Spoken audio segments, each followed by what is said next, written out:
Your junior high athletes football, boys 4x100 meters. Football, boys 4x100 meters. All of the boys and girls are combined.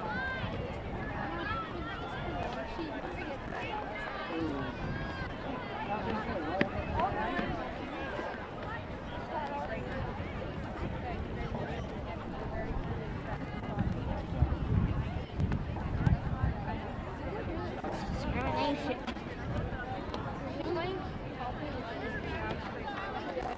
Let's go, Blake. Kick it in. Kick right here. Let's go, Blake. Oh, my leg.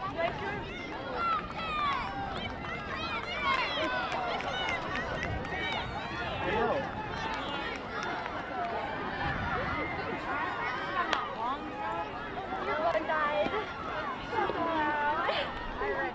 Yeah.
If I PR my full feet, I don't think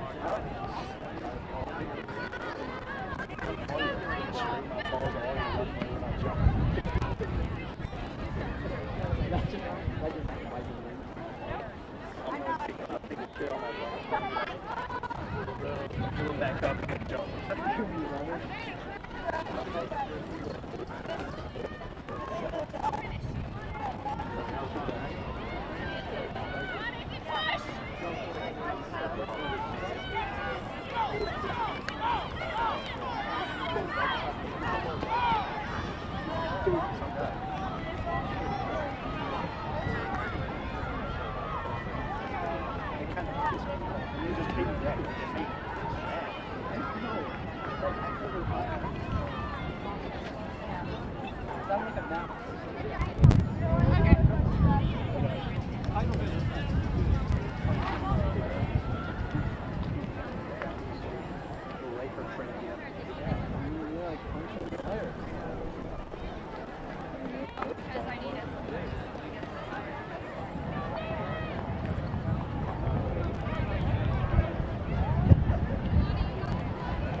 See how I stick that in, Bo?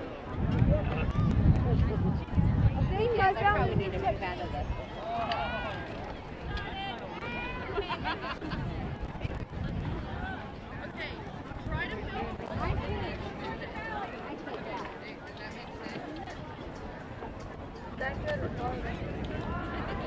Farther?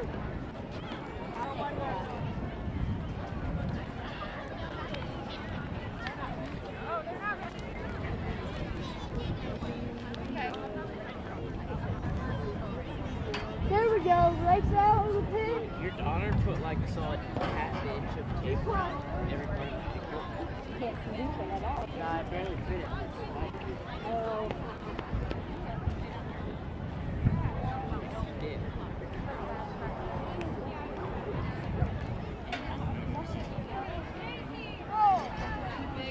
I don't even know. I thought I was gonna be fine, so I marked. I got my marker. I don't even know if I'm gonna make it.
At Beck's, we are farmers at heart.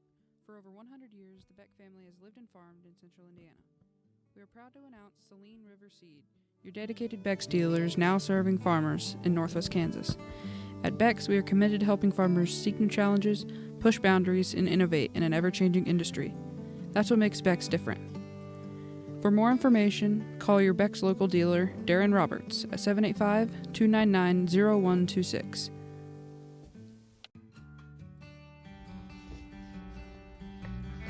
As we close in on our 20th year of practice, Dr. Blackwood and his staff want to thank our patients who've trusted us with your oral care. Just like the Bulldogs take pride in their academic and athletic endeavors, Blackwood Family Dentistry takes pride in providing quality care and great service. Come in and see us at Blackwood Family Dentistry for your routine and restorative oral care. Go Bulldogs!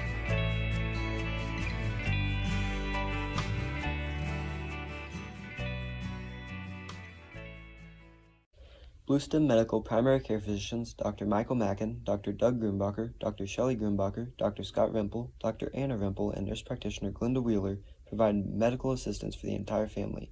Their amazing staff offers services for all ages, including OB, sick and well visits, televisits, physicals, immunizations, and minor procedures. Visit them at 501 Garfield Street in Quinter, or give them a call at 785-754-3333. Blue Stem Medical, proud supporter of the Bulldogs.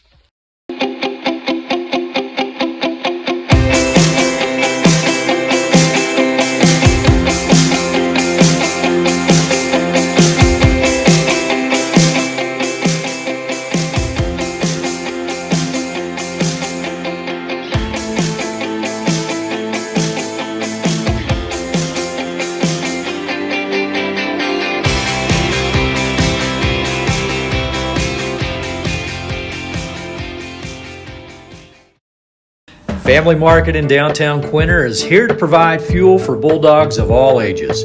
Come in and check out our variety of fresh produce, the large selection from the meat department, or food from the deli section. Offering weekly specials, Family Market has your family covered. Shop local, where we provide friendly smiles, a warm welcome, and service you can't find elsewhere. Family Market, a locally owned grocery store, is a proud supporter of all things Bulldog and Bulldog athletics. Providing clients with the knowledge they deserve and the coverage they desire, Kendra Salyers Barnes with Farm Bureau Financial Service specializes in excellent customer service, integrity, and accountability. She has dedicated over 20 years to serving Northwest Kansas communities. For all your insurance and financial needs, call or stop by the office to see Kendra at Farm Bureau Financial Services in Hoxie at 785-675-3661 or Quinter at 785-754-3641. Farm Bureau Financial Services, here to help protect what matters most in life. Gove County Medical Center is your 24-hour critical access hospital located in Quinter, Kansas. Since 1925, GCMC has been providing outstanding health care for Northwest Kansas, such as surgery, physical therapy, respiratory therapy, lab, emergency services, radiology, and much more. GCMC is a top 20 critical access hospital. So for all your health care needs, visit Gove County Medical Center or call at 785-754-3341. Proud supporters of the Bulldogs. GG&T Cattle Company is a fourth-generation seed stock producer owned and operated by Cindy, Garrett, Crystal, and Reed and Jessica Worth. They specialize in registered Solaris, Angus, and Optimizer cattle. Join GG&T for the 48th annual production sale on February 23rd, 2023 at their ranch south of Quinter. GG&T Cattle Company, proud supporters of the Quinter Bulldogs. Gove Community Bible Church, located in Gove, Kansas, is a Jesus-driven community that is proud to support the Quinter Bulldogs. We offer worship on Sunday mornings at 10:30 a.m. If you would like to know more about our church, visit our website at www.govecbc.com or download our Faith Life app from the QR code. Be sure to follow us on Facebook as well. Good luck, Bulldogs.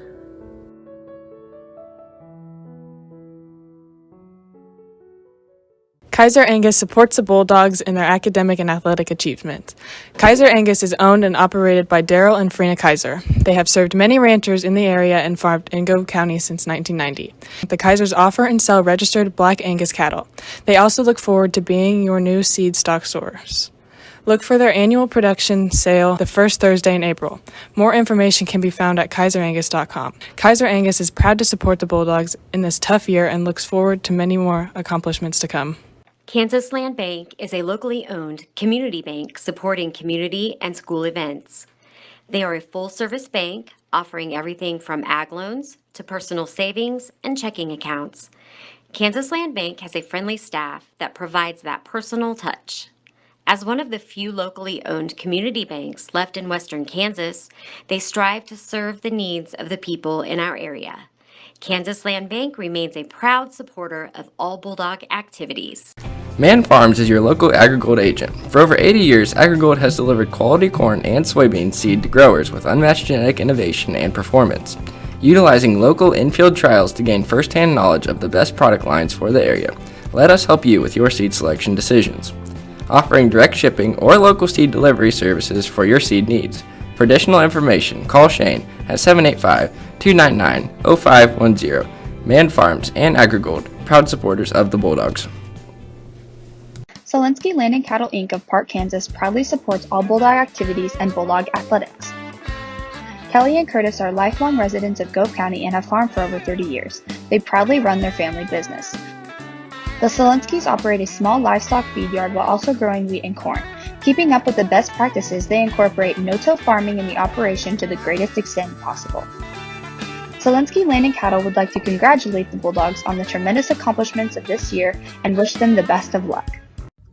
Smoky Hill Ag is your precision ag service dealer. They offer customized agronomy for your farm, providing precision fertilizer applications with custom chemical blends. Smoky Hill Ag will create recommendations specific to each farmer's needs. With local service and competitive prices over the past 15 years, Smoky Hill Ag provides local ownership, management, and employment with community involvement. Trust them for all of your customized agronomy needs. Smoky Hill Ag, a loyal supporter of Quinter High School.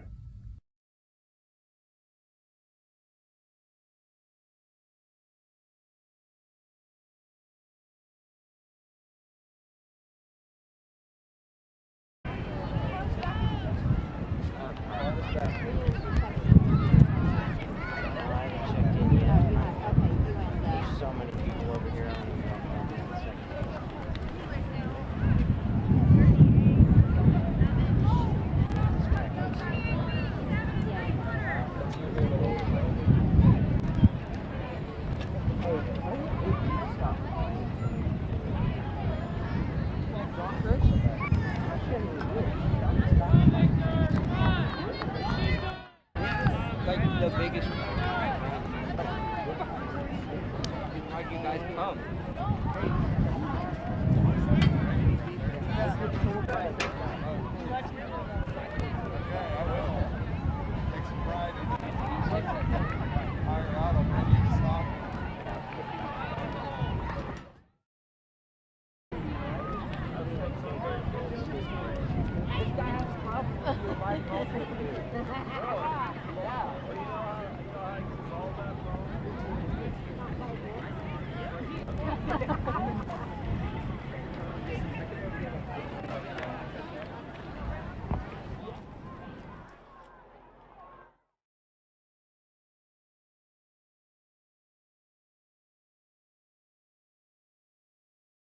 I don't know why she's doing like 8. She's doing 5 and then 4. I think there's either 4 or 5 in this heat. I'm in the 3rd heat.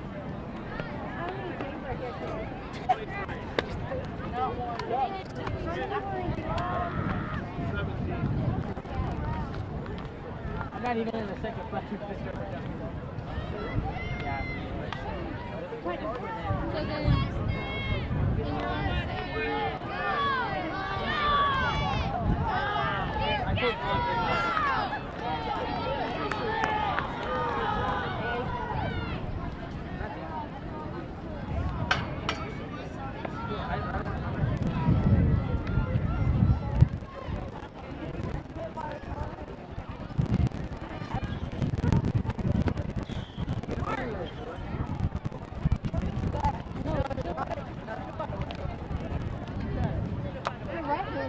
I don't even know if she can swing. She's just a poor arm.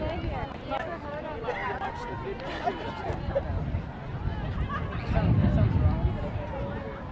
It's not bad. So Xavier, you watch jumping. I know, I'm watching. I just wanted to see what you're doing. That's fine.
right in the way. Sorry about that.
That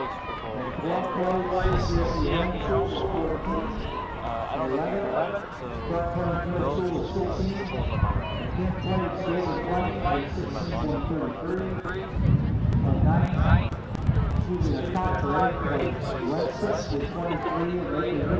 We beat schools. We got 16 points. Renee.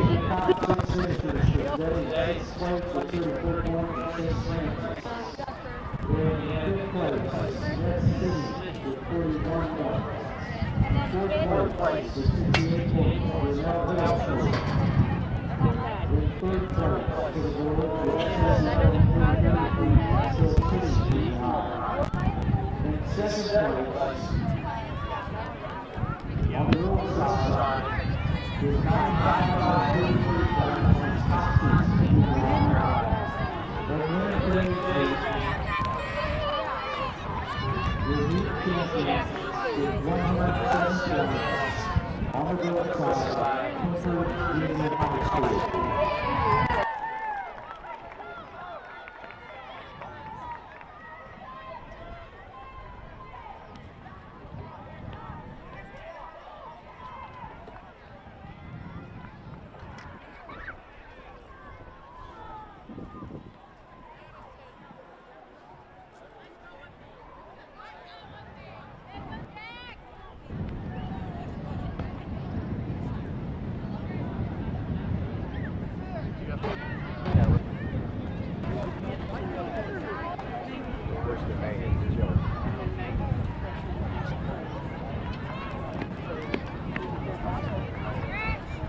You what?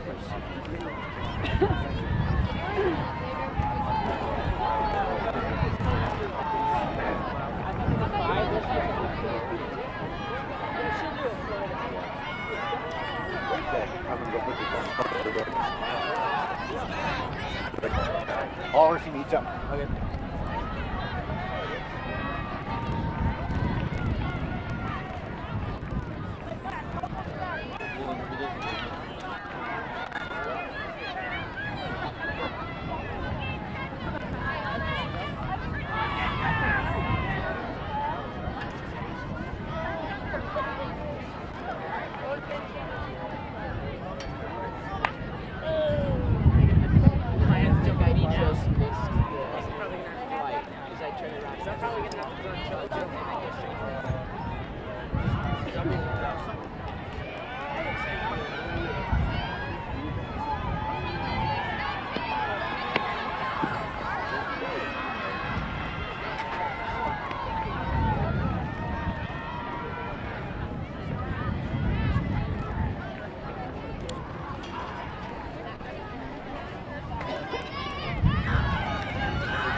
When I jump, I guess, like, I can guess where I'm jumping before I even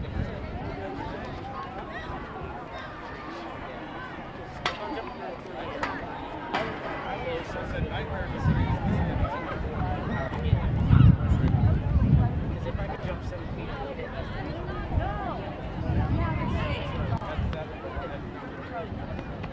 If I can get...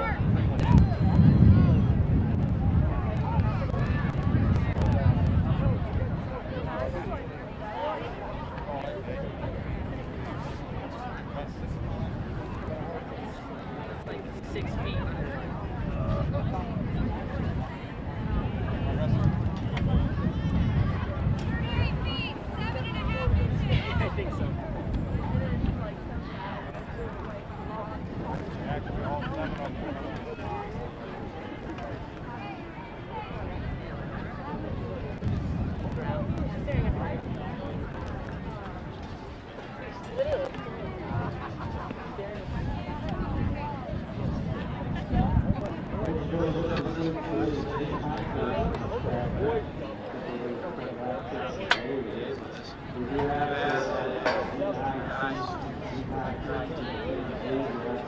Also,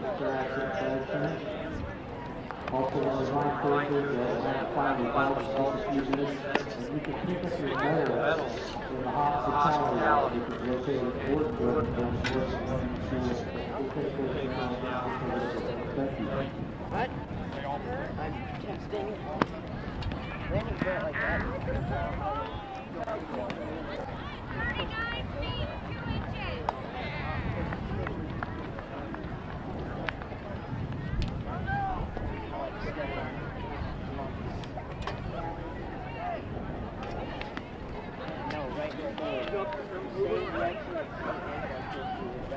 Coaches, your attention please. We need a coach and CSEA coach from Oakwood. Please report to the time and schedule at this time. The coach from CSEA and coach from Oakwood. Please report to Sergeant Trailer and finish line.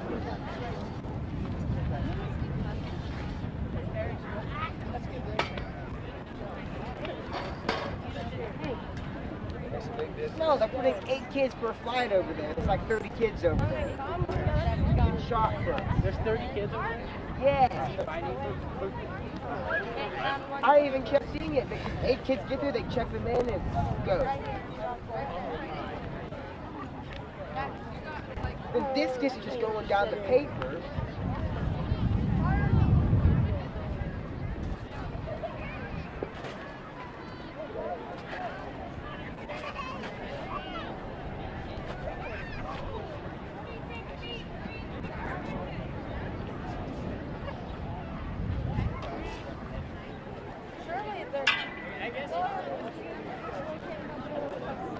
Please go ahead and guys for the Quinter High School boys 400. Sixth place was the Quinter Invitational. Fifth place plays the Bank. Fourth place plays City. Third place Oakley. Second place Hoxie. And went 4x400 really time for 5 seconds. Quickly Quinter High. And we're only seeing the school score on the results. Quinter High, 15th place in St. Francis, 1 point. 14th place in 2. 13th place, 17th. 12th place, Cheyenne, 11th place, 20. 10th place, City,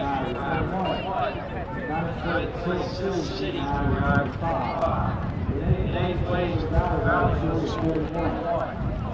7th place, West, 38. Top 6 today are 6th place, Knight, 42. 5th place, Brewster, 48. 4th place, Oakwood Middle School, 50. 3rd place, Middle School, 58. Second place, Iowa, 78. And winning days with 199 points, Quinter High School. One last to coaches, the medals will be available in hospitality area. All their ones are at a good time. You can please video down to hospitality.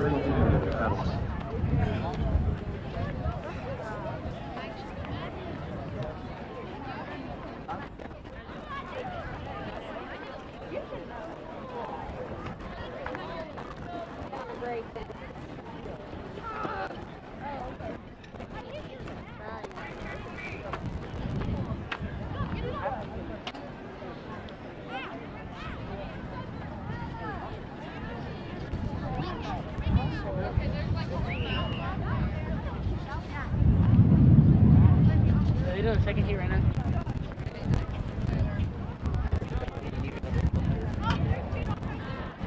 Well, I still gotta wait for 2.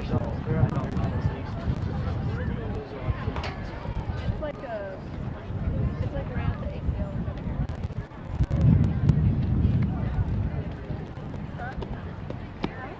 Mark! What do you think it's gonna be, Ella? Yeah, they were kind of hurt,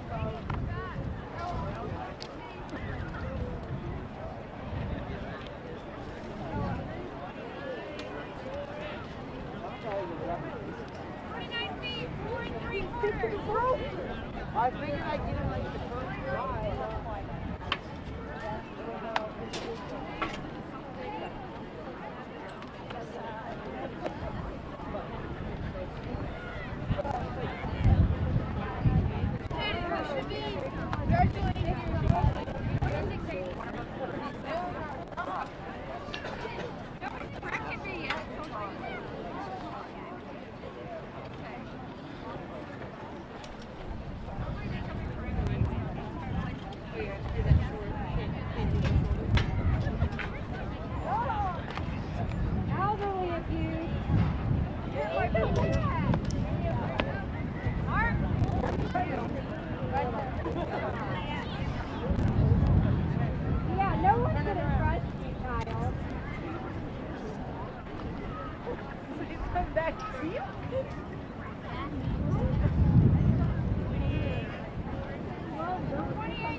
Good afternoon, ladies and gentlemen. We want to take this opportunity to welcome everybody to Quinter Invitational High School for today's high school invitational track meet. We have 24 teams with us today. The weather is cooperating with us, and we're expecting some outstanding competition. We want to let everybody know that if you have construction happening around our building, we ask that you please avoid any construction supplies, equipment, and workers. We want to take advantage of the statement that we make improvements to our facility.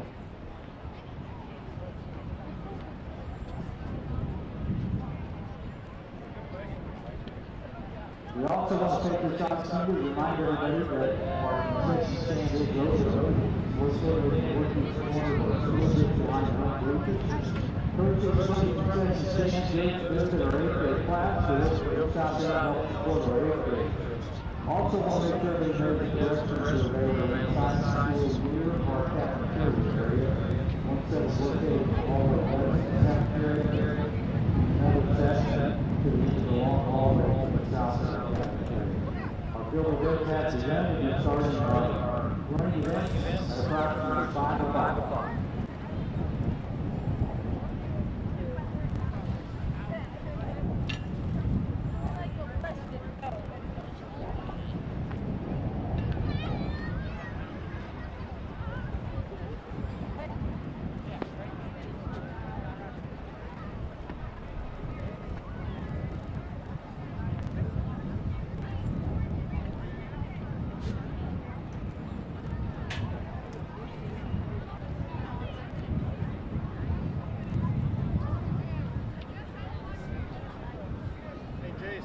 Scratch me out when you go up there.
Christian athletes who releases are given days report to the hockey clubs at this time.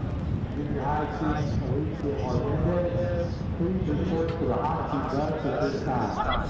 Ça n'a pas commencé. Maman, il filme depuis ça. Yo, lui, il filme pas des belés.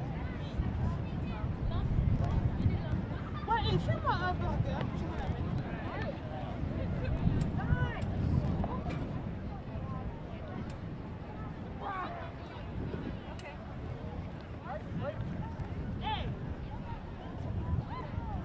Attention high school athletes will be first and second call for the girls high jump. First and second call, girls high jump.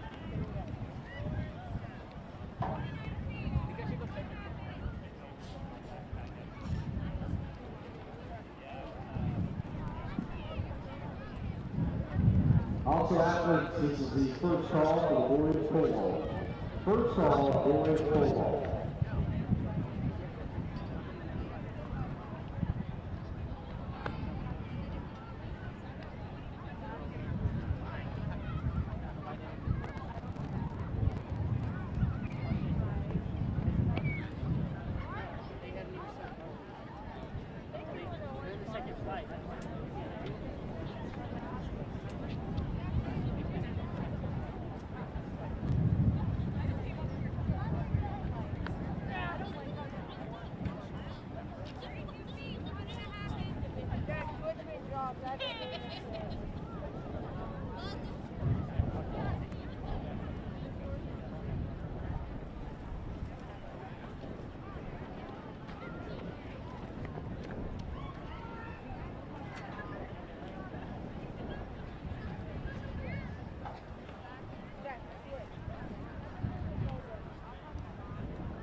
there's a switch underneath here.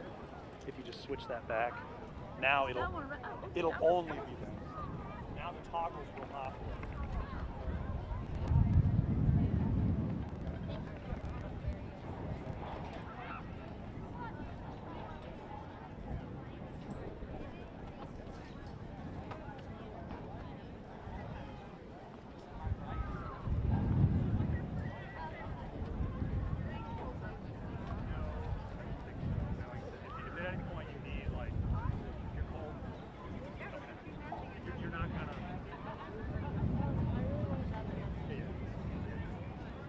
Gets to that point, you're like, you need to come warm up.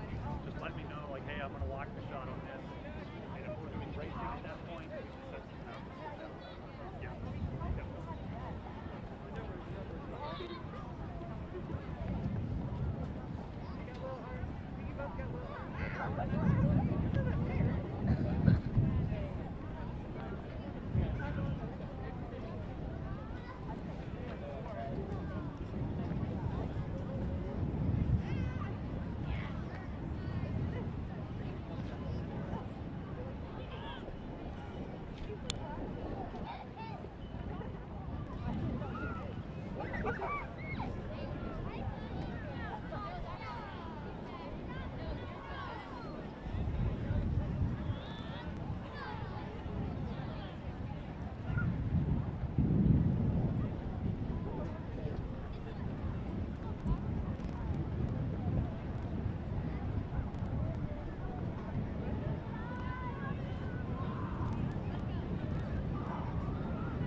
Yes. The guy, I think he's from Quinter too, but he's really good at this.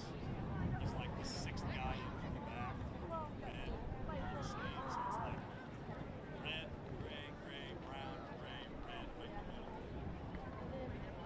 I think he's the one that can kind of keep it away. So I think he's supposed to be.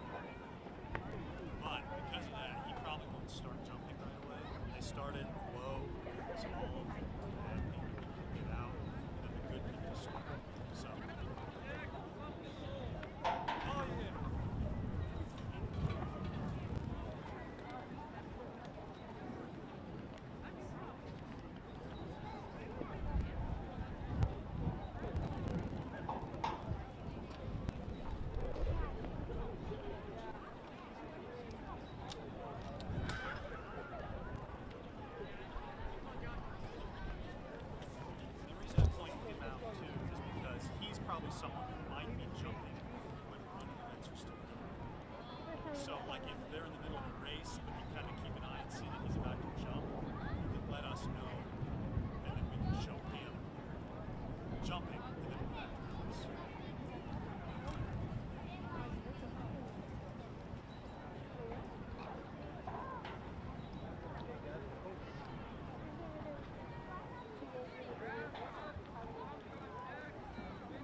Attention athletes, we need Lila Zimmerman to please report to the girls javelin.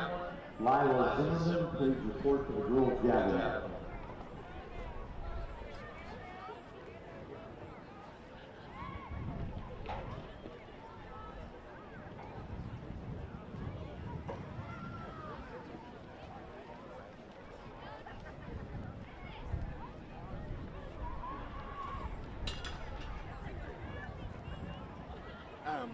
Coming into today.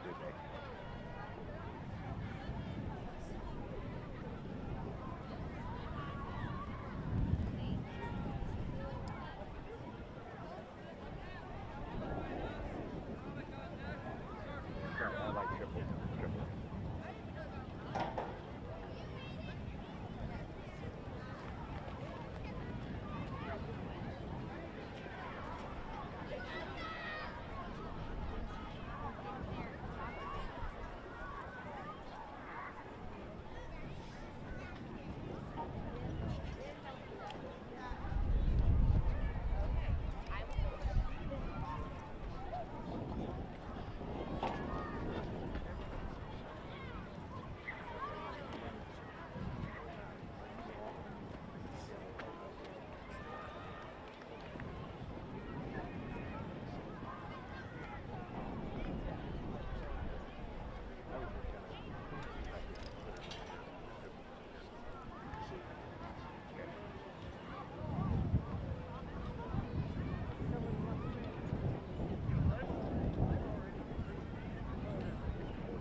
Well, good afternoon and welcome to the Great Plains of Western Kansas. My name's Eli Blankenship. Joined alongside me is Kyler Rowden-Stum.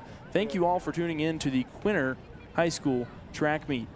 Well, our plan for today was to be talking to you all folks back home a little bit sooner than what we are right now. Unfortunately, we're still kind of waiting. Actually, we just got it handed to us right hot off the press.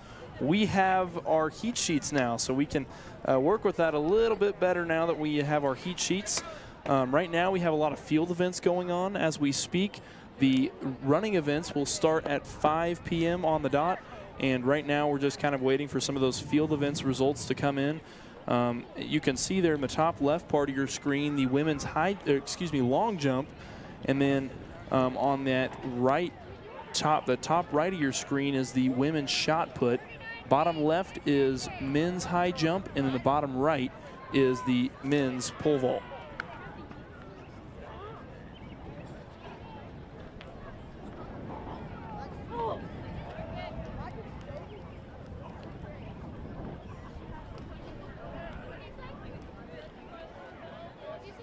I believe that is actually women's high jump there on that bottom left part of your screen.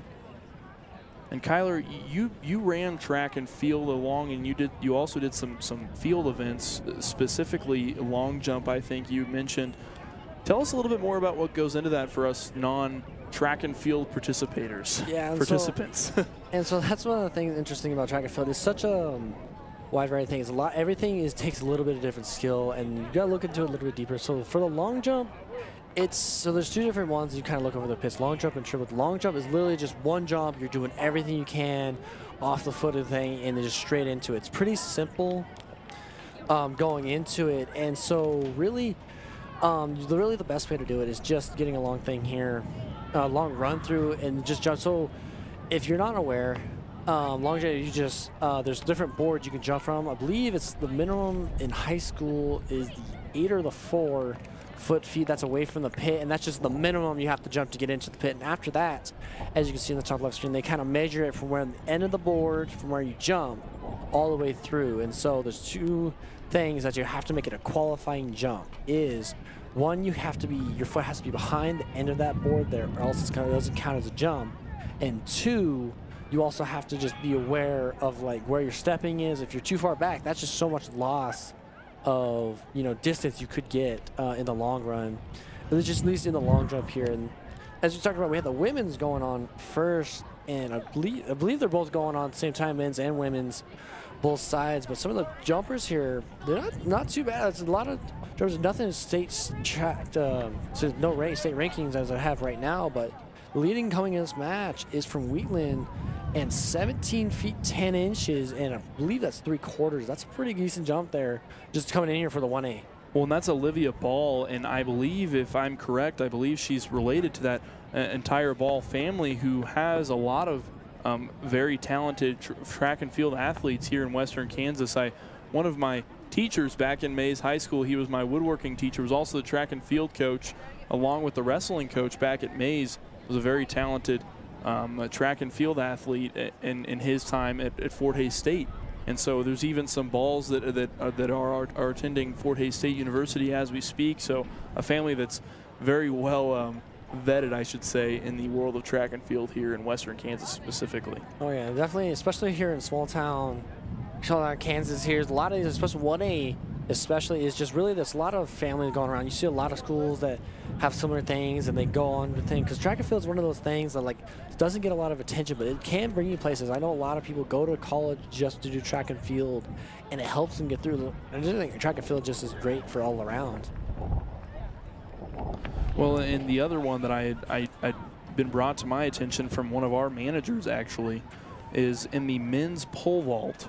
Colt Worth from your very own Quinter High School actually broke his dad's record, his dad's very own record for the school record, that is, for Quinter High School. His seating mark is 13 feet and then 1 3/4 of an inch. So pretty cool milestone to hit for Colt Worth from Quinter. No, that definitely is. He's coming in here in number 2, actually, as we got that going on right now. here at this meet. 13 feet 1 inch and 3/4, which it's pretty up for a high school. That's pretty up there for the 1A school. I'm not quite sure, like I said, wish we had say holding records, but that's it's still impressive to get up there. I don't think people understand 13 feet so high, and that's such a big thing, and you just got to hoist your whole body over that bar. It's definitely a difficult challenge, and not many can do. Yeah, it really is, and it's also not necessarily the safest or easiest on your body. But pole vault is a very difficult event in track and field, and for those who haven't jumped pole vault, I haven't jumped pole vault myself, but I mean, just looking at that kind of momentum you have to use to really pull your body upwards and then push that pole behind you as you go forward, so that your pole doesn't knock that bar off the top, so that you don't get disqualified for that particular attempt. Yeah, and that's one of the things too, is you see some of those better guys that they know they're so good, is they just do it so effortlessly. You didn't see them give that extra push.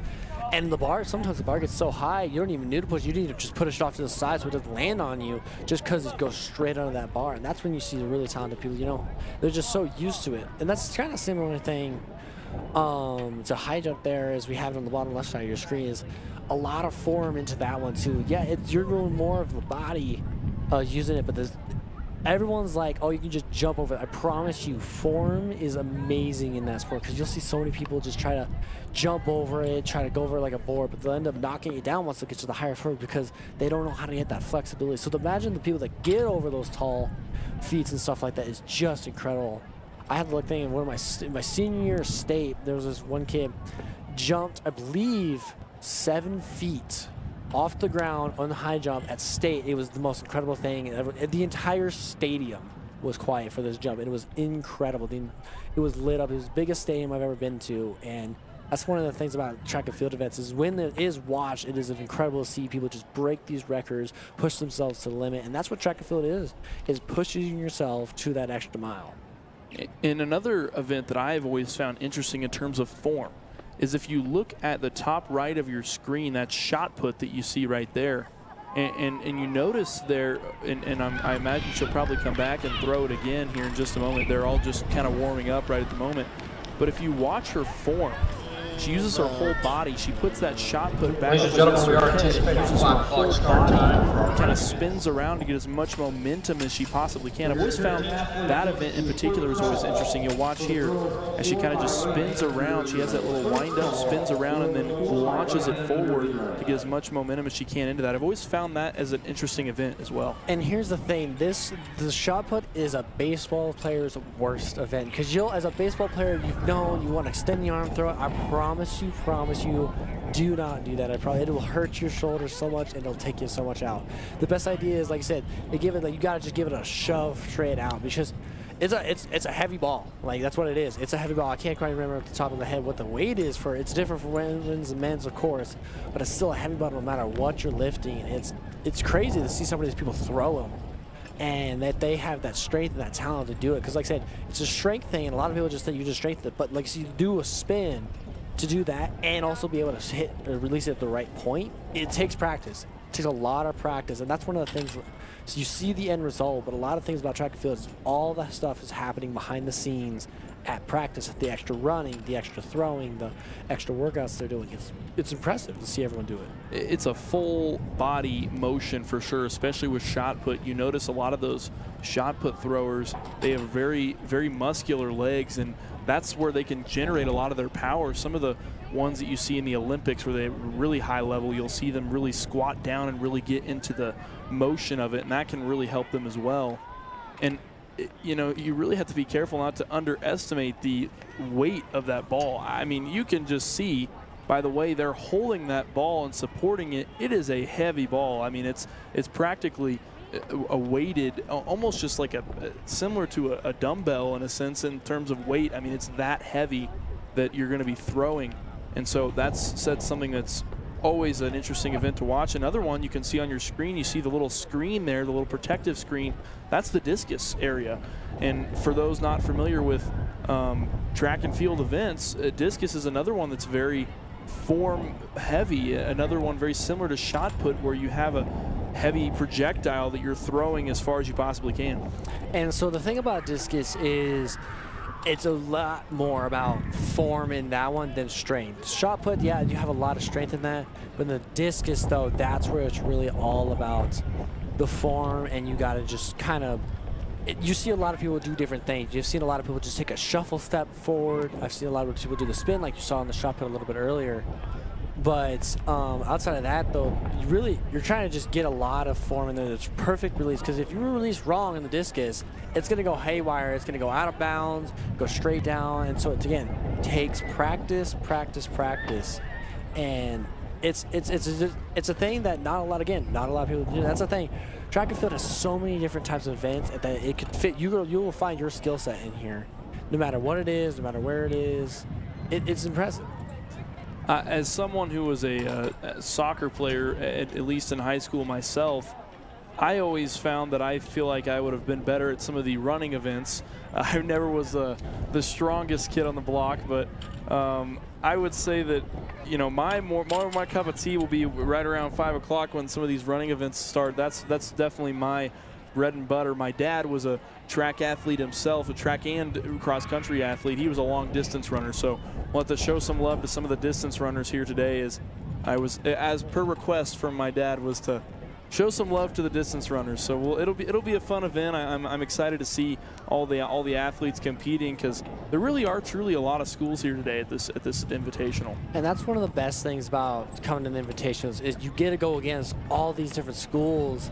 And as far as I know, this is just one in right now, but I remember back in high school, is one of the best feelings, one of the best things was going against those upper A's and going against those higher, bigger schools, and it pushed you more. I always get better times there, and I'm sure a lot of these actually know what I'm feeling, just generally. In any of the events, though, especially when we get to talking about running events later, when those start up, but the throwing events, the jumping events, it makes you want it more, it makes you explode more no matter what you're really doing. And it's just a great time no matter where you are on the field, or if you're in the field, or if you're on the track. So we've got a little bit of a better view now of the discus area there in the top right of your screen. We actually have a shot straight behind that little discus screen from our wonderful camera operators from Tiger Media Network. A big shout out to them. They're out there working hard right now. But as you can see right there, they've got that kind of protective screen. They got the circle and then those lines, similar to baseball, softball, however you want to look at it. You got to keep it between the lines, otherwise your attempt doesn't count. Yes, and it's actually called the exact same. It is called a foul. But other than that, you get, so in most events there's two things that can happen in the field event. You can either have 3 attempts so there's multiple flights, and so you'll have 3 attempps, and so no matter what attempt it is, you'll throw all 3 of them, and the best of those 3 attempts is going to go play against the top. I believe they take the top 8 or 9 in the field events. And so you go against each other. But for this meet, what they're doing is called 4 attempts. You get 4 attempts, and then you go through the rotation, so you don't do them all 4 at once, so you don't tire out. But you get 4 attempts, no finals, so whatever you throw in that last 4 attempts, those are what you are, and those are what you're competing against. Well, and that's another thing you have to think about and consider with these meets is that's not a light thing to throw, and so your arm can very easily get tired. So it's a good structure to give them kind of some rest time, some built-in rest time, I should say, so that they can try to compete at their 100% every single throw. And that's the thing about track and field, is track and field's been around for so long, and people thought through how do we make this simpler, how do we make this easier, and it's just so nice. And that's why some of the athletes continue to do it all the way through middle school, high school. We had the junior high meet just ended right before this one, so we're getting into some high school events this evening, which is going to be amazing to get through. And I can't wait for the running events to start, because I don't know what's about you, but watching some of these runners, the fast-paced runners, is so good, the smooth, the everything. And my personal favorite, which was I loved in high school, was the hurdles. You kind of see in the bottom right, you kind of see some of the people going over the hurdles. Not so much anymore when we're looking at the pole vault, but you see some people that are in the front, and it's incredible to see. It really is. And hurdles is one of those events that it's kind of a niche event. You have to really learn how to go over hurdles properly without breaking your stride, and you really have to get your steps right. I know that a lot of hurdlers will count their steps in between the hurdles so they know when to jump exactly, and I've always found that as an interesting aspect of it. And what a lot of people don't realize is knocking over a hurdle doesn't disqualify you from the race.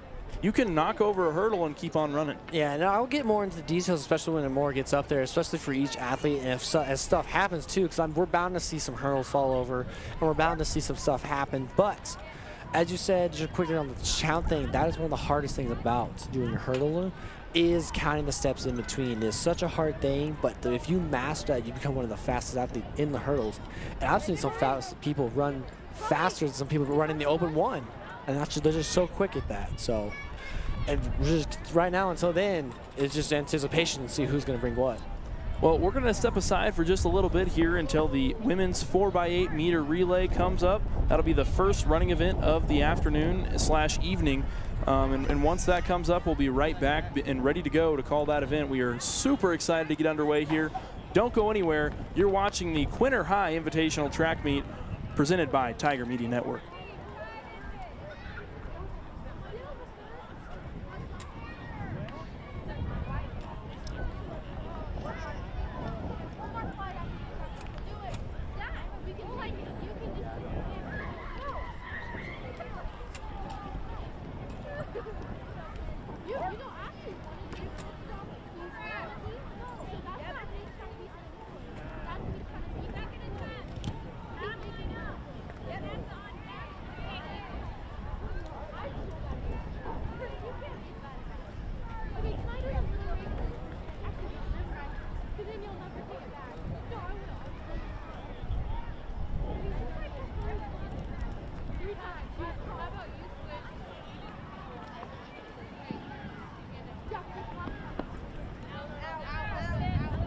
The athletics is third and final call, world 4x800 meter relay. Third and final call for the world 4x800 meter relay. Also, we need anybody who has not stepped in at the javelin and plans to throw the javelin to report at the time. If you are in another event, please text somebody to report forward. All boys javelin throwers need to report at this time.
Ladies and gentlemen, the results for the World Pole Bowl. The tie for fifth place is Cole Ellis and Beach at Rollins County. In fourth place, Berlin at Hill City. In third place, Reach of Dayton. In second place, Copeland of Next City. And in first place for the jump of 15 even, Richardson of Wallace County. So, girl, 4x8 on track. No, Candace, you can't leave! Okay, you can.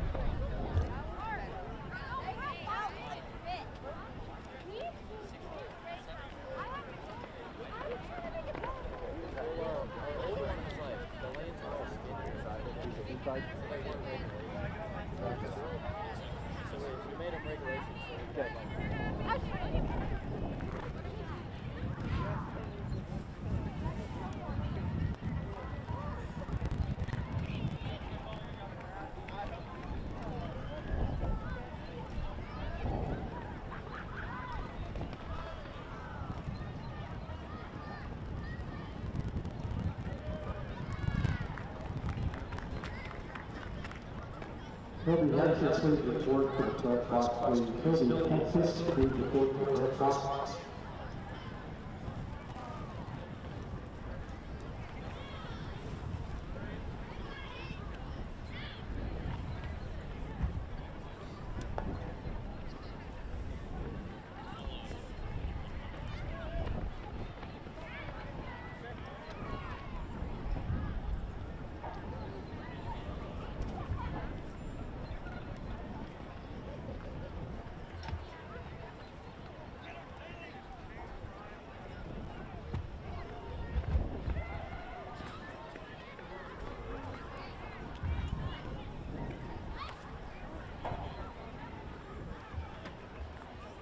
Well, welcome back to the Great Plains of Kansas here in Western Kansas and Quinter High School.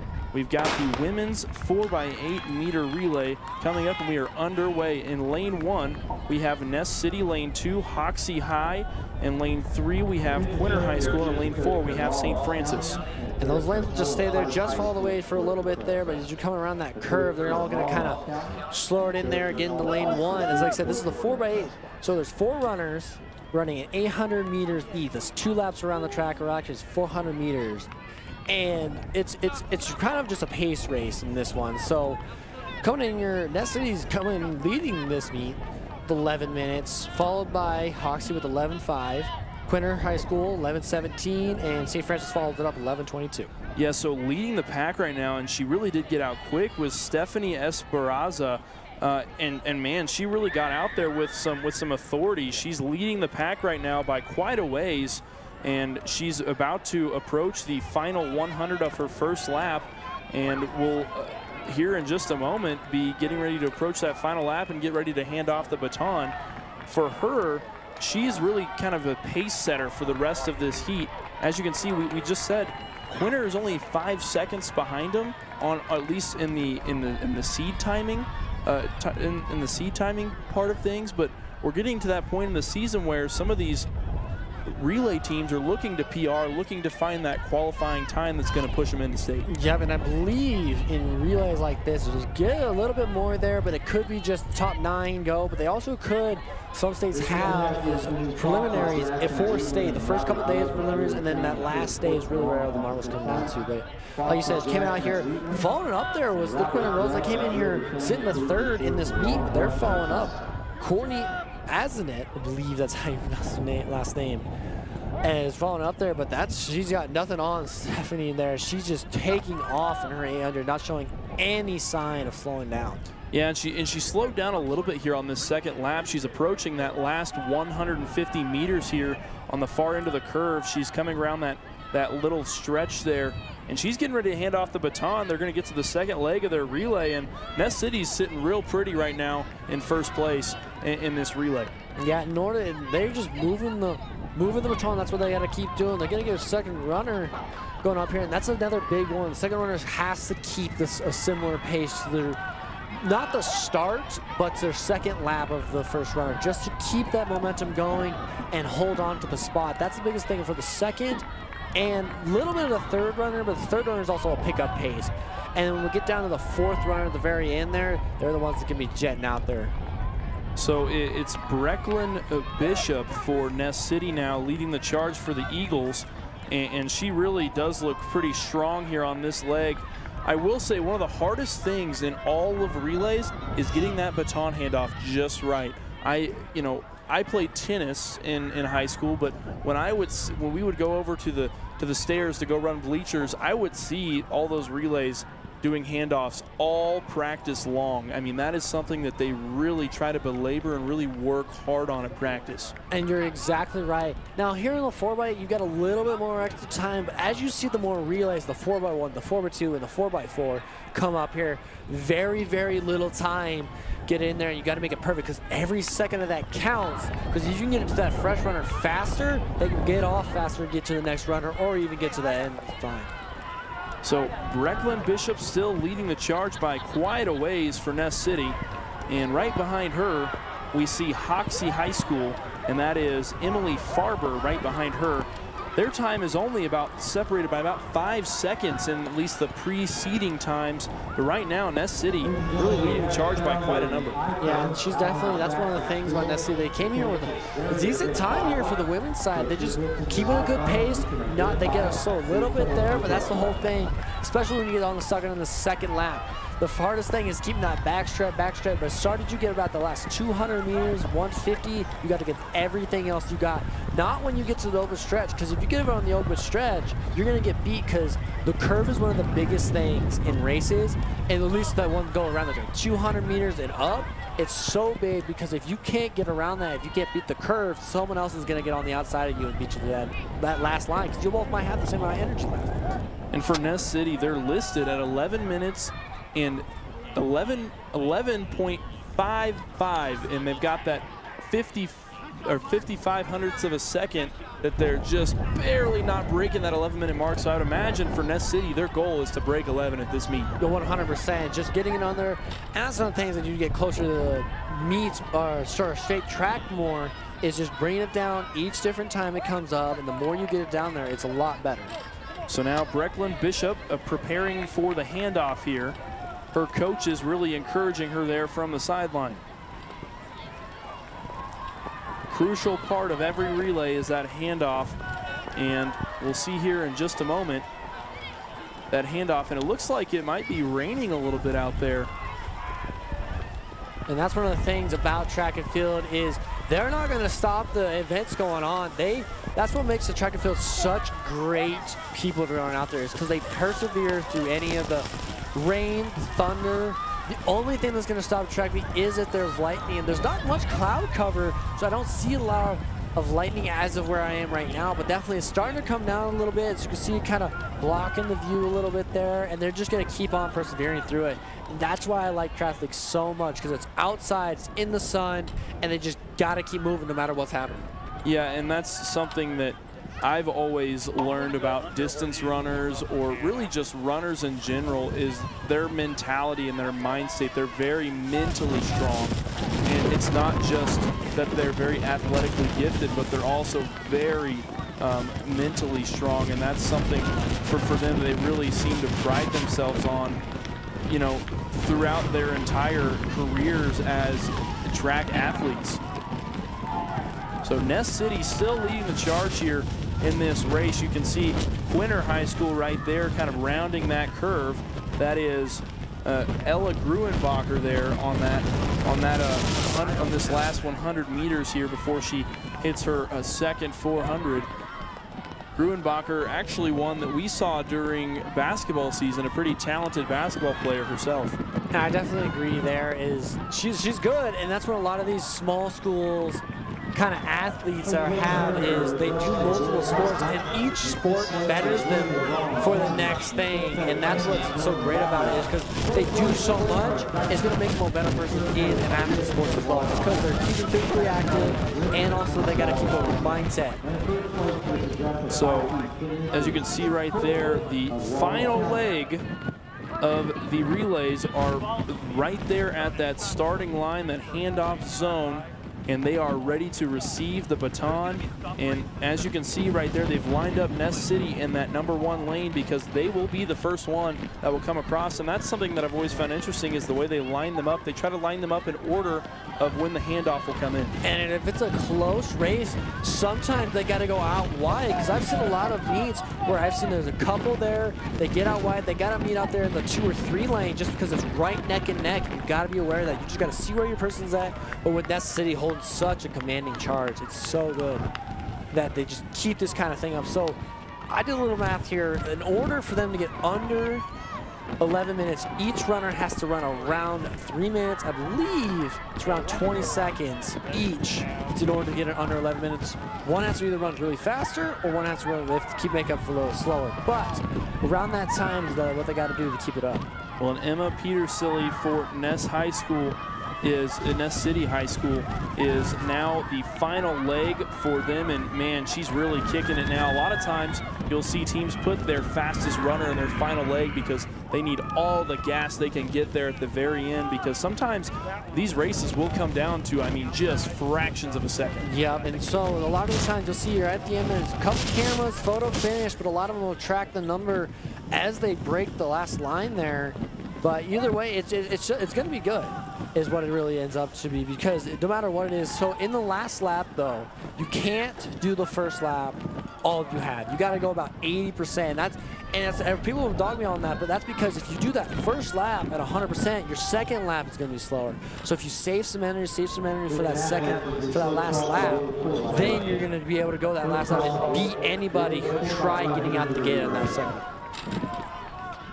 So Ness City approaching their final 400. They have Hoxie within striking distance, I would say, but still a little ways out from Ness City. Hoxie's really going to have to get on their high horse here if they want any chance of getting anywhere near Ness City. I think if they don't catch them here within this next 200 meters, there's really no chance. And that's the thing, though. She's got about 85 meters on her, and she's just kind of got it. Unless she takes a stumble or something like that happens from this rain, she's looking good. But now, really, so here's the thing about running out so far ahead of the thing. Now you're competing by yourself. You're competing against time, and that's what you're looking for. You're not looking to beat anybody because there's no one you're running against. And that's one of the biggest thing about long distances, if you don't have someone running next to you, is you gotta work towards time. That's all you gotta be running through your mind. It's like, I gotta go faster, I gotta go better. And that's how I gotta beat the time that we need to get right here. And it really is a mental battle for when it comes down to that, when you're racing against yourself, because you're racing against yourself and the clock. And they're approaching, I believe, the last curve here, trying to get it on there, and she's just trying to look for time. This is where you give everything else you got left. Yep, and she's really striding out here in this last 100 meters, trying to break that 11-minute mark as she is nearing that finish line for the Eagles, and Ness City is going to win this relay with ease. Yeah, she's got at least around 100 meters, maybe just short. It's like 95, but she's just got a huge lead, and what a big accomplishment for Ness City. Hopefully they beat their 11 minutes, because that looked like a great run there from Ness City. And Hoxie really kicking in the afterburners here. It's going to be a close finish here between Quinter and St. Francis. They're neck and neck here at the very end. I don't know if Quinter is going to be able to hold on. It looks like they may have held on just by maybe a half of a step there on the very end of that relay. So we'll have results for you guys as soon as we can get them. We don't really have a super reliable method of getting results right at the moment.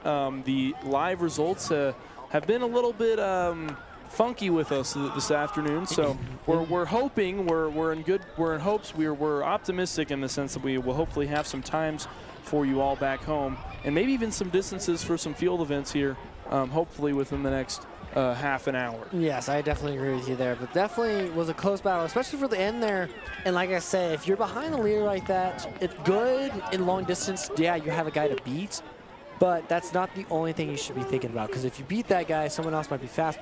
It's a never-ending thing, really. It's a nice idea to have, but it's if you're competing against yourself out there.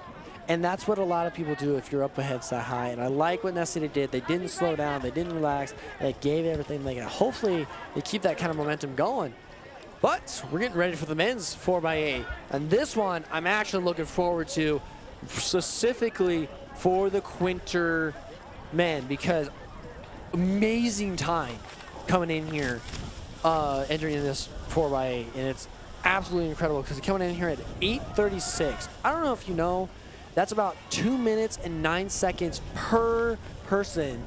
That is pretty impressive there, just getting another thing. I think they could shave it down to closer to 2 minutes, maybe today, maybe with the weather might slow them down, but I'm really looking forward to this. Yeah, and another factor that we were talking about on our way here is we knew it was going to be windy. And so part of that is going to play into effect as to how well the runners will be successful in their running as well, because running straight into a headwind is not very fun. No. And it can help you if it's at your back and you can really kind of glide with that wind, but running straight into it sometimes can be a bit of a challenge. And you want to know the funny thing about this is when you're running with it on the back, you don't feel it as much as you would think. It's just kind of there. But when you're running against it, man, let me tell you, it's not the greatest. And that's one of the things, too. Think about it. That's the thing. As a runner, you go out and practice. Maybe you might not want to, might not be the best thing to do, but you go out there to get that practice in it. And quite a few teams here got 6 lined up. I'm excited to see what these guys can bring out here, because I would look forward to the men's 4x8 just because they bring in a little bit more.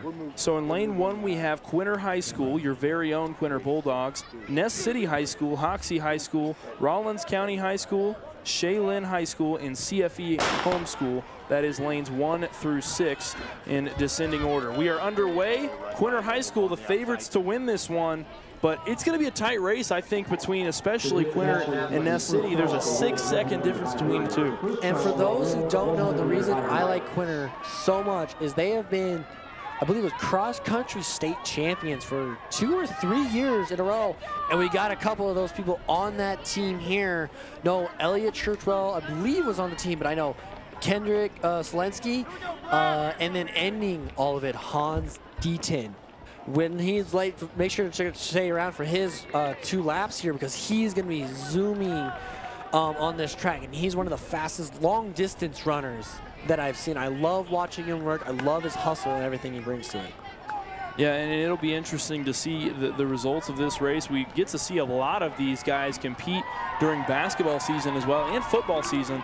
When you get some of these smaller high schools, a lot of times kids are really involved with the school and pretty much all athletics, and that's something that's really cool, because you get to see those athletes compete year-round in all these different sports, and you get to see a different perspective of where their strong suits are and why they have the tendencies that they do during football season or during basketball season. So it's really cool to get to see some of that perspective as well, especially for someone like Hans Deaton, who has that endless motor in basketball season. You see him that he can just run up and down the floor all game long. Yeah, I definitely agree with you there. That's one of the things, athletes in track, you get to see the endurance build up of the teams. It's one of the best things I like to see coming from anybody. But as coming on here, Hoxie kind of taking a commanding lead here, starting off. That's going to be Duncan Bell taking the lead here. It's actually been followed up by Ness City Braddock's Bozarth. I believe that's how you pronounce the last name. And then followed up by Elliot Churchwell as we're getting ready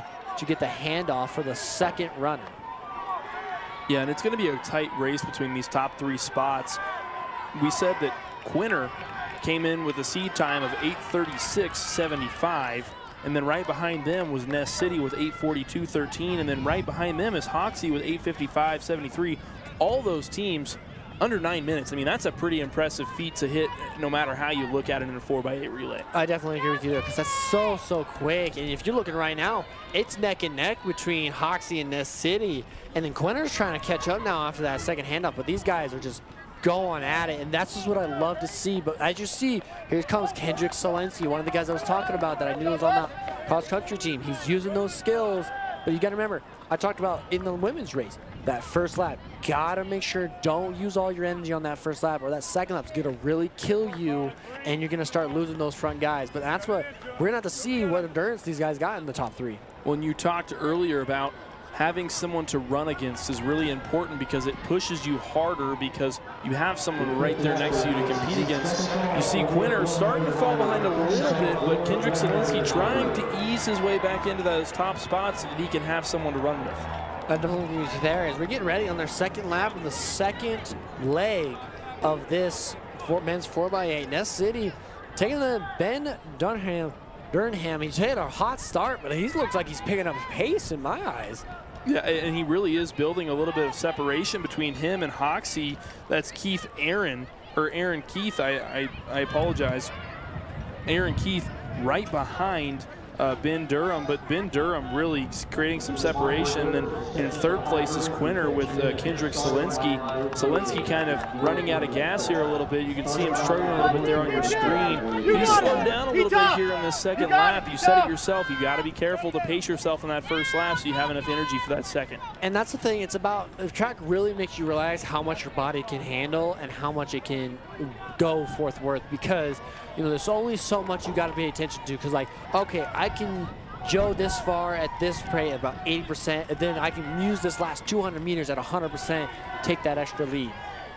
So Ness City has handed off their baton to their third leg now. That'll go to Ethan Flax.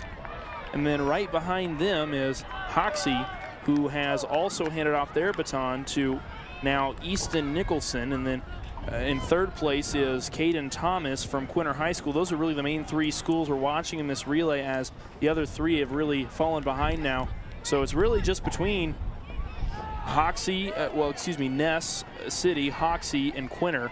And those are those big three that we're watching here in this relay. And I believe we just had our first lap as Ness City has finally got someone. Ness City looking to improve their time, and they're kind of going for it too. This is definitely a team that's gonna cut it down, and they work throughout the season, and they shorten every single meet. And I love to see the hustle from them as they keep going. You can see they're leading the charge in the solid blue uniform with the NC on his chest is Ethan Flax of Ness City. And then right next to him is actually Shilen High School, who just got lapped, but now is coming back around Ethan Flax to retake that lap. For Ness City, they're kind of on their own now. They've got to try to be diligent about not slowing up too much and just running their race. Yeah, I definitely agree with you there. Quinter's got to get something going there. I believe they just got Rollins County and just overlapped them. And actually, they caught up back to Hoxie and took back second place there. So Quinter trying to make a move here. I believe, just at Caden Thomas, we're getting ready to go that last leg there with Hans Deaton. He's got to do a lot of work to try to catch up to Ness City here. Yeah, Hans Deaton certainly has his work cut out for him here for Quinter. He's got quite a margin to catch up from Ness City. Although I will say, Quinter being able to overtake Hoxie here on this third leg could be really the key turning point, and it could be the difference maker between second and third place here for this Quinter team. And as we get to the handoff, it looks like only about a 50-meter difference here, and for 800 meters, that's not a whole lot.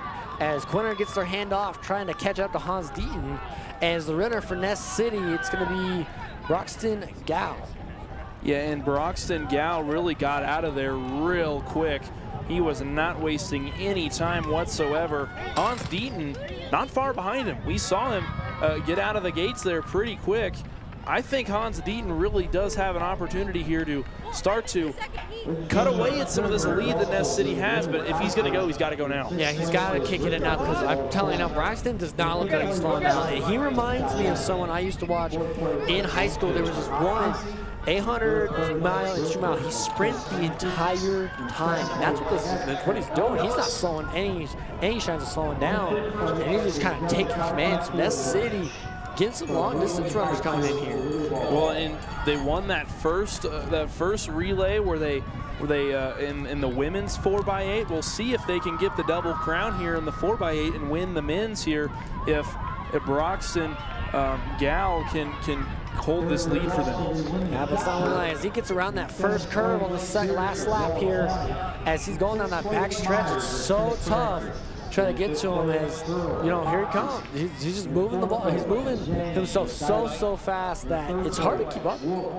It really is. And for Hans Deaton, in his perspective, in his mental mind state, he's probably a little bit mentally defeated at this point, because he has a lot of ground to make up. That mentally can really get to you. Yeah, and that's one of the things, though, as working your relay, you got to know that your relay team, you got to know your guys' strength, you got to know it there. But he's coming down the final stretch as Quinter's just coming on the curve.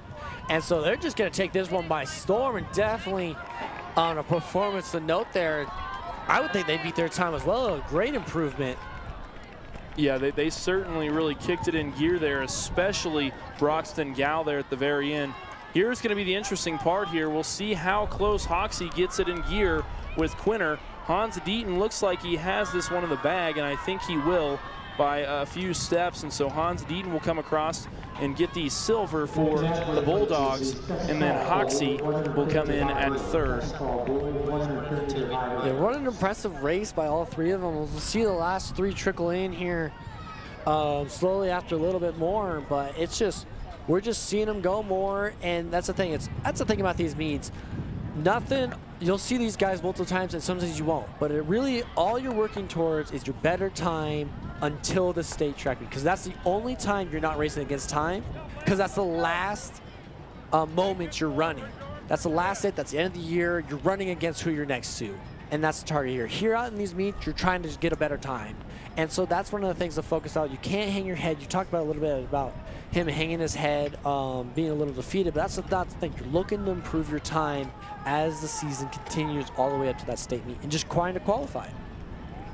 So now left in the race is Rawlins County. Their best time is 9:45.55, and then right behind them is Shaylin High School at 9:55.45. So that will be a pretty close race, I would imagine, here as we come down the stretch between those two. And then CFE Homeschool in the very bottom, and they are coming in at 11:38.50. So the one to watch will certainly be that difference between Shaylin and Rawlins County. I think I just saw Shaylin maybe just come in and finish. Both of them, yeah, because here comes CFE coming in here, I believe, to finish as well. And so as we keep going here, we saw Rawlins County and Cheyenne High School, I believe, finished. No, you're right. It was just Rawlins County, I believe. Yeah, I think that was just Rawlins County. So Rawlins County coming in and improving their time by quite a measure. And then Shaylin High School just came in and finished it out. So now it'll just be CFE Homeschool that has to finish out their final laps. And then we'll be ready for the women's 100-meter hurdles. And that is just a great event as we get ready. You already saw the hurdles out there. We're talking about their opening. And here's the thing about hurdles. It's definitely a different type of event because a lot of people are scared of them because they're scared of falling, they're scared of tripping over them, running through them, they get scared coming up to them. But when you get into the high school, it's kind of all the people like, hey, I've been doing this for a little bit, I know what I'm doing, I'm just trying to perfect what I do now. Well, CFE is rounding one of their final curves, I believe, if I counted correctly. I think they are getting ready to finish their race out, and we will get the women's 100-meter hurdles underway. There's 3 heats of women's 100-meter hurdles. And then after that, we will have the men's 110-meter hurdles. And there's 2 heats of that. So should certainly be fun for all these heats. All these heats really do have some pretty close times in terms of how close they are compared to the rest of their heat. I definitely agree there. It's definitely, so for those who don't know, heat 1 is the slowest of the times we have recorded, and it goes inside out, if that makes sense. So in the slowest lane, it's going to be lane 7. Then in lane, I believe lane 1 is the second slowest. Then lane 6, 2, 5, 3, and 4. 4 is the fastest time in that heat. And then the next heat restarts 7, 1, alternating there. The idea behind that is to create an arrow going down the pathway as long as the chain's on there. But sometimes that doesn't happen. I've seen lane 7s just storm out of there just because sometimes you just got stuck in the wrong heat. You just got cut out from these heats. So I'm excited to see what these rides come. I've always had a lot of personal respect for people who can do hurdles. As someone who has long legs are usually pretty good for hurdlers, but what I'll say is it's sometimes can be a disadvantage at times. It can kind of get your long legs caught up in the back of that hurdle and makes it difficult at times. And so we were talking about a little bit earlier about the form and the stepping about hurdles. A lot of people in middle school and like don't do hurdles are saying, oh, we just jump over it, it'll be faster. There is a specific form that a lot of people see. You'll see it as we're coming down the hurdle events is going, but it's a different kind of thing. For the women's, I'm not sure if it's the same, but for the men's 110 hurdles, it's 3 steps in between each different kind of set, you know. But as we keep going here, we're definitely going to see what really brings them for the women, because each one has their different style. So I'm taking a little bit extra step just to give them the extra momentum. So I'll read off the lane assignments here for this race. We'll start from fastest, not fastest to slowest. The way they do that is, the way they structure it is they'll have the fastest runners in the middle. And it looks like there was a false start here at the very start of that race. So St. Francis is in lane 1 and 2. And then in lane 3 is Rawlins County. Lane 4 is Hill City High School. Lane 5 is Dighton High. Number 6 is Greeley County, and then lane 7 is Weskin High School. Yeah, we're coming in here, like I said, only 1 note sign here, so definitely coming in here. So we're going to have to see what kind of we bring to the heat. So false start in lane 3, so we will have to start it all back again as the girls are lined up there at the starting line. And it looks like the girl who false started will not be competing. That's one of the things, too. You can't get over anticipated here as the hurdles. And you kind of see, so with the form here, you kind of see them there as they do a 1 leg forward and bring the 2nd leg back over. As you have a kind of trip there. Luckily, it looks like she got back up and kept going there. And of course, like we talked about, not a disqualification as long as the hurdle stays in your lane and doesn't impede, which means gets in front of the other runner. And I believe who came across the finish line first there was Hill City, and that was Marianne Christian, and she led that first heat of 3 for this particular invitational, and they like to try to move them through pretty quick. So after they kind of get a chance to reset some of the hurdles that might have gotten knocked over, they're going to keep going pretty quick. So I'm going to go ahead and read off some lane assignments here. So you'll have Tatum Bain from Greeley County in lane 1, and then in lane 2 Jordan Cox from Northern Valley, and then in lane 3 Jalen Ida from Wallace County, and then in lane 4 we'll have Pacey Juneman from Rawlins County, and then in lane 5 we have Natalie Bixenman from Wheatland High School, and then we have Kenna Bain in lane 6 from Greenlee County, and then in lane 7 we have Kamara Harvey from Quinter High School. Yeah, when you're talking about Marianne Christina, she was the fastest time in that previous race, 18.75. It just gets slower from there. It's getting those quick off things, and you're going to see some impressive times as we get coming in. This next one, actually, Kamara Harvey, we've got our first Quinter runner here outside of the relays here, and so she came in here with an 18.44, and so she was pretty good. Lane 4 will be the lane to watch. That is the fastest time in this heat. It is Rawlins County, Pacey Juneman in the black uniform. We're underway. The girls are out pretty hot here at the very beginning. Leading the pack here, Pacey Juneman still setting the pace. She comes across the final hurdle and, man, closes that one out by quite a number. The big story there at the end of that one was Kamara Harvey of Quinter High School came across in either 2nd or 3rd place. She came across right there at 3rd place, and I was going to say the same thing. She did really good in that thing. She was at the bottom of that heat, just making it in there barely, but then she kind of did some work. It looks like when we were looking at the overview cam, looked like she was coming over clean, coming over smooth, not really stumbling, keeping her arms to her side, and that's one of the biggest things. A lot of people like to do this, and it messes you up because of your turn. You don't want to do that. Well, she had the slowest time in that heat and ended up coming across in what was either 2nd or 3rd, which is pretty notable for her. That's a really awesome achievement for her. I'm sure she's pretty proud of herself there. I'm sure that had to have been a PB for her, or a PR, I should say. So now for the finals of the women's 100-meter hurdles, the 3rd and final heat, we'll have Shaylee Ballman of Quinter High School in lane 1. In lane 2, we'll have Addison Cole of Ellis High School. In lane 3, we'll have Issy Fuchs of Ness City High School. And then in lane 4, we'll have Cameron Gorley of Hoxie High School. And then in lane 5, we have Lainey Spear of Dighton High School. Lane 6 is Kiara Amader of Hoxie High School, and then in lane 7 we have Avery Jensen of St. Francis. And these are one of the girls that they know what they're doing. They came out here, they've been doing it for a little bit longer, and they just gotta flow with it.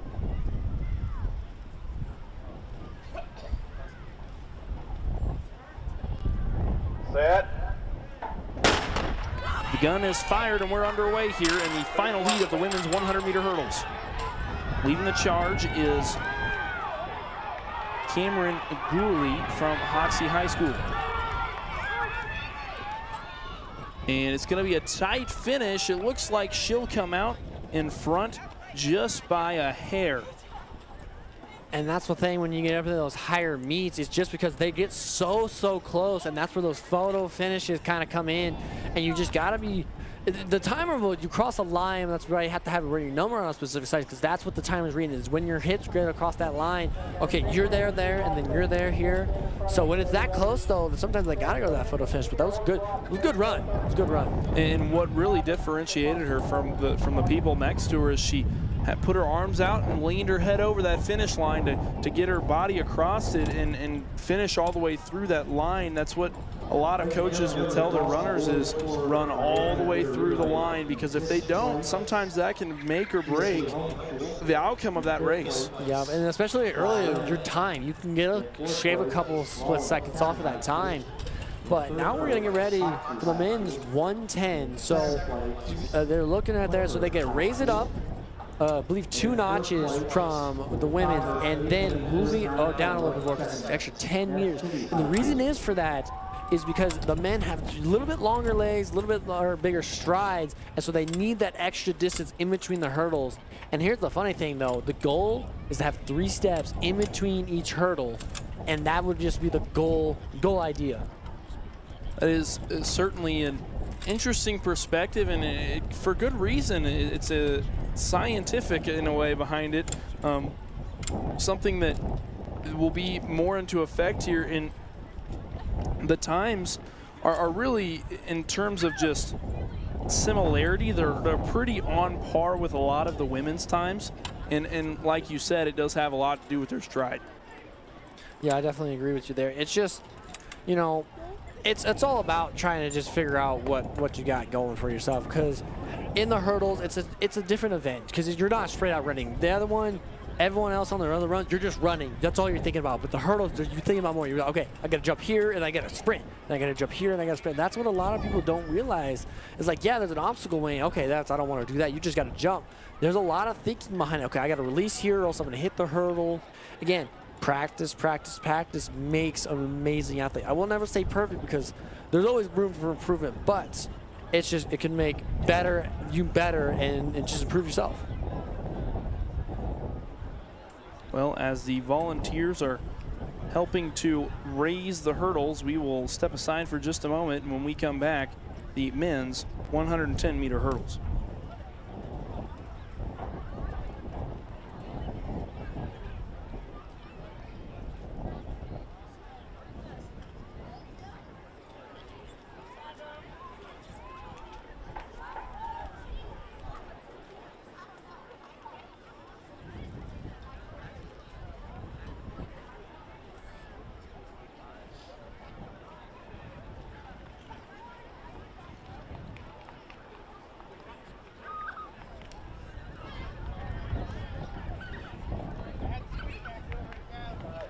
Well, we're about ready to go here at Quinter High School.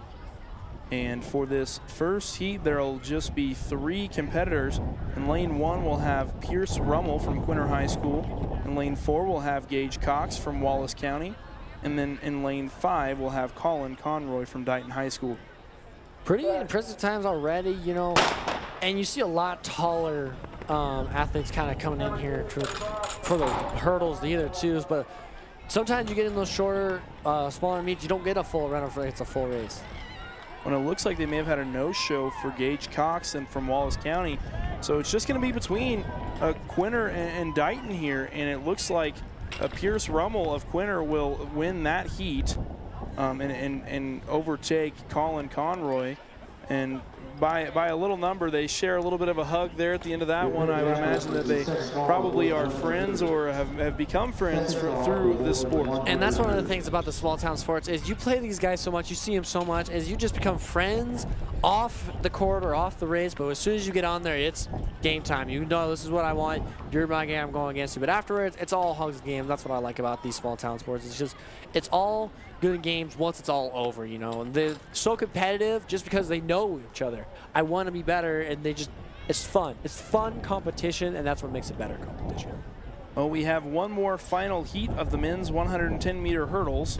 In lane 1, we'll have Braxton Monk of Hoxie High School, Weston Johnson of Dighton High School in lane 2. In lane 3, we have Owen Hammond of Northern Valley. In lane 4, we have Camden Polifka of Quinter High School. In lane 5, we have Kyler Kuhlman of Wallace County. And in lane 6, we have Chase Salyers of Quinter High School. And in lane 7, we have Nick Robin of Hoxie High School. The one to watch will be Camden Polifka in lane 4. He currently leads this particular heat by 7/10 of a second, just a hair. Actually, excuse me, that I didn't math that right. 10 hundredths of, or yes, 1/10 of a second. And that's how much he leads this heat by. So it'll be a tight finish here at the end. I definitely agree there. Camden Polifka, we saw him a lot in the beginning of the year during the football season. And he's just a great athlete. And you've seen the hops here, and he's just so quick. He's such a quick athlete, and you see right there, Chase Salyer's a tall one, can't keep up with it, but you see here, he's just kind of taking charge, knocking over little hurdles, great form. He's just got to finish out here.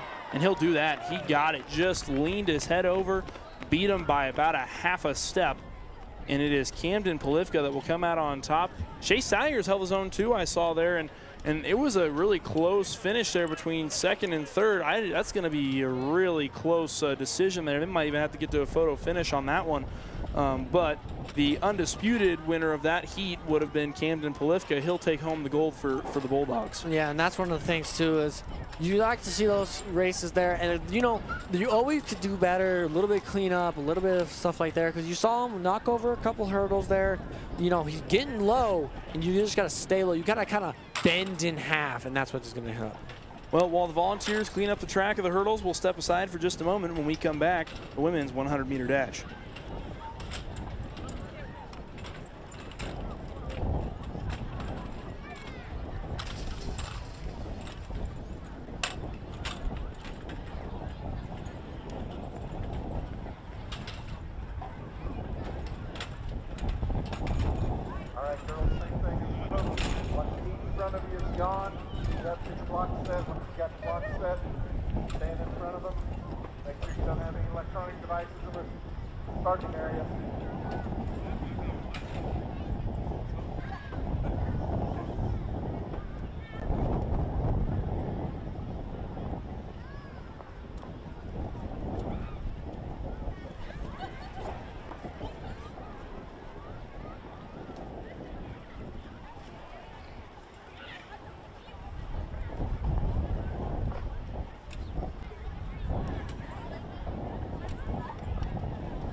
All right, girls, good luck.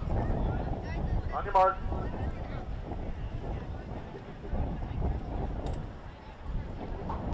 Well, welcome back. We have the first heat of the women's 100-meter dash. In lane 3, we have Estella Vargas. In lane 4, we have Olivia Kuhlman. And in lane 5, we have Laken Wark. Next heat, get the block set. Favorite of that heat will be Olivia Kuhlman, the time of 15:57. She is in the middle there for Wallace County. Surrounded by Golden Plain High School competitors, and it looks like Olivia Kuhlman will close that one out and win that heat for Wallace County. So there are 5 total heats of the women's 100-meter dash. First call for the girls 1,600 meters. First call for the girls 1,600 meters. And they like to try to really cycle these 100-meter dashes through there pretty quick, as there are a lot of people who do run the 100-meter dash. So for this second heat, I'll go ahead and go through lane assignments. In lane 1, we have Wendy Garcia of Golden Plain High School. In lane 2, we have Kaylee Lyle of Natoma High School. In lane 3, we have Christina Vale of Weskin High School. In lane 4, we have Ida Brahimi of Weskin High School. In lane 5, we have Annabella Armstrong of Wallace County. And in lane 6, we have Jocelyn Gomez of Western Plains.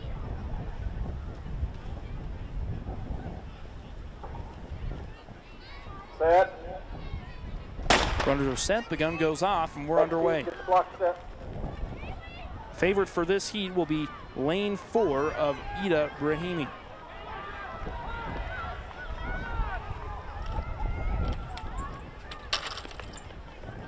And it looks like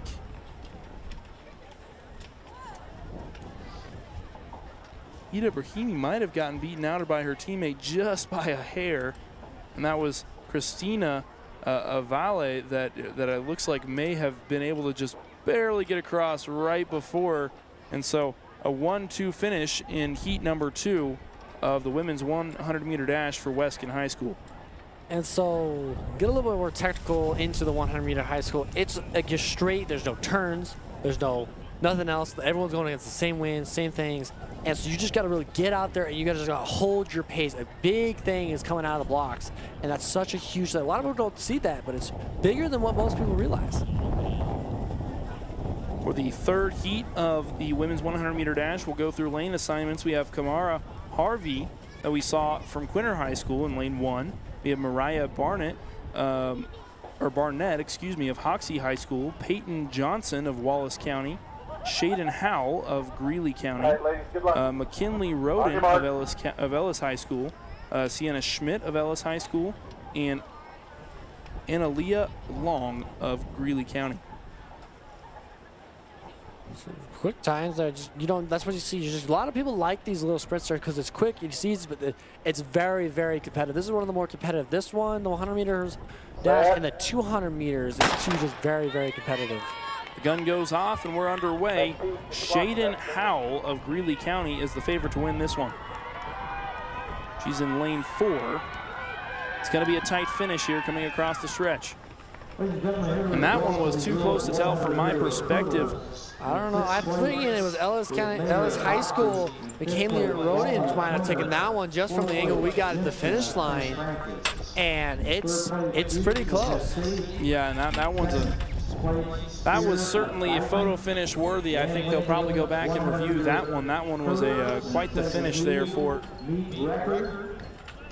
the end of that one. Get ready for the next one. You got a couple Quinter girls in this one. They had one in the last meet, or one in the last heat, and then 2 more in this one. And one of the ones I like to know about is Braylon Blackwell. Yeah, so in lane 1 we have Akalian Flax from Western Plains. In lane 2 we have Courtney Instastedt of Quinter High School. And in lane 3 we have Braylon Blackwell of Quinter High School, someone we saw during a basketball season for the girls. And then in lane 4 we have Olivia Ball of Wheatland High School. In lane 5 we have Ava Dix from Stockton High School.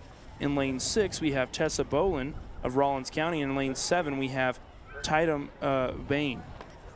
Yeah, and we're talking about Braylon Blackwell. She was such an athlete in the basketball thing. She would give so much. As a freshman, she was so good and talented, and she was quick. So this is definitely one of her events. I look forward to seeing her after watching her play so much in the basketball, see how quick she actually is coming out of these heats. Just a straight run race, nothing between her. And from right to left on your screen, Braylon Blackwell will be in the 3rd lane from the right. She is certainly a very promising athlete coming out of Quinter High School here for years to come. It'll be interesting to see how much she develops, as she is only a freshman. The gun goes off, we're underway. And leading the charge looks to be Ava Dix of Stockton High School. And it's all coming down close. This might be another photo finish. And I don't know about you, but Braylon Blackwell was right there at the end there. I would have to take a look at that again, but she was going hard in there.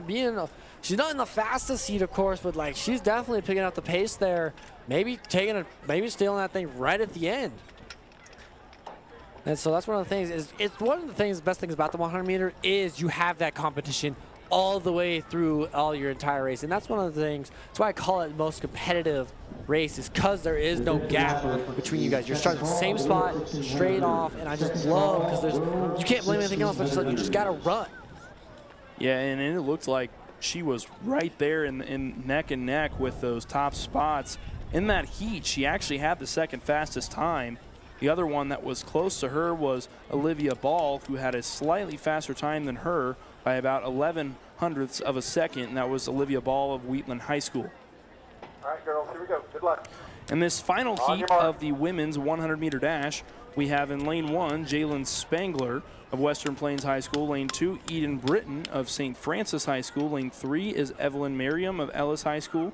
Lane 4 is Tegan Liggett of Ness City High School. Lane 5, Cameron Gorley of Hoxie High School. Lane 6 of Sienna Brenner and Ness City High School.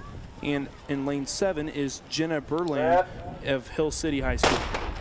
And if you look at the times here, it's so close. This one's just going to be another line sprint there. Everyone just kind of in the same line coming down to the kind of people right next to each other. And coming across the finish line, I believe that was lane 4. That is Tegan Liggett of Ness City High School. She was the favorite coming into this one just by a hair. And, man, she beat her opponent by maybe half a step. It was Evelyn Maryland right on her, right next to her, man.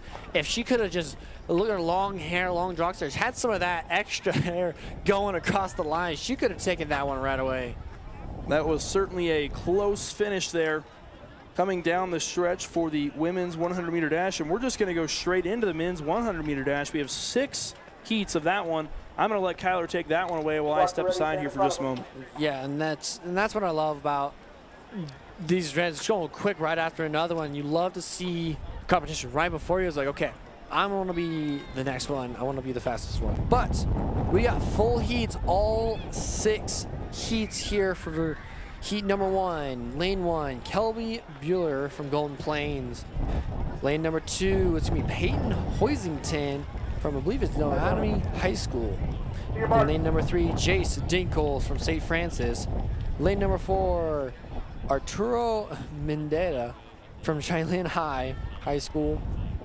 Lane number 5, Gerald Lobmeyer from St. Francis. Lane number 6, Alec Wint from Weston High School. And lane number 7, Daniel Ramirez from Cheyenne High School, as they're off here, kind of taking the lead. I believe we're missing lane number 4, Arturo Mendera, not on the floor, but that's going to be taken away by Jace Dinkle, St. Francis. He was the favorite there in that lane. He had the exact same time as Arturo Mendera, but he was a no-show for the previous season. We had no lane number 4. So as we'll get ready straight into heat number 2. As I have here on my sheet, coming in here, Rowdy Grubb coming in from Greeley County in lane number 1. Cody Mobler coming from St. Francis in lane number 2. Lane number 3, Caden Harley from Ness City. In lane number 4, it's going to be Isaac Gillespie from Quinter High School in favor of that heat there. From lane number 5, it's going to be Miguel Garcia, Golden Plains. In lane number 6, it's going to be Cademan Keller from Ellis High School. And lane number 7, it's going to be Jacob Lua, Ellis High School as well.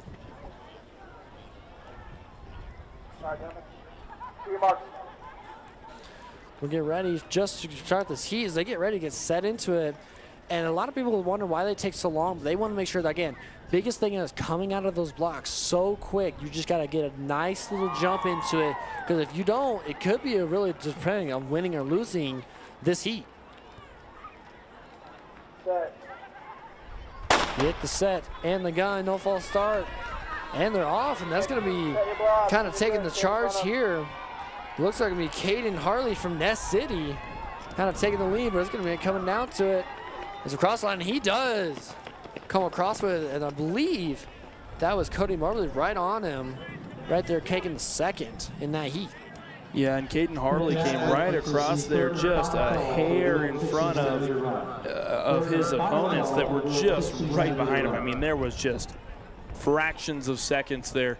And that's the big difference between all those runners, is how just tiny little missteps or how quick you react out of the blocks can sometimes make or break a race. Yeah, it's the matter of flow, like you said, coming out of the block. Like, again, no matter in this short races, there's not much time to correct yourself. You got to be perfect in every area. Your form, your give, no matter what it is, you just got to give as much, perfection. Straight arms, using the arms to pump your, using your legs to your fullest potential, and that's going to make or break a difference between, what's the fastest one in.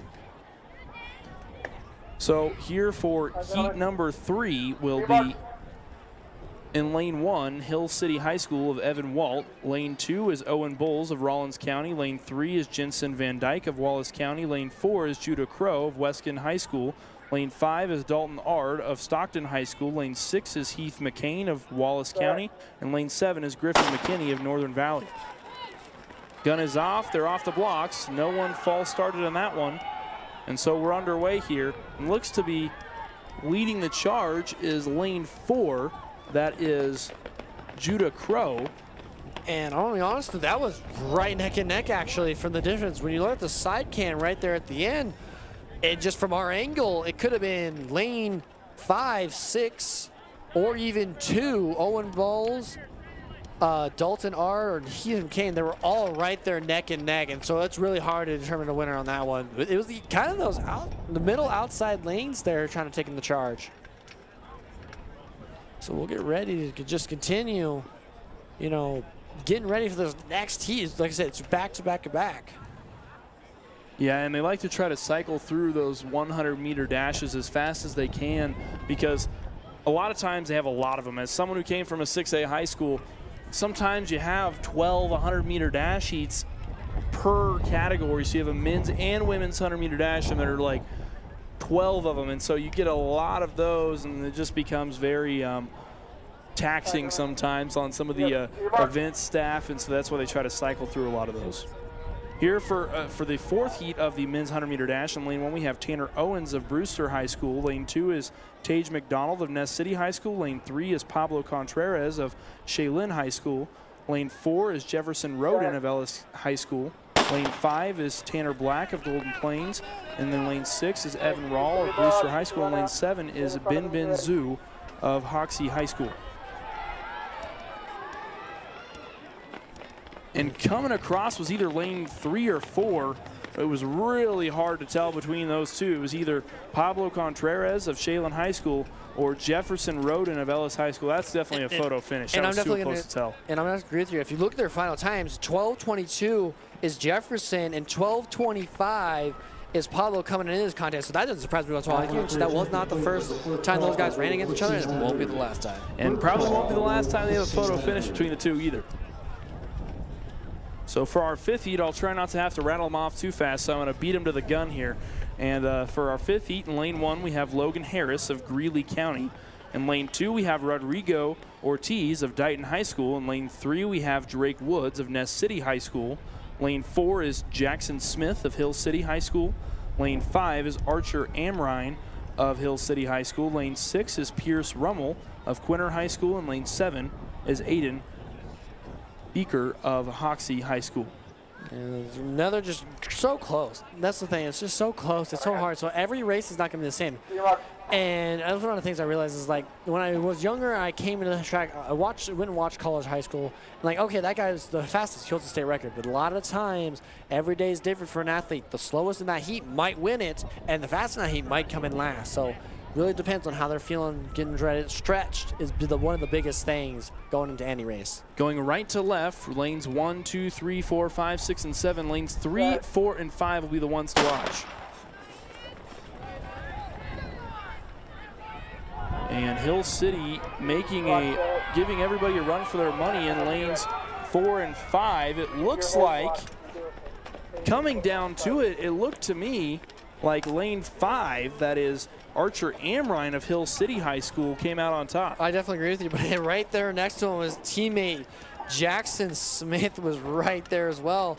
And again, that's 0.9 hundredths of a second, just different going into this. So it could go either way. Just kind of go and battle for it. And that's one of the best things. So if it's your teammate, that's the guy you're practicing against every day. And that's the guy you're going to see and run against every day. And that's what makes it so much fun, is just because you both are quick and you're both just going to compete against yourselves, but also time's getting in the state.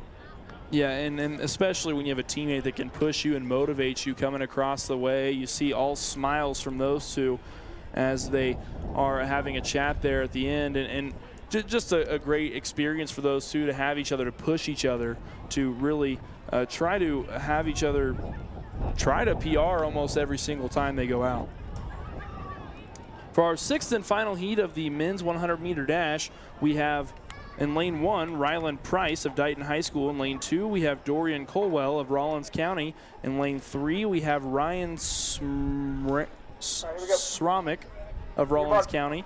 In lane 4, we have Carson Wright of Weskin High School. In lane 5, we have Jace Jenkinson of Dighton High School. In lane 6, we have Kelvin Rubottom of Natoma High School. In lane 7, we have Caleb Young of Greeley County. And one of the things to look out for is Carson from Weskin and 10:96. That's impressive. That is very impressive. To give you guys some perspective, the fastest man in the world, Usain Bolt, ran 9.58 seconds for his fastest 100-meter time. That's like basically a second and a half behind him. And in all aspects, you don't think that's that far off, but really in track, a hundredth of a second is pretty close. Yeah, that's a lot. So when you talk about second and a half, it's a distance, of course. We're not saying he's Usain Bolt fast, but that's just one of the quickest people I've seen in high school.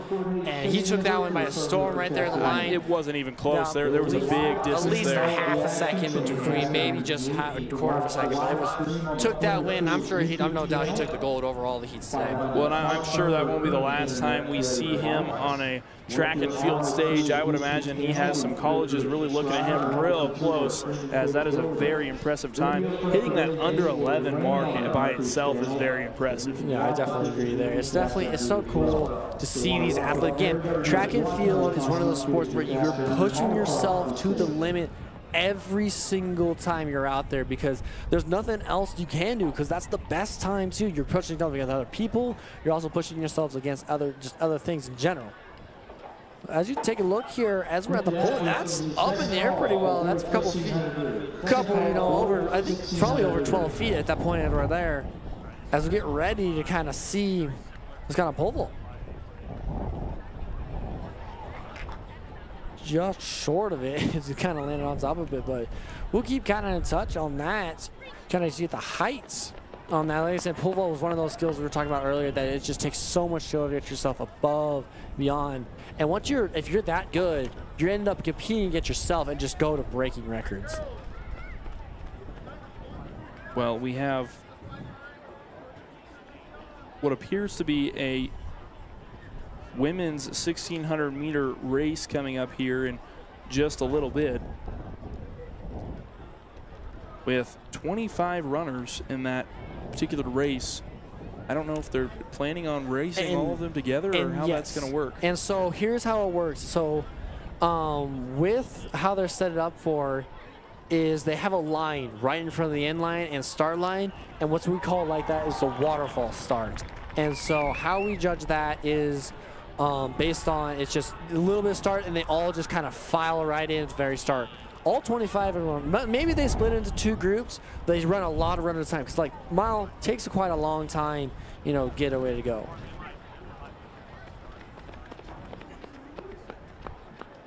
And so yeah, you see right there, they're going to see kind of some step forward a little bit there. They try to pack as many as they're to the side they can, but they don't want to, make anyone trip, make anything else like that happen. Of course, that wouldn't be a thing.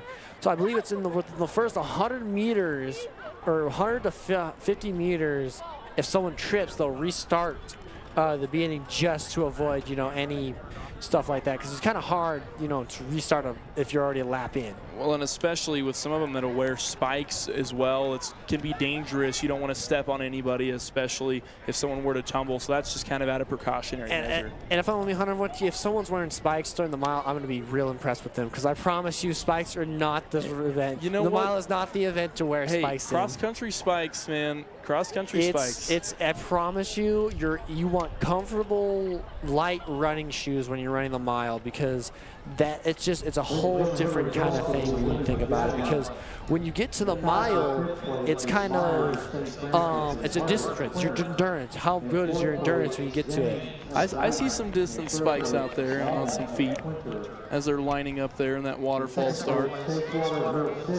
Yeah, that's it. I mean, hey, I'm not saying it's a bad thing to run against people running in spikes. It's just, of course, I wouldn't recommend it, because again, you want to be your feet. This is endurance. Your whole body you're putting into it is you got to have comfortable feet. If your feet aren't comfortable during those 4 laps, you're gonna have a miserable time, and your time's not gonna be as good as you think. And that's the difference between track spikes and cross-country spikes. Is those cross-country spikes are a little bit more supportive. They've got a little bit more of a soul to them, whereas the track spikes you're basically running on paper. Yeah, and I don't think I've ever personally seen cross-country spikes, but there is a spike limit to how long they can leave, and I believe it is 1/8 of an inch, because that way it doesn't tear up the track. And also, of course, if it does, you accidentally spike someone. Now, of course, no one really sees it on guard because it happens accidents all the time. It doesn't cause that big of an injury. So we are underway for the women's 1,600-meter race. The favorite to win this one with a time of 5:15.53 is Avery Boydston of Ellis High School. And the closest one comes in at number 10 here for Quinter High School, Brooklyn Countryman. I believe her brother was also on the state high school cross-country team that won, I believe, the last 2 years. Yeah, and she is the closest Quinter runner that we will see in this race. So she will certainly be one to watch if you are a Quinter faithful tuning into this broadcast. And leading the charge, and as we expected, is Avery Boydston of Ellis High School. And she is really already separating herself from the rest of the pack. And so how coaches like to go about explaining this one is the first lap is you get out pretty strong, there's for 150, 200 meters, and then you find your pack. You don't want to be the first one in front. Of course, like her, if she's strong enough, you're good. But if you're around a group of people, get right behind people. And the reason for that is they're taking all that wind in front of you, and it's just going to help. It's going to help you save energy, because you're not fighting that wind. They're fighting that wind, and you just kind of get behind them. Of course, they know if they start trailing, get around them, get past it. But like, find that pack, stick with it until that second to last lap, into the second to last lap, into that final one. The official term for that would be drafting. That is a very important key point to track and field, especially when you have windy days like even today. You see some wind and some maybe not super inclement weather coming in through the way, that being able to draft behind someone can be really important in races like these, and can really even make or break the outcome of a race if you can draft behind someone and then catch them at the very end. So while we kind of let these runners go, as we see at Ellis High School, Avery Barnes kind of get a little bit going. We'll see, checking a little bit of maybe some high jump here shortly of events, but also all again, field events are still going on, a lot to see. And so I'm excited to see some of the results coming in, because again, these are events that people like to see, like to kind of get going on themselves and, find out what happens.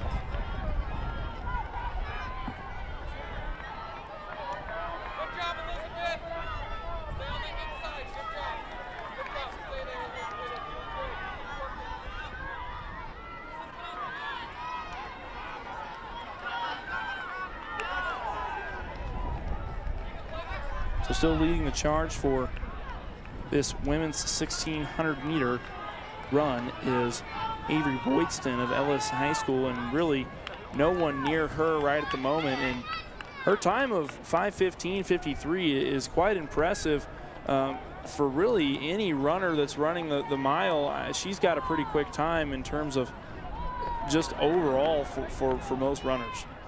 Yeah, I definitely agree. I love her pace. She's kind of getting into it. And you got to, again, set yourself a pace. If there's someone that's going to be running the pace with you, and that's the thing, you do a lot of study work in some of this stuff. You're, all right, who am I running against? Who am I doing? Mostly for the long distance. For the shorter distance, not much you can do there. That's what you're just running. You're all the way to the wall. That's what all you got. But again, like, it's just, you just got to find your pace, and you got to keep that pace. You got to keep running. So in practice, actually, just to note, you don't run the distance you're going to run on meet day. you practice running longer. So say you run your longest race is the mile. You're probably running, 1,600 meters. You're probably running 4,500 meters. No, or sorry, not 400 meters. 4 to 5 laps. So around 5 laps. Just adding more meters to it, just to give them extra, endurance is what I'm looking for. Yeah, and some days they'll have them run, just kind of time trials of their races. A lot of times, though, for really a mile and up, they'll have them run 4 to 5 miles, because a lot of these runners that are in this mile race tend to be those distance runners that you'll see. And while technically mile is considered a mid-distance in my eyes, you'll still see a lot of cross-country runners in races like these, and so typically their workouts are going to be a longer distance workout. Yeah, definitely there. And so we'll just have to see who put the extra work in. And we're going to see some catches up to people, passing to people. You see right there, Avery Boydson just making some passes, passing them up, see what happens. And that's where things will get a little bit confusing here coming down the stretch as to see who's on what lap. Avery Boydston still leading the charge here for this women's 1,600 meter run.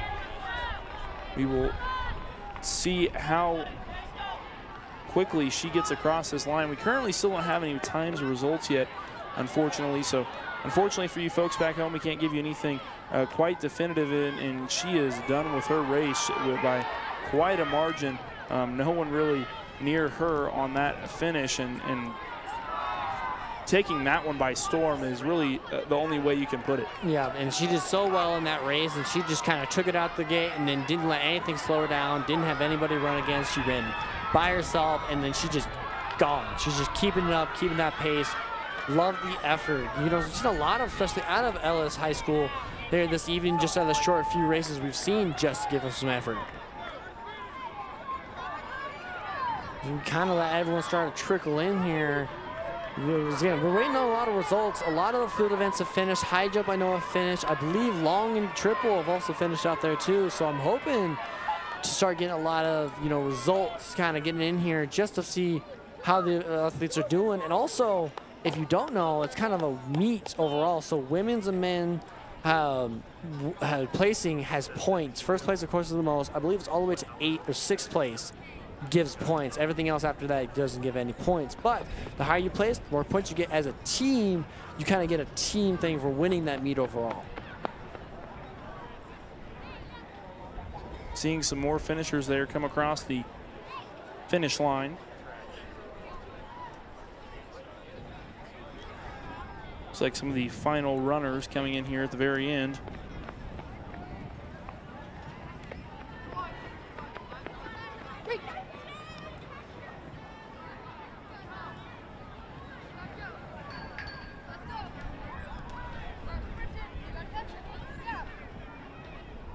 Looks like maybe just a few more final finishers here.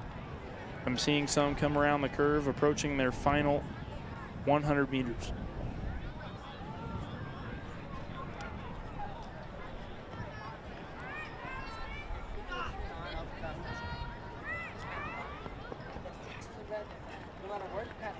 And you're bettering yourself just as, a runner. And so as you continue to just run and run, and just helps you with other different sports.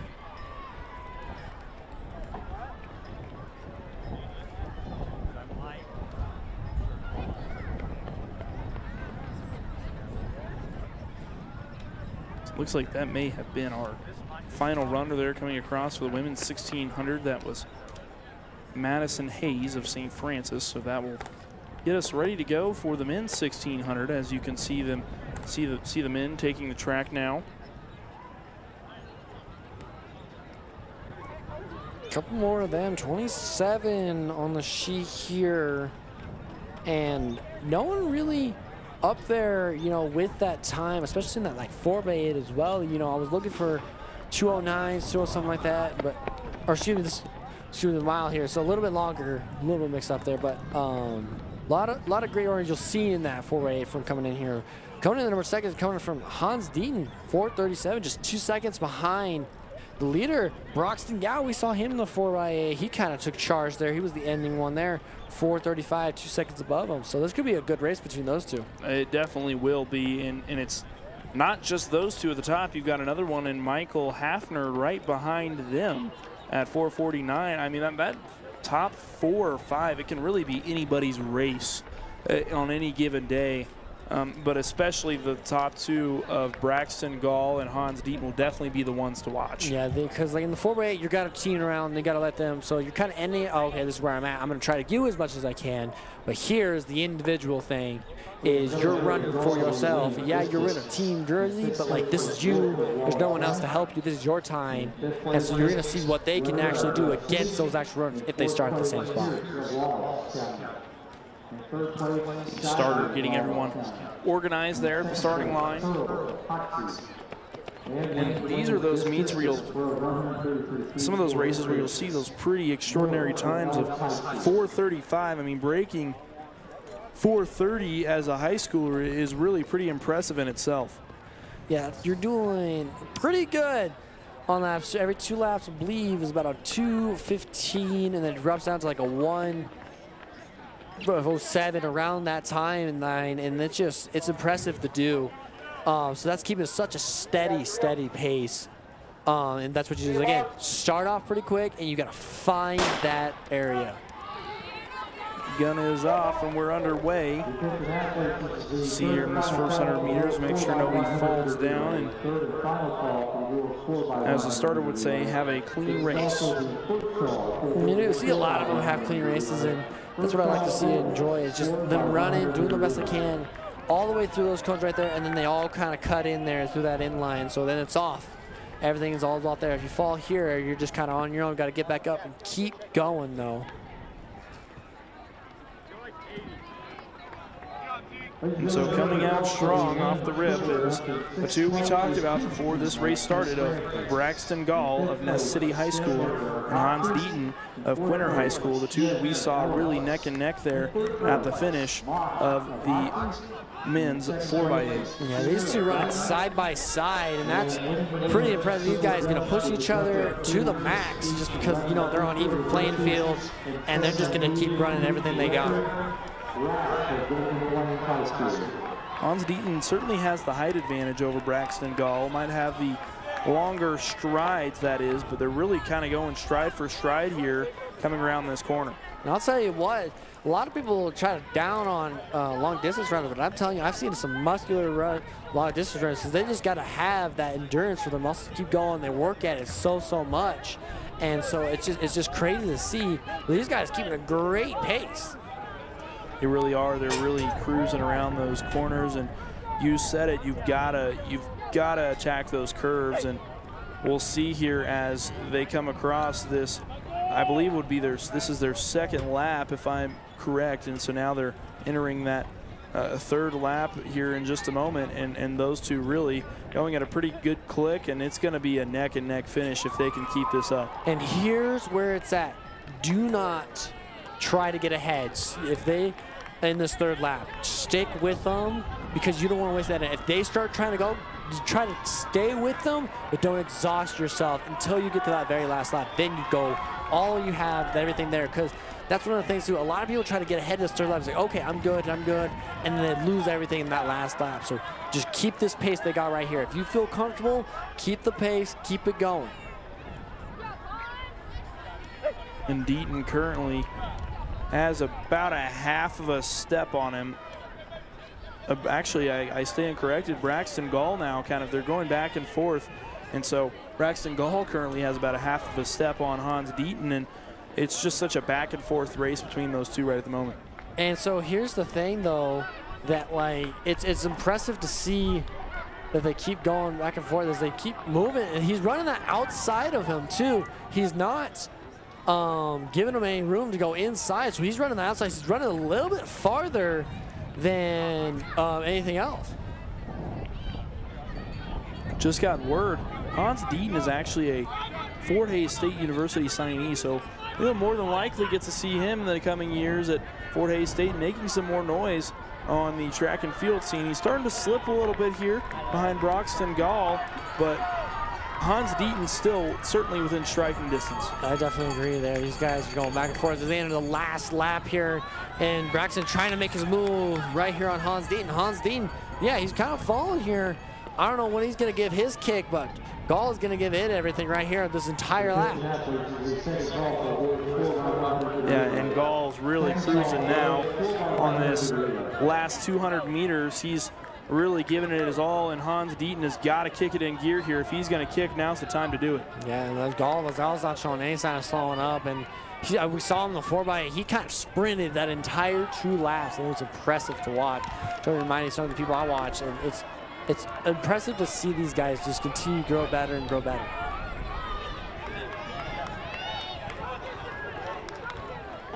Deaton attacking that curve.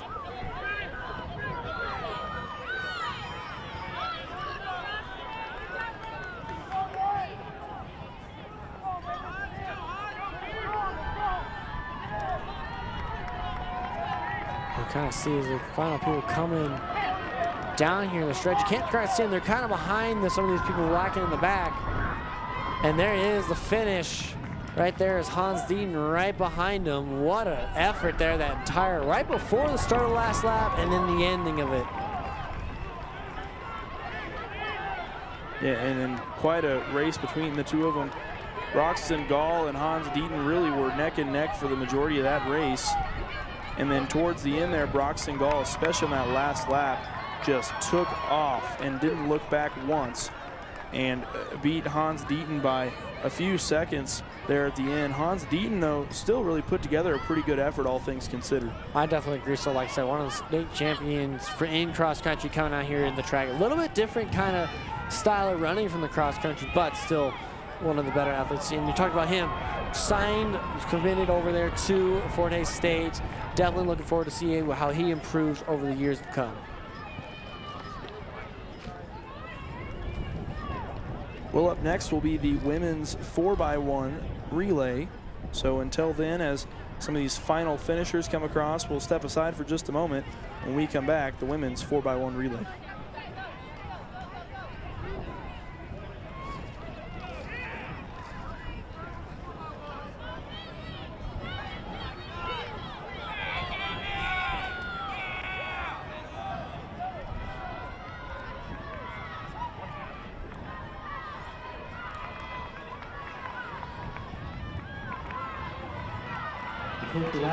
First call, road 400 meters. First call, road 400 meters.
Fifth athlete to the Rhoda Grove from Greenwood County, please report to the long jump.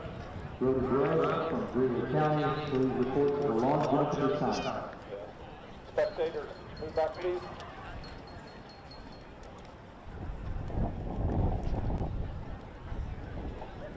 Thank you.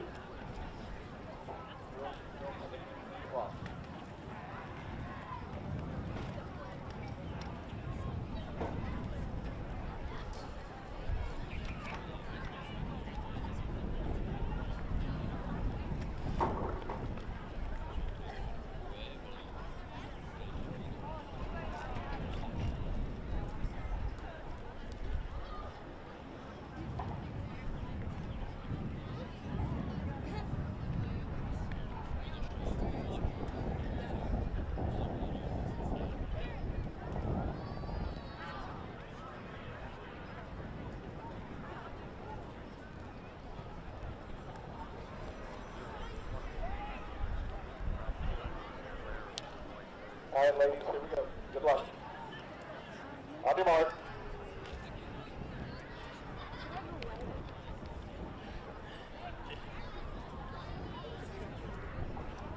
All right, as we welcome back here, as we get ready for the women's 4x1.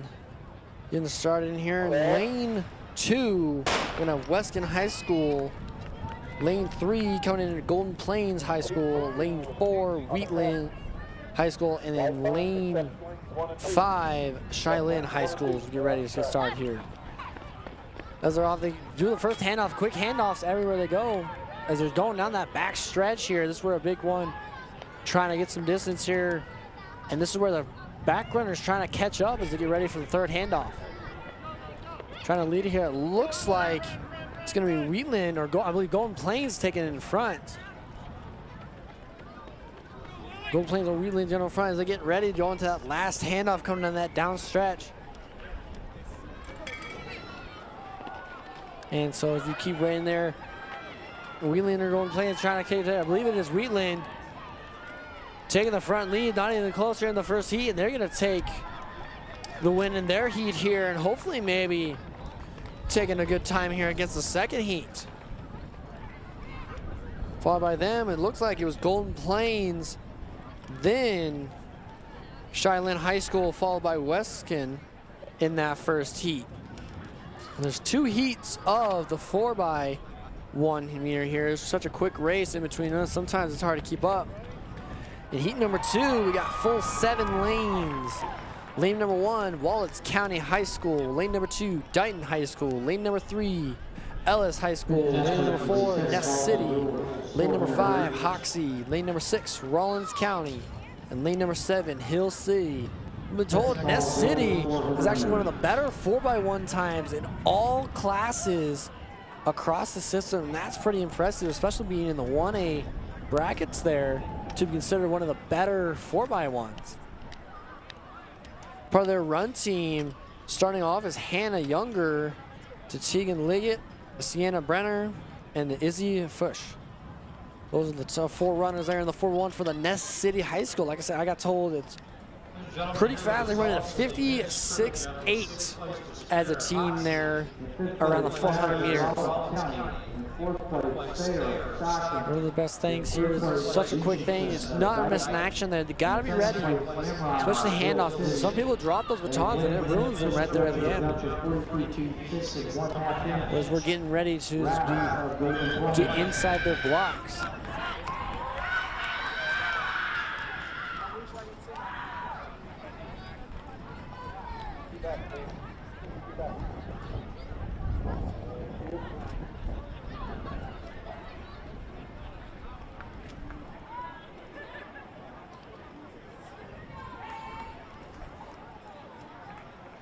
Second one to look out for is second and third. Ellis and Hoxie, they're running pretty similar times, 52.43 and 52.87, right next to each other. Nothing quite changed in there. That's gonna be a quick race, though. But right behind them, 53.60 and 53.82, Dighton and Rollins. So we're gonna have to see what comes out of this event, because all good events here, like I said, especially with Ness City being one of those top contenders in all A's.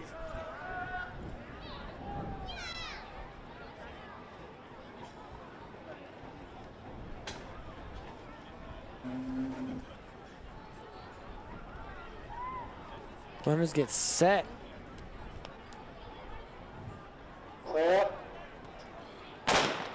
And there's the gun as they're off around the first curve on the top side. Can't really tell who's on with that stagger start. It's hard to tell until we get to this back stretch here, the second runners. And the first handoffs are made as they're moving down the stretch. Backside there, you kind of see them starting to fill out who's going to start taking the lead. You get a view here as the third runner's ready to take the batons. It looks like Nessi's trying to take it out, but also Ellis is right there with him, along with Hoxie. Coming to the curb, and Ness City coming on that curve, taking the lead there as there they show why they're one of the best. Going there all the way up in front, very short compared to everyone else, and there's no one near them as they come around that last 100 meters. 100 meters, no one's there. Trying to catch up, now coming up right behind him looks like Hoxie. And they're going to take that with Hoxie and Ellis coming up right there close and close, neck and neck. Like I said, right before the starting gun, just hundreds of seconds splitting them apart. Ness City showing one of the better ones as we get ready for the men's 4x100 meter relay.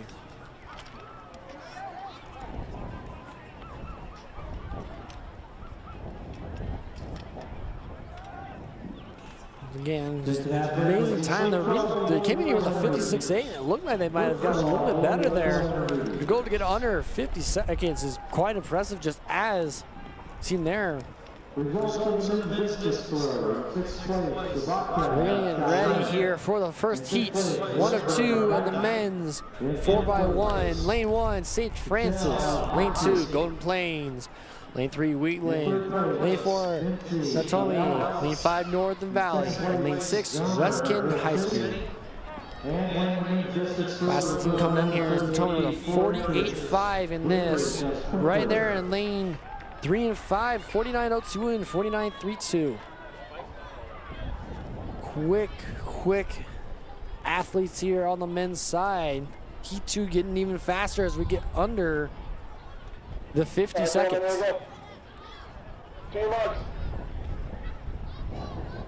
We get ready here as the athletes begin to take their marks and get ready to burst.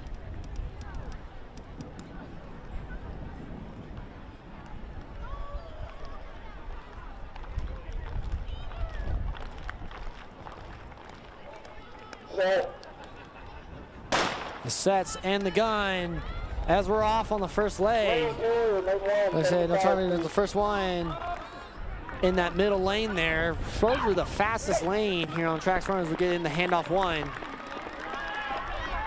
As they're coming down that back stretch now. Trying to see, it looks like could be Northern Valley. Tony trying to take that lead there. It's going to be lane number 5, take the lead, Northern Valley High School. Getting in with a 49.32. Third fastest in the heat.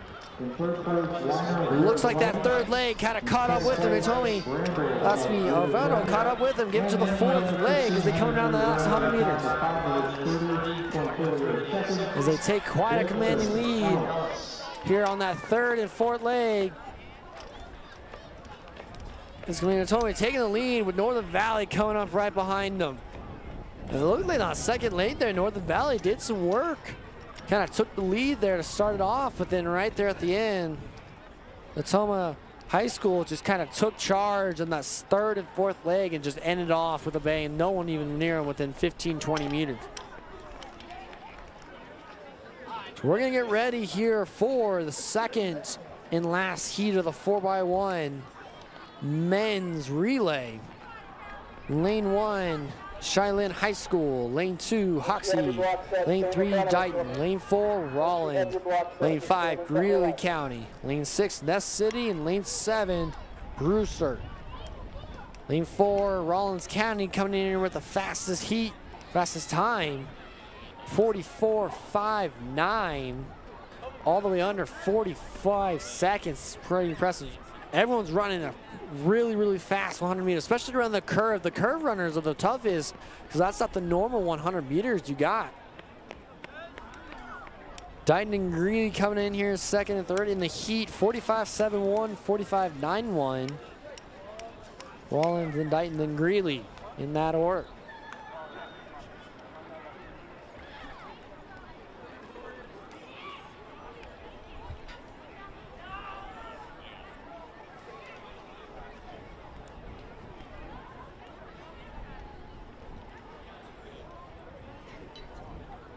Gentlemen, we go.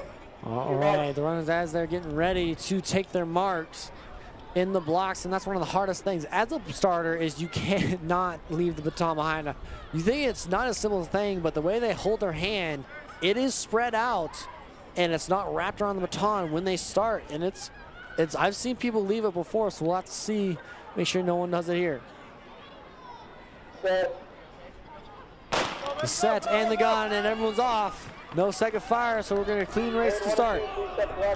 As they're around the first curve. Good glance here as the first handoffs are being made. It looks like Rollins County started to take their hands already on the first handoff. As we're coming around that back stretch here, is getting ready. Rollins County is trying to take a lead, making a huge gap. No one's getting close. As coming around that second curve. It looks like that inside lane there. Dian's starting to try to catch up there as we get in the final 100 meters. Dian's trying to catch him. But it looks like he doesn't get a chance here against Ryan Smack. And he'll take it away, and just barely, it looks like, right at the end. Just looks like maybe a stride and a half he had on him. That was Ryland Price there right at the end for Dighton coming in here, bringing in the silver. And so that'll do it for the men's 4x1 meter relay. We'll take a quick second before we get into the 400 meter dash women's.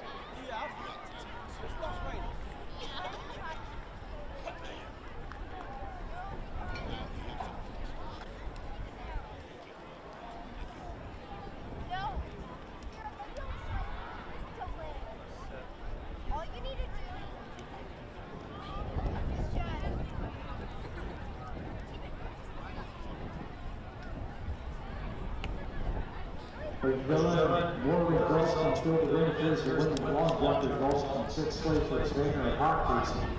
In 5th place, Schamberger of Hopkins. In 4th place, Schmidt of Ellis. In 3rd place, Ball of Wheatley.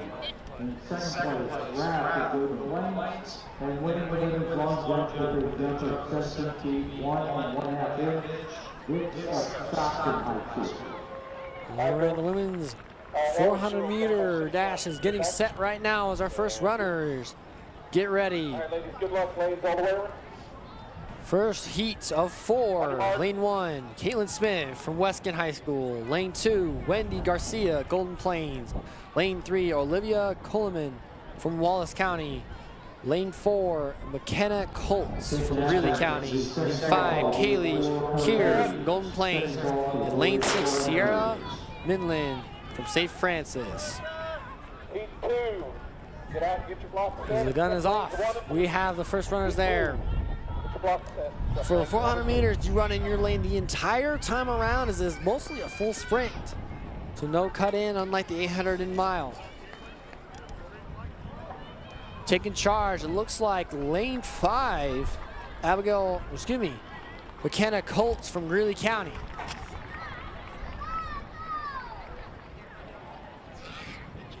So coming around that back stretch here, entering the second curve. It's gonna be, looks like Kaylee Keir actually in lane 5 from Golden Plains. Taking the lead there, followed up by McKenna Colts in lane 4.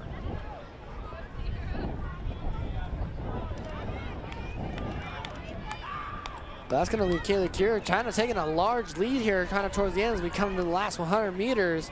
And actually, I think Olivia Coleman from Wallace County trying to take it over, trying to catch up to Kaylee Keir.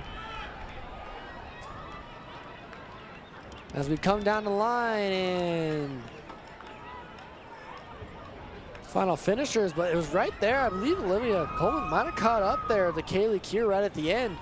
But either way, it was really close there, kind of coming to the end. A lot of different changes.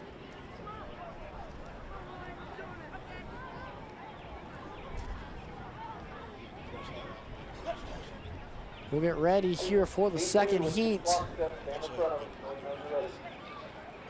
of the women's 400 meter dash. Lane 1 is going to be Addie Kennedy from Greeley County. Lane 2, Riley Myers from Dighton High School. Lane 3, Madison Siegfried from St. Francis. Lane 4, Casey Cranwell from Ellis High School. Lane 5, Abigail Wright from Cheyenne High School. Lane 6, Lexi May from Quinter High School. Lane 7, Rihanna Inman from Heartland.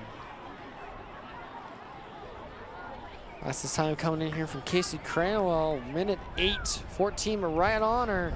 Give me Madison Siegfried from St. Francis, minute 8:95.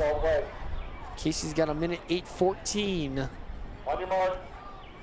We get ready as the women begin to take their marks.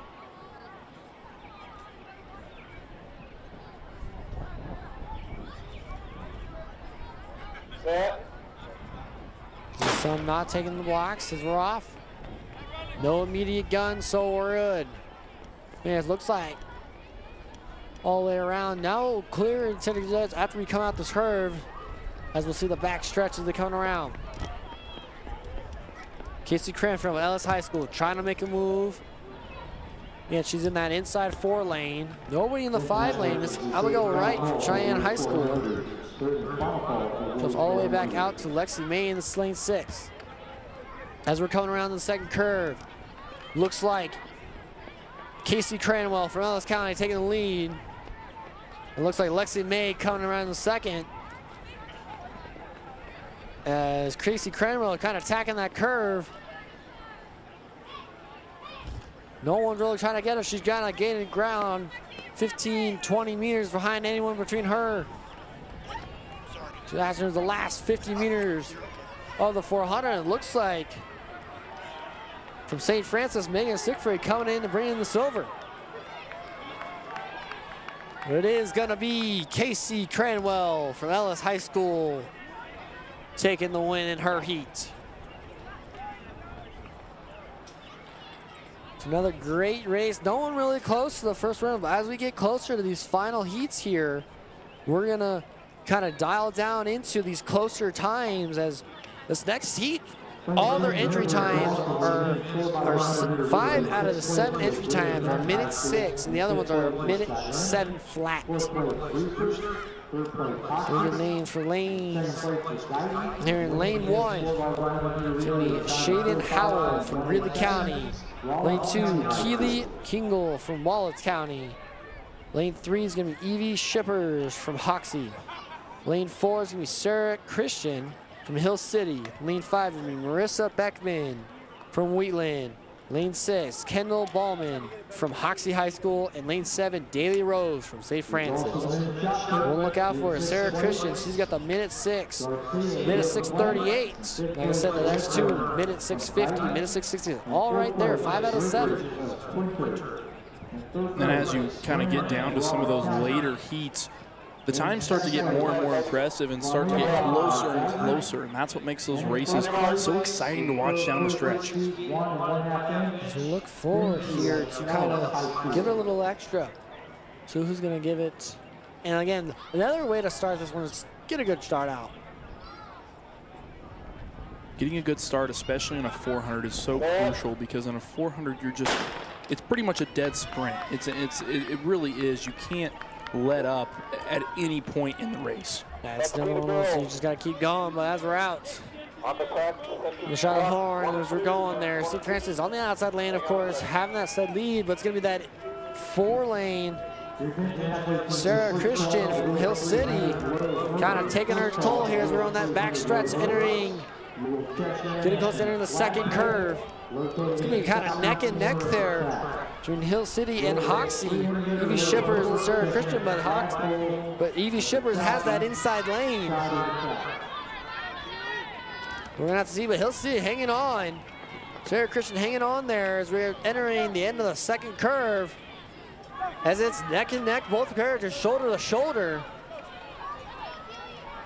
Looks like Hill City might pull this one out here at the end. So we're coming down here to the final thing. Last 20 meters here.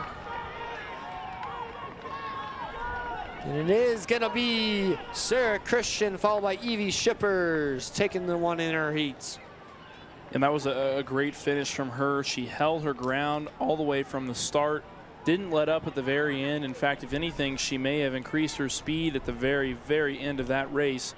Did an excellent job to finish all the way through the line and beat her by a little couple seconds, I would say, at the very end there, maybe a second at most. And a nice finish from her from Hill City. And that's one of the things too, especially when you get to that back second curve and you have that under lane that's caught up to you. It's one of the hardest things too, is she attacked it so well and able to take out part of that. Well, in this 4th and final heat, I'm really excited for this one. There is a runner, Jalen Spangler, listed at under a minute coming into this race. That's very impressive on the women's side of things, at least at the high school level for sure. a very impressive time from her, 59.98. She's going to be in lane 4. In lane 1, we'll have Izzy Fuchs, and she's from Ness City High School. In lane 2, we'll have Braylon Blackwell from Quinter High School.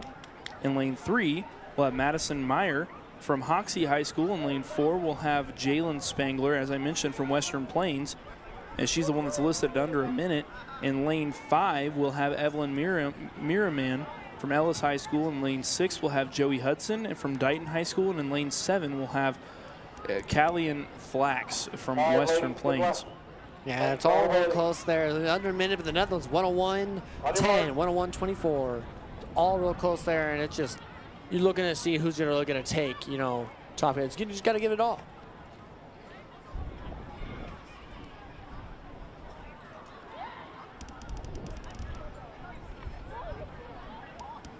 The runners get ready. Try to come on their blocks. Like I said, this final heat's really going to be the ones that's going to be close. It's going to be neck and neck. Just because, like, as you get from those slower heats to the faster ones, it's close, especially when it comes down to it. Even with the staggered start, but they stagger it so well, it just matches up evenly. And you have to be careful on that staggered start not to get too down on yourself, because when you initially see yourself coming out of the block, you think either you're way ahead or you're way behind, and sometimes that can really mess with the runner's head. You're there. You just got to know where you're at. But they're on that backside there. It looks like that outside lane looks like Marissa Beckman or from Wheatland might be taking this one.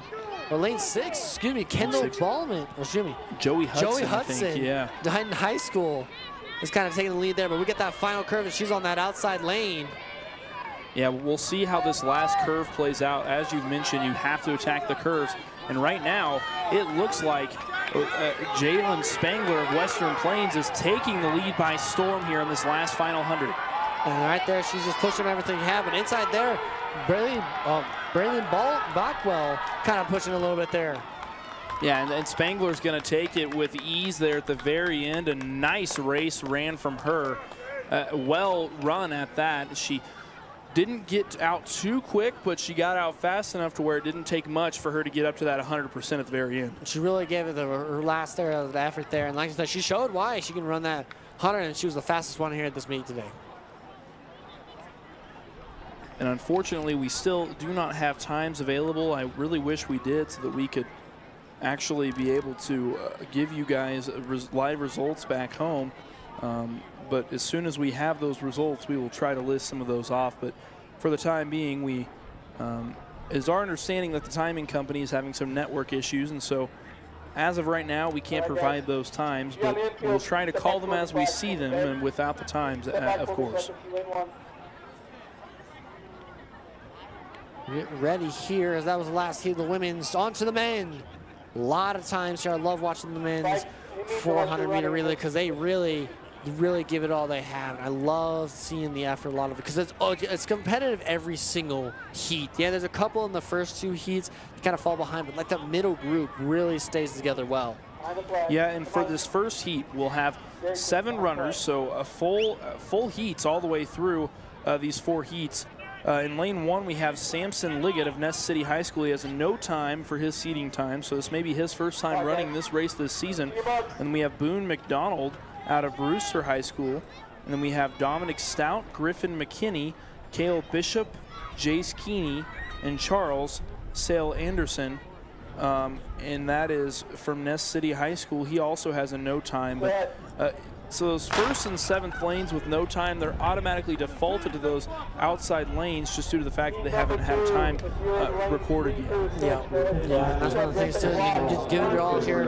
Try to get a baseline and see where you're at.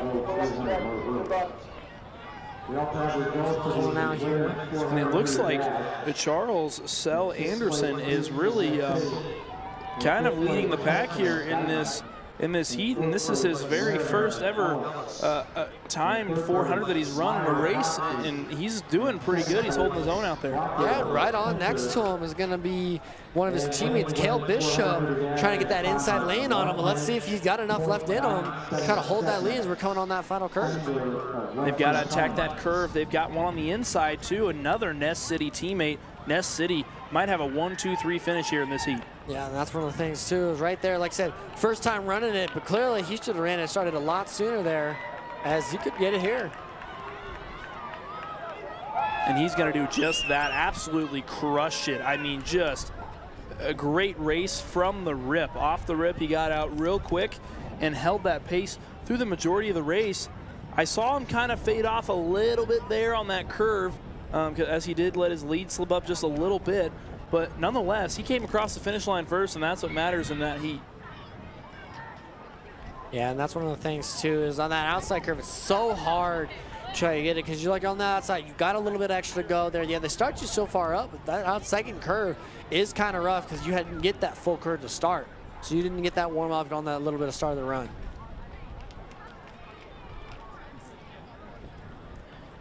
So it looks like we're getting ready to begin the second heat of the men's, and another one, just close times every heat.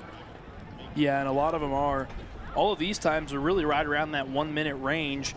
In lane 1, we have Aniston Wingington from Shaylin High. And then in lane 2, we have Zane Brown of Northern Valley. In lane 3, we have Colin Owen from Hill City. In lane 4, we have Austin Smith from Weskin High School. In lane 5, we have Maverick Mitchell.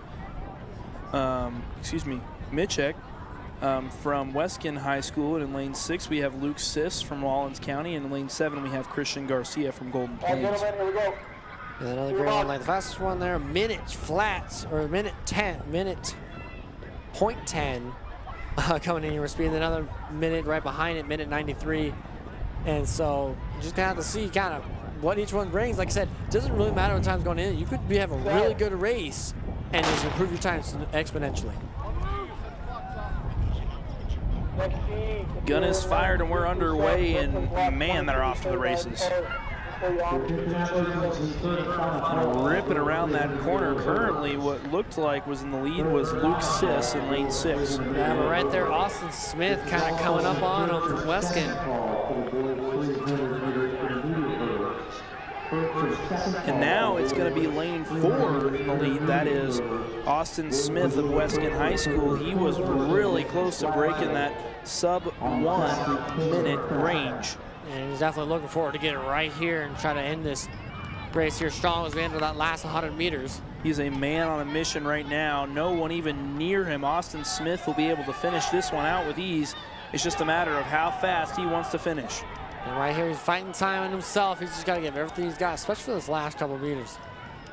And zipping right across our camera right there came across Austin Smith from Weskin High, and a nice race run from him. Yeah, right there. It was a great job. You know, came a little second, nice right out the gate. I could see that man just burst out of the thing and didn't slow off whatsoever. You see him kind of standing right there. He didn't look that tired either. I think he could have got another lap. As I said, a man on a mission. Austin Smith, he was really determined off the rip of that race. As you mentioned, you saw him come out of the gates, and he didn't actually get out the fastest of the group. He kind of stayed right in the middle of the pack and then really started to take off after that first 100. Definitely agree with you there. So, kind of see what's going on as we continue here. I believe it's heat 3. It is heat 3. Heat 3 will go down the list here. In lane 1, we have Owen Bowles of Rollins County. In lane 2, we have Derek Wilson of CFE Homeschool. In lane 3, we have Colt Worth of Quinter High School. In lane 4, we have Alvarado Garcia Villaverde from Natoma High School. In lane 5, we have Austin Bradford of Dighton High School. In lane 6, we have Caden Thomas of Quinter High School. And in lane 7, we have Jacob Parsons of Rollins County.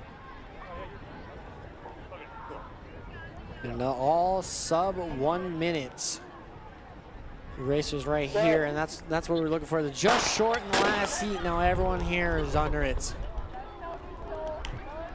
It looks like we got our first false start here since, I believe, the hurdles all the way at the beginning. Yeah, and you're right, and we'll see who they end up charging that full start to. And here's one of the things too that can cause one of the false starts is for the second gun to go off is someone slipping, coming out of the blocks, and then of course the false start tells someone heading a little bit early. And so you just gotta be aware of that. Second place finish of Rollins County. And winning the big long jump to the jump of 21 feet 3 inches even. Uncertain if someone was actually disqualified or not. We will see here shortly.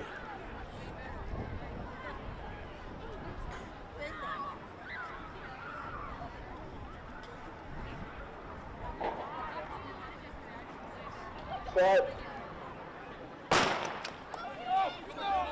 gun goes off this time, and it appears that no second gun will be fired. We'll call you on the next person down. As they're coming around that outside edge, I'm kind of looking here. I'm missing lanes. Lane 7, yeah. 7 there, so it could have been Jacob Parsons. Yeah, of Rollins County. Getting a disqualification. Well, leading the charge right now is lane 4. That is Alvarado Garcia Villaverde of Natoma High School. He was the expected favorite of this heat at 57.02 of his PR. He kind of coming around that last stretch, and another one just breaking everyone else in the heat. No one can stay with them. And hopefully he can hold on to it right here to the end. It's going to be tight. I think he's got it, though, and that he does. Coming across with some time to spare, and nice race there from Alvarado Garcia Villaverde. Yeah, right there coming in almost, I think he got it. Colt Worth getting the second, and then right behind him was Austin Bradford from Dighton coming in here in third. Those two were kind of neck and neck right there to kind of take over that silver in that heat. We've got one more final heat of men's 400-meter dash left to go. We have Rodrigo Ortiz of Dighton High School in lane 1. In lane 2, we have Drayden Hurl of Hoxie High School. In lane 3, we have Trevor Palmer of Brewster High School. In lane 4, we have Carson Wright of Weskin High School. In lane 5, we have Kemper Binish from Wallace County. In lane 6, we have Colton Prowse from Natoma High School. And in lane 7, we have Owen Patman from Golden Plains. Here we go. Lowest one there is coming from Carson Wright, Westgate High School, 58.6. Putting himself out there looking for a sub-50 run here today. And that would be a pretty impressive mark for him to make if he could get sub-50 here at today's Quinter Invitational. And as you saw right before the 400, we saw the girls and boys 4x1, and we saw some times being at 49.48. He is running a 400 as fast as 4 people running 4 100. So he is really getting the move on.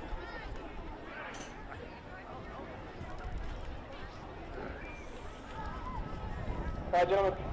To your box.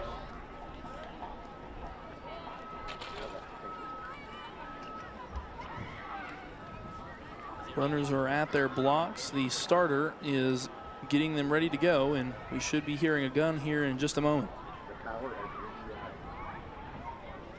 Set. There's the gun, and we're underway here in the final heat of the men's 400-meter dash. And leading the charge, I believe that looks like Rollins County. And it looks like we're missing Carson Wright from Weskin High School in lane 4. I believe you are correct, and now it's lane 5 leading the charge here in this heat, and that is Kemper Binish of Wallace County, or Kemper Binish, excuse me. And so with being on that outside lane, he's got to fight against Trevor Palmer over in lane 3, who's got the inside edge on him. Looks like he got him on the curve, but can he catch up? Well, surging up ahead is Brewster. That's Trevor Palmer in lane 3, and he might pull this one out, and it looks like he does. Trevor Palmer coming from behind there to close that one out. And then in second, it was actually Rodrigo Ortiz from Dighton bringing home the silver in that heat. So with that, that's going to end the men's, the 400-meter dash here. Is up next, we're going to have the 300-meter hurdles. We'll take a short break while they're setting up hurdles. When we come back, the women's 300 hurdles.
Ladies and gentlemen, here are the results of the men's pole vault. In 6th place was Johnson Guyton. In 5th place was Price of Guyton. In 4th place was Grubb of Greeley County. In 3rd place was Valheim of Northern Valley. In 2nd place was Richardson of Wallace County. And in 1st place, ladies and gentlemen, pole vault was up to 13 feet even. Work of Quinter High School.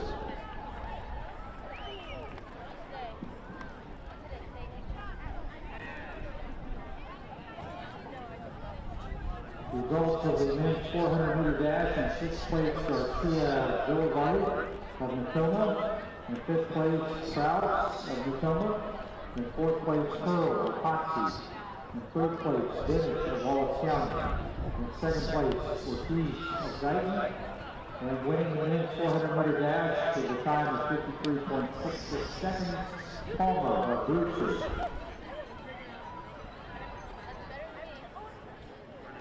All right, ladies, you got the clock ready. Stand in front of them. All right, here we go, ladies. Good luck. On your mark.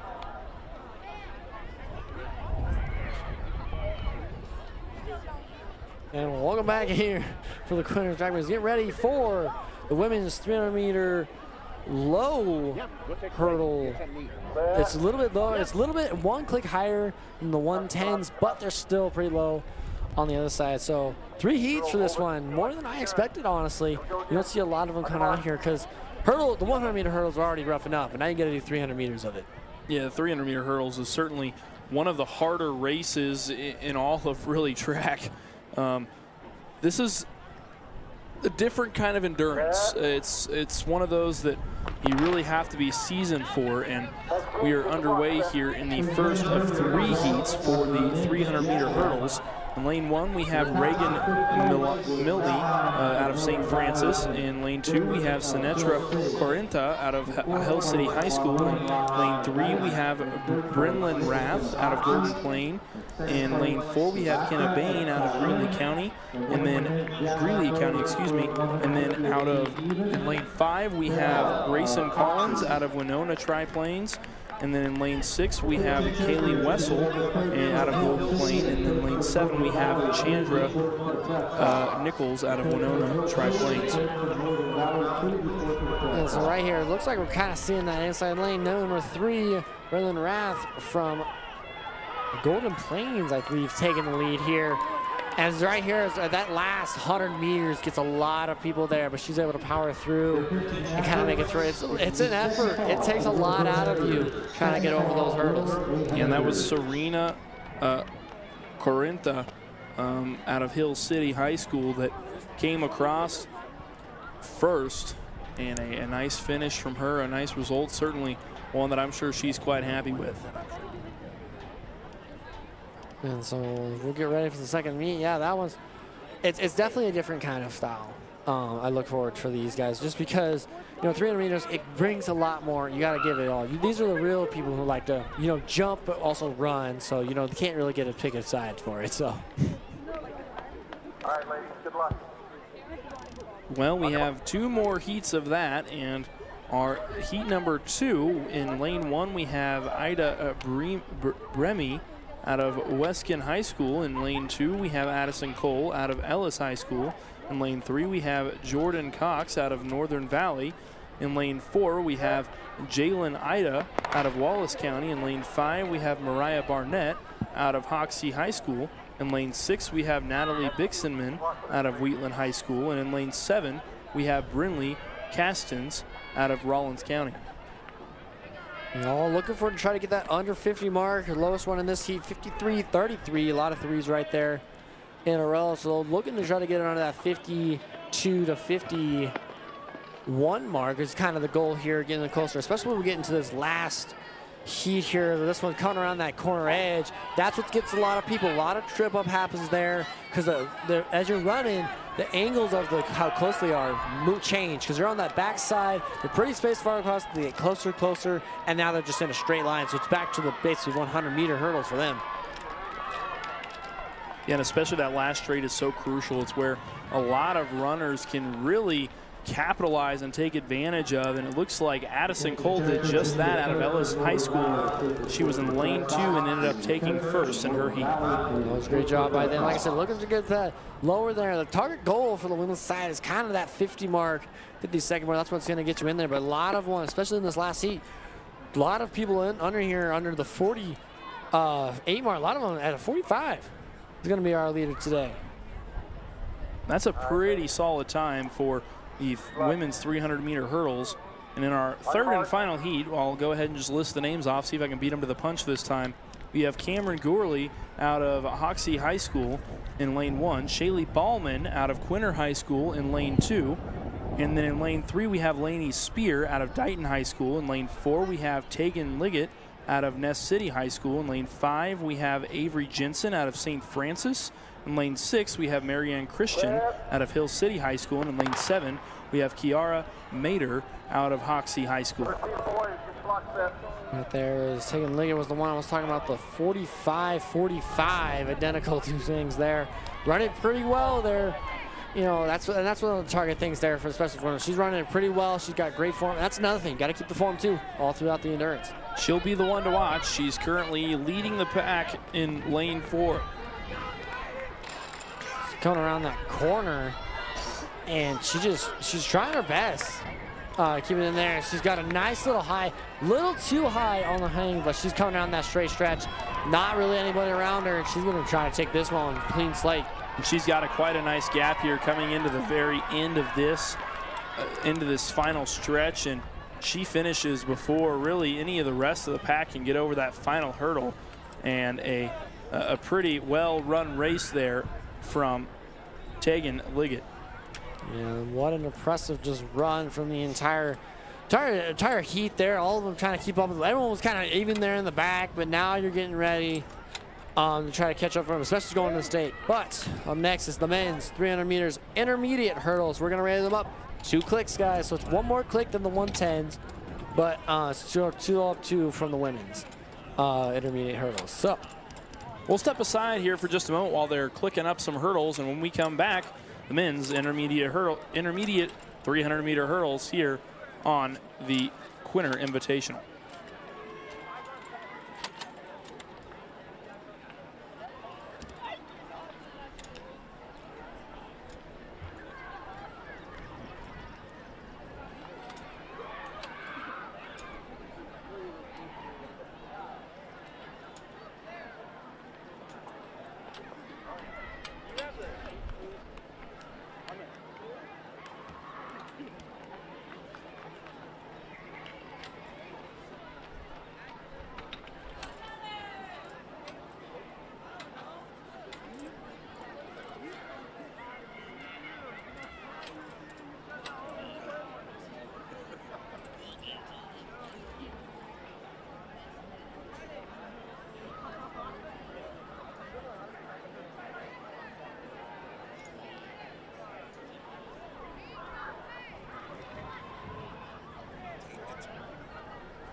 All right, here's one.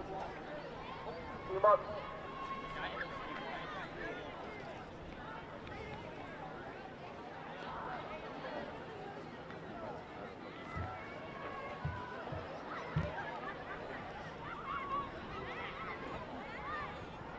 Set.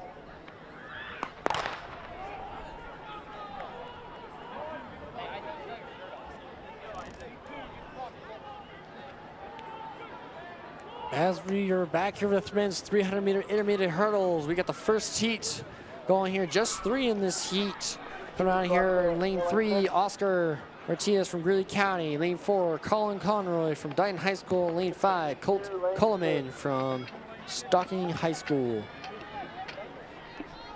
So coming around that final second edge there. It looks like just taking the lead by storm. It's going to be Colt Coleman on that. Oh, excuse me. On the inside middle lane between Colin Conroy. 49.54 is what he came in here with. Looking to improve it here. Yeah, and he just completely blows away the competition there. Closes that one out, and with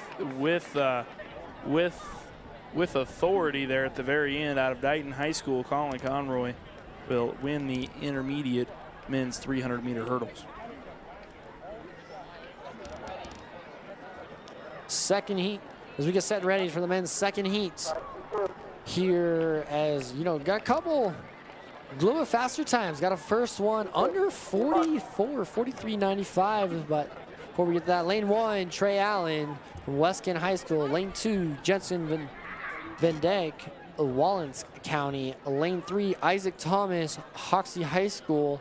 Lane 4, Weston Johnson from Dighton. He's the one with the 43.95.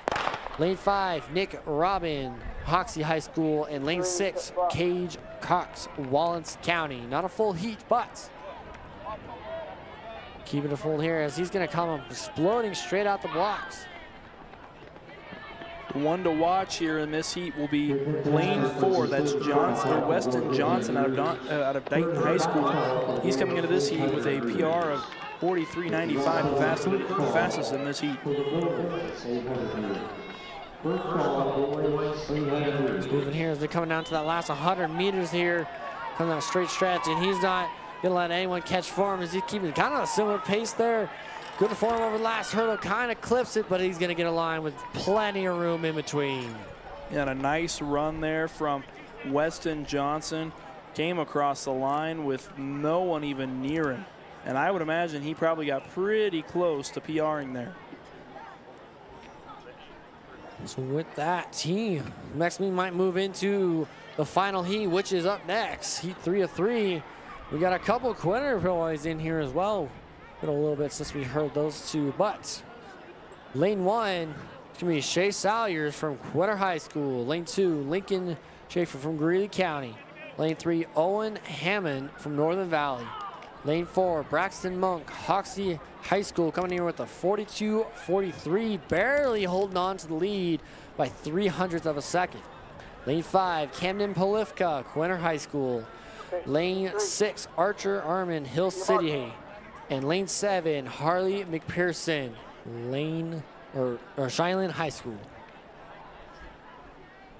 So like I said, coming in here, top 3 times in this 42.43, 42.46, and 42.87. Really impressive. The kind of goal there to get is trying to get it to that 41 mark. Try to take that number 1 spot.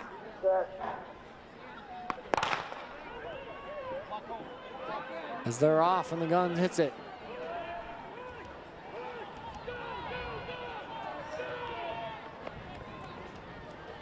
We're trying to wait for them to come around. It's on the outside edge, lane 6, trying to take the lead. Archer Armin from Hill City.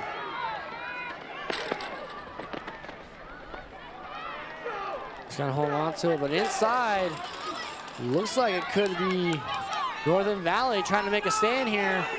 But he's got to make that last 100 meters there, as he's got Polifka, Monk, Braxton, Owen up on him. During that last hurdle, it's going to be close. It looks right at the end with a dive. Camden Polifka might have pulled it out there. I think you're right. It looked like he might have just barely pulled it off at the very end. Camden Polifka looked like maybe followed by Braxton Monk and then Owen Hammond. And Owen Hammond or Lincoln, I believe Owen Hammond from Northern Valley came in 3rd there. Just really close there. One of the closer ones there of the 3. As we see the first diving end here at the Quinter Invitational. Yeah, you can see the stain on the back of his white jersey. I'm sure that'll be a fun stain to get out there in the wash in the later days, but a nice finish and a nice effort there from Camden Polifka. As we're coming down to the final events, we just finished the 300-meter hurdles, men's and women's. Up next, it'll be the girls' 800-meter open run.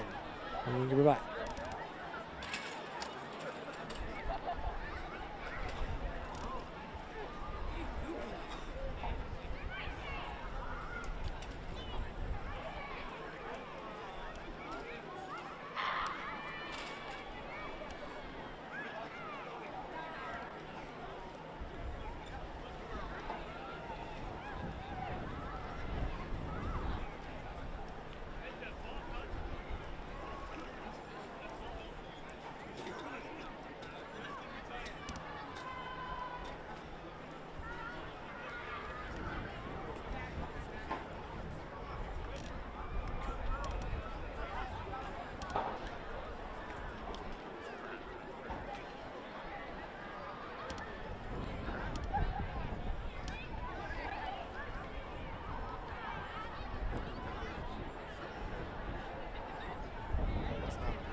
Welcome back to the western plains of Quinter, Kansas.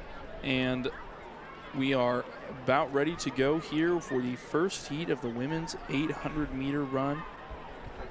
13 runners in this race, so they'll do another staggered start, or waterfall start, I should say.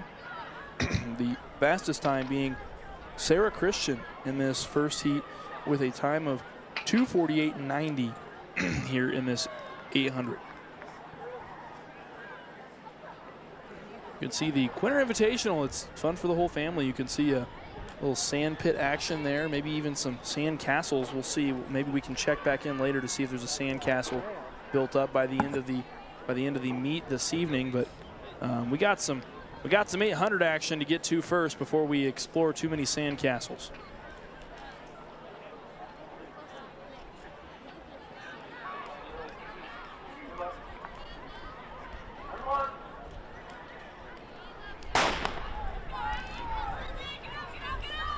The gun is fired and we're underway here at Quinter High School.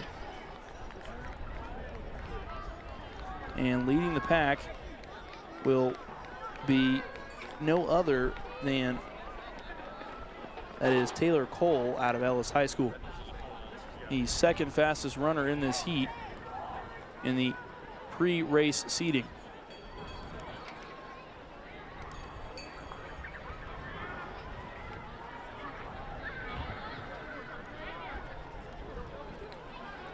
And coming down the stretch here, these runners really have to stride out here around these corners, got to attack the curves. And still in the lead is Taylor Cole taking the charge, but right behind her, kind of drafting off of her, is Sarah Christian, the one that we were seeing was the favorite to win this race. And it looks like she just made her move on that curve.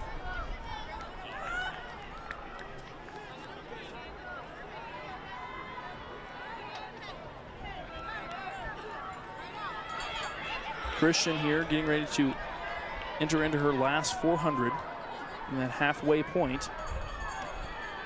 And she is currently in first place by about 15 meters or so. Not a huge lead, but still a commanding one at that.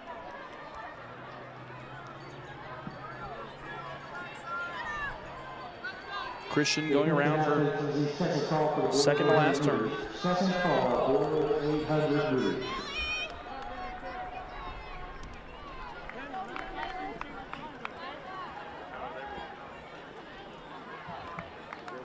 Still leading the pack is Christian as she approaches her final 100 meters.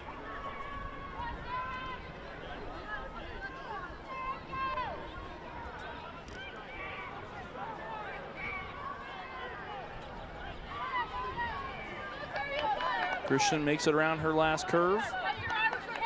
Now just 100 meters to the finish.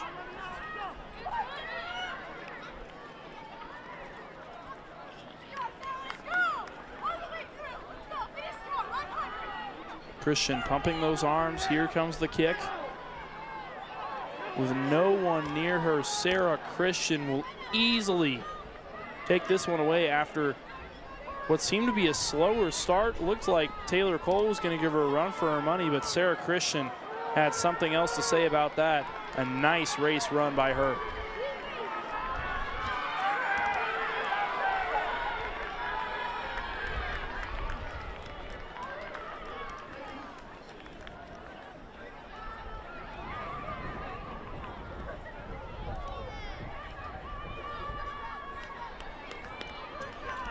So Sarah Christian will win that heat. And we have another full, well, not quite full, but another pretty sizable heat coming up here for the second and final heat of this women's 800-meter run. Certainly with some faster times. Now, I will say Sarah Christian could certainly compete with some of the runners that are in that second and final heat, so don't be surprised if she comes away with a medal here today.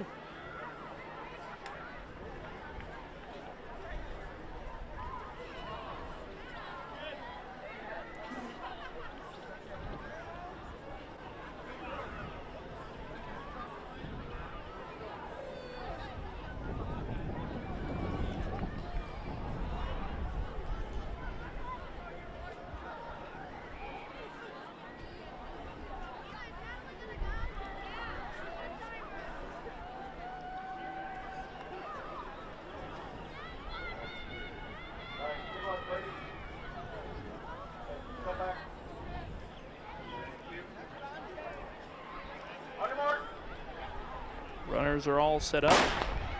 There's the gun. And the second heat of the women's 800-meter dash is underway.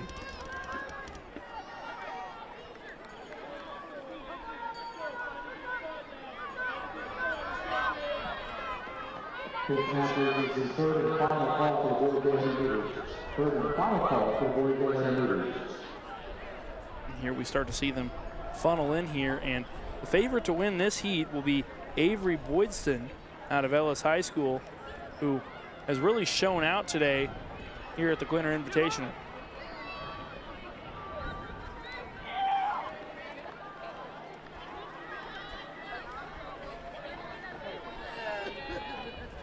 Boydston starting to find a more commanding, sizable lead.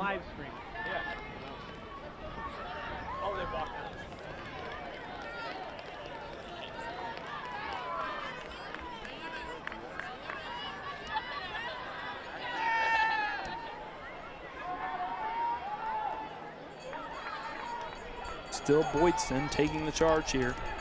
She really does a nice job at staying pretty relaxed and composed in her running form and her style.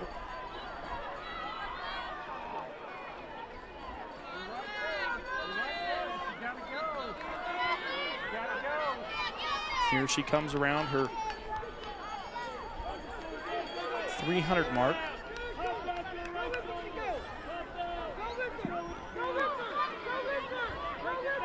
Now she's approaching the 400 mark. In 6th place is Spirit Knight. In 5th place, Glory of Hopkins. In 4th place, now at the halfway point. In 3rd place, and Avery Boydston still with a very commanding lead. And winning the women's 300 hurdles and setting a new invitational record for time of 45.32 seconds, winning of North City.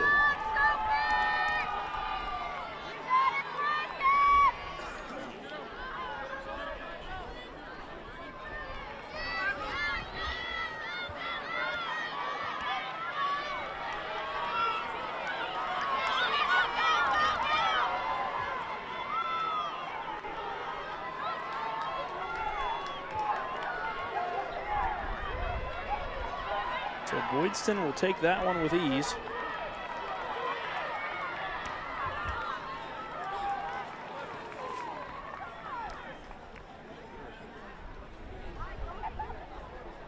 As she had quite a sizable lead there. And then not far behind her was Sophie Gorley out of Hoxie High School.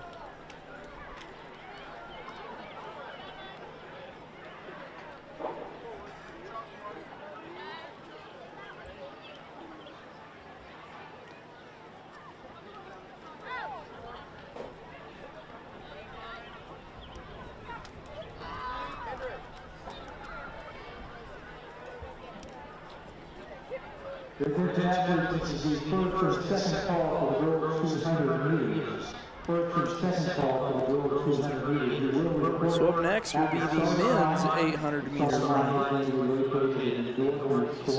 Be 2 heats of that.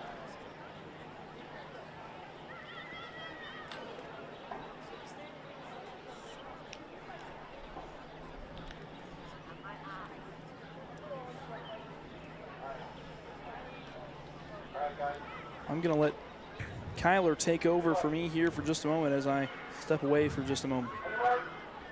That's right.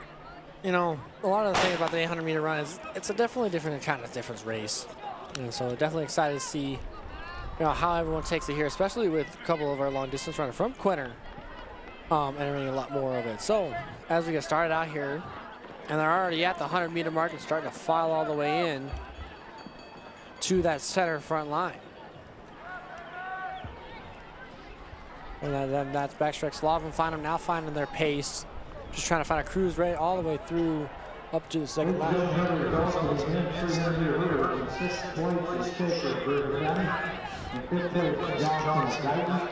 And they're now hitting that curve, trying to find that first lap, coming up to the last 100 meters of their first lap there. It looks like taking the lead. I can't quite tell. The tree sun might be in the way.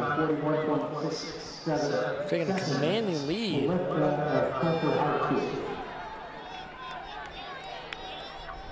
Looks like it could be.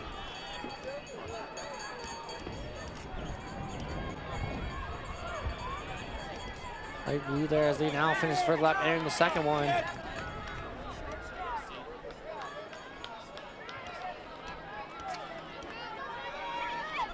Let's see, actually not Roxanne Dahl, but Hans Dean coming up in second, trying to find up there.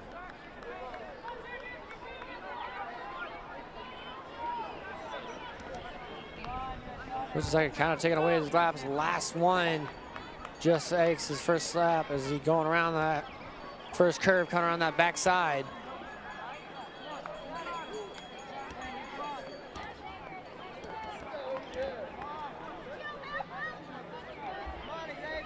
He's approaching the curve, trying to take the lead, but that's going to be, looks like maybe Deaton trying to come up behind him.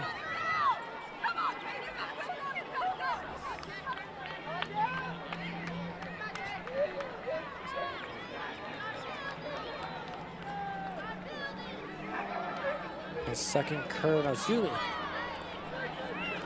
Long winner Zion Becker is actually in this one. There's a fight for the end here between the top two schools here, saying who's going to take it.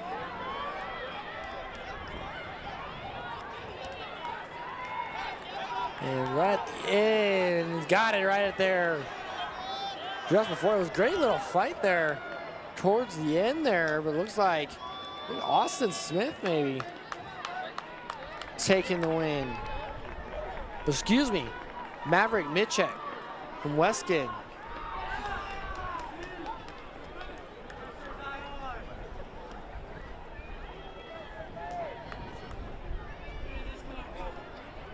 With that, we're waiting for the last couple runners to get in here. That was a great race there from the first heat, from the 800. Well, excuse me, second heat from the 100.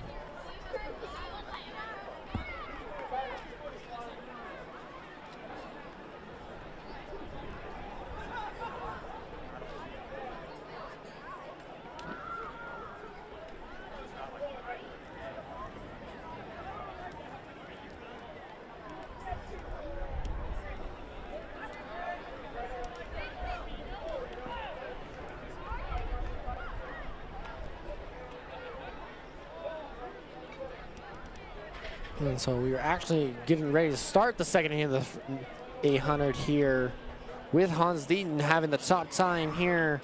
2 minutes, 3 seconds, followed up by Roxton Gal. That City, 2 minutes, 6 seconds. We've seen Roxton Gal take over Hans Deaton 2 times today in the 4x8 and the 1 mile, 1600 meter race. So here's round number 3 for second time for a one-on-one.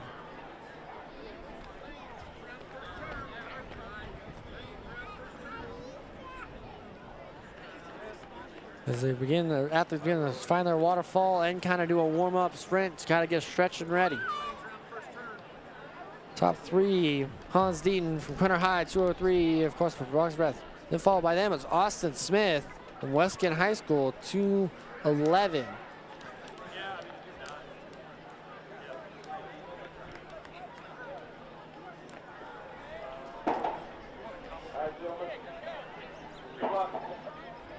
And here we go as they get ready. Second and final heat here. Third time battling, Hans Dean and Broxton Gall. See who comes the better 800 runner. Broxton Gall, Ness City, taking the lead 2 to 3 times. First 100 meters is done, so they all start filing into the lane number 1. Coming on that backhand stretch.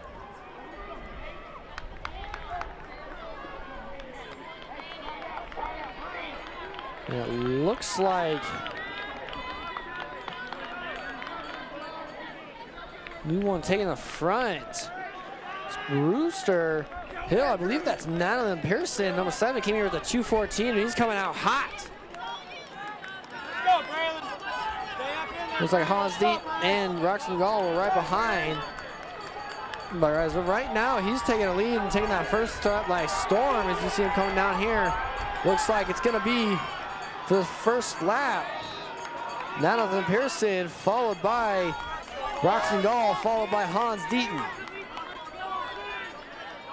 And we'll see how the second lap turns out if he put too much effort in. Here comes Braxton Gold right on his tail. Hans Deaton not far behind. Hans Deaton being followed by Ben Durham. And then Ethan Flax.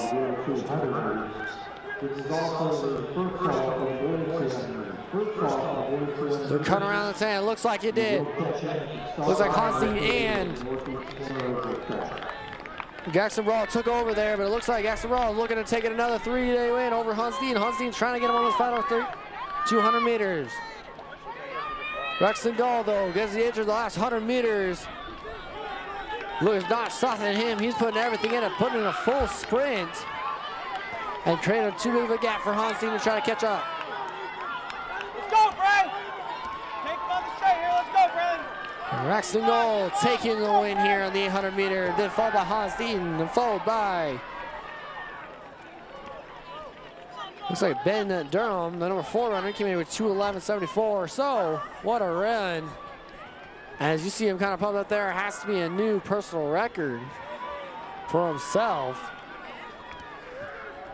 What a sprint there! Like I said, came out there at the start of the race. Number 7 runner, Nathaniel Pearson, just came out with a bolt of lightning for the entire first lap. We couldn't quite hold on for the second. So, with both heats of the men's 800 running, we'll go into the 200 meter dash. Women's coming up next.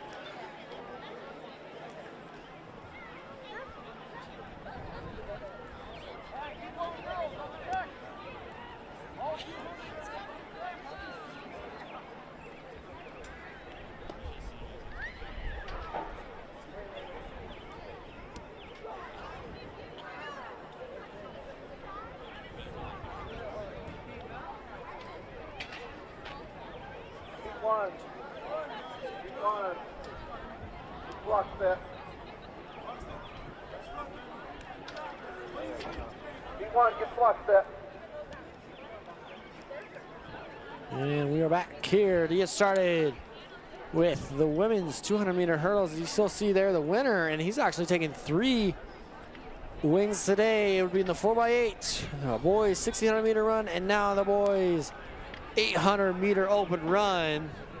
You see he's pretty proud of himself there. That is Braxton Gall from Ness City High School. He came in here with the 2:06, and I bet you he got pretty close to getting under that 2-minute mark.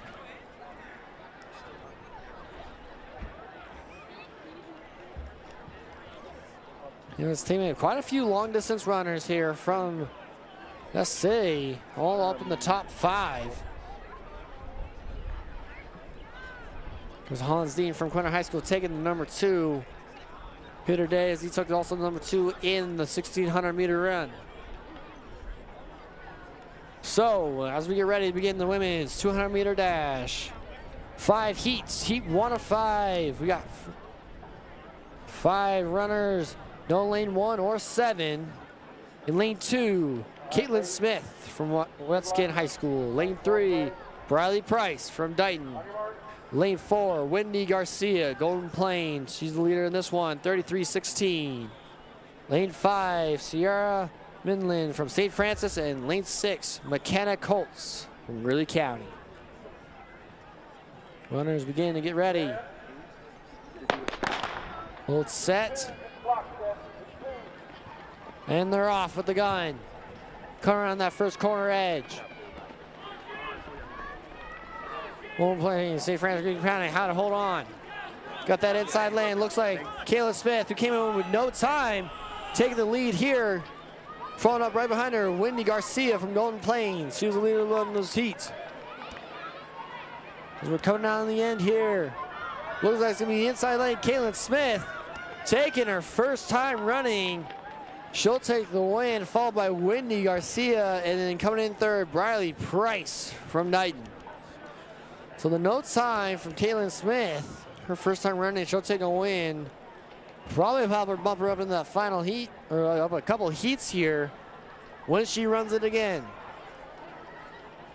So first heat of 200-meter run. As we enter the second one, full lanes in this one. In lane 1, Reagan Moline from St. Francis. Lane 2, Kaylee Wessel from Golden Plains. Lane 3, Sammy Mitchell from Rollins County. Lane 4, Hallie Zimmerman from Wheatland. She came in here with the fastest one, 30.62. Lane 5, Jaden Wood, Wheatland. Lane 6, Christina Valley, Westkin High School. Lane 7, Kaylee Keir, Golden Plains. And Zimmerman holding on just barely by 0.03 of a second. 30.65 is right on her tail. Sammy Mitchell from Rollins County. As the sun goes off and they're off. Seeing it comes around that curve. It's gonna be a neck and neck there, as I told you. Lane 3 and 4, Sammy and Haley, Rollins County and Wheeling. As we're coming around the edge. Looks like it could be anyone's race here. And it's gonna be lane 4, Haley Zimmerman taking the win. 3 and 5, Sammy and Jaden neck and neck for silver and bronze. That's 2 heats down of 5 for the women's 200 meter. These ladies get set for the next heat, heat number 3. Couple of Quinter girls in this one. Yeah, we saw Kamara Harvey and some of the other events that we had seen this afternoon, and she's really ran pretty well today for the Bulldogs, along with her teammate Courtney Anisette.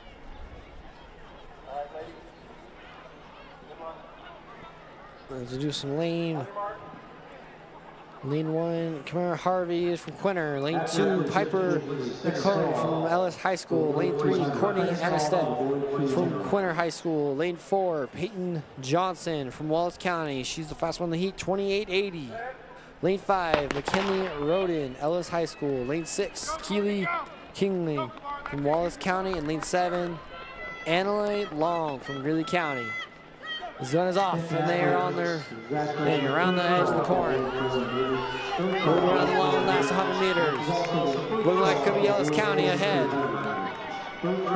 That's McKinley Rollins coming here at lane number 5.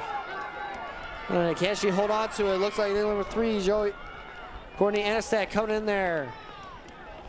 She just stretched out at the very end to grab that finish and just barely stuck it out over the line, and was able to get across to take first in her heat. Great work there from little Quinter girl in that inside lane, using it to her advantage. She was 900 seconds off from the leader entering this one, but that's 3 of 5. On to the next one. Another Quinter here. Lane 1, Olivia Rickford, Rollins County. Lane 2, Brandon Blackwell, the freshman for Quinter. Lane 3, Joey Hudson from Dighton. Lane 4, Ava Dix from Stockton High School. She comes here with the fastest with 27.26. Lane 5, Savannah Wilkinson, Dighton. Lane 6, Tessa Bolin, Rollins County. And lane 7, Kaylee Richardson from Rollins County. A lot of, all 5 out of 7 is 27 seconds, so split seconds in between. There it is, all kind of coming around that horse, all kind of even. Looks like that inside lane's coming up there. Ava Dix trying to take control. It looks like could be head-to-head. Dix Savannah Wilkinson. And it looks like it's going to be in order. Savannah Wilkinson, Ava Dix, Joey Hudson. Taking 1, 2, 3 there. 5, 4, 3 in those lane orders. And Wilkinson barely just got her head over the line by maybe half a step and got it, and it got Ava Dix, who was the favorite to win the race, by 0.2 of a second. And for Savannah Wilkinson, considering she was projected to take third in that heat, that's a pretty awesome accomplishment for her to kind of have a bit of a confidence booster here going into the later part of the season. I agree with you there, but moving on to the next one. Final heat. Could have put her in this next heat with that kind of run there. So, lane 1, Jenna Berlin from Hill City. Lane 2, Camry Gorley from Hoxie High School. Lane 3, Evelyn Merman from Ellis High School. Lane 4, Madison Muir from Hoxie High School. She's the fastest one coming in the meet, 26:17. Sienna Brenner in lane 5, Nest City. Lane 6, Eden Brinton from St. Francis. And lane 7, Jalen Springler from Western Plain. We saw her earlier. She was one of the fastest. And there's the gun, and they're off around the edge. Turn on the corner, last 100 meters. Looks inside. It's going to be, looks like Sienna Brenner and Nest City holding on the lead. Trying to find it here, but it looks like also lane 3. Evelyn Merman, and right neck and neck, but I think Evelyn Merman kind of got the edge on Sienna Brenner from Nest City. Right at the end, got that last stride. So Ellis High School coming out with a lot of points today. We've seen a lot of them in the chop spots this evening. A lot of sprints and some of the longer ones too. Yeah, it seems to me like we've been calling their name quite a bit this evening / afternoon, and rightfully so. They've really put together some good performances this evening. So with that final heat of the women's, we're going on to the men's 200-meter dash. Same distance, no change. Like I said, it's just a straight around that corner, and then the last 100 meters is all you give. Main names for this one, only need 3 for the first. Titus Sierra, CFE Homeschool. Lane 4, Cordell Davis, Dighton, and lane 5, Ben Zhu from Hoxie High School. Cordell coming in here with 31:40 in the fastest time out of those 3.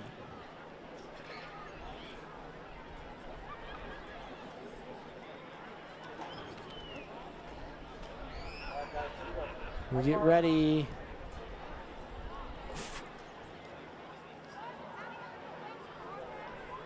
4 races set as they get set. Only one of them using blocks.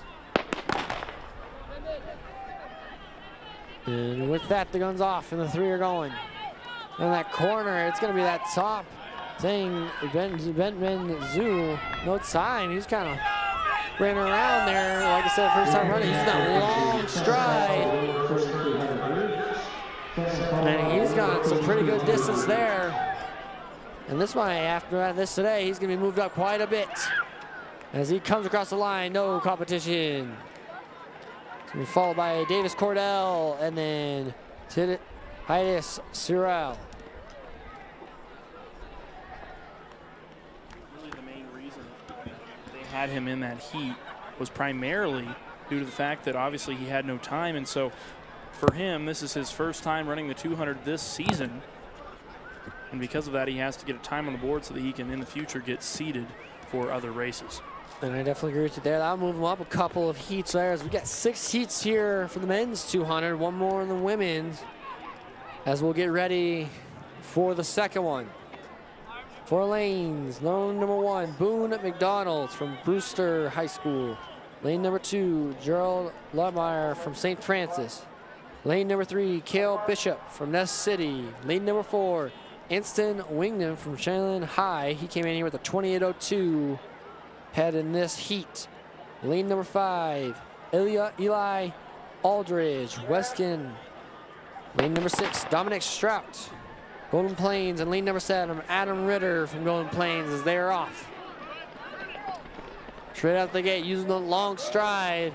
It's going to be lane number 5, Eli Aldridge. Trying to use as much as he can as he's got the last 100 meters to go, trying to hold on. Going in there, I don't think anyone's going to catch him.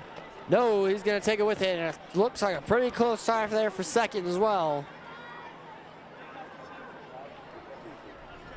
So Eli Aldridge from Weskin taking that one. He came in here third best in that heat. 28.46. Definitely improved his time, I would assume, there. And heat 2 of 6 is gone. So we'll move on halfway through the men's 200-meter dash.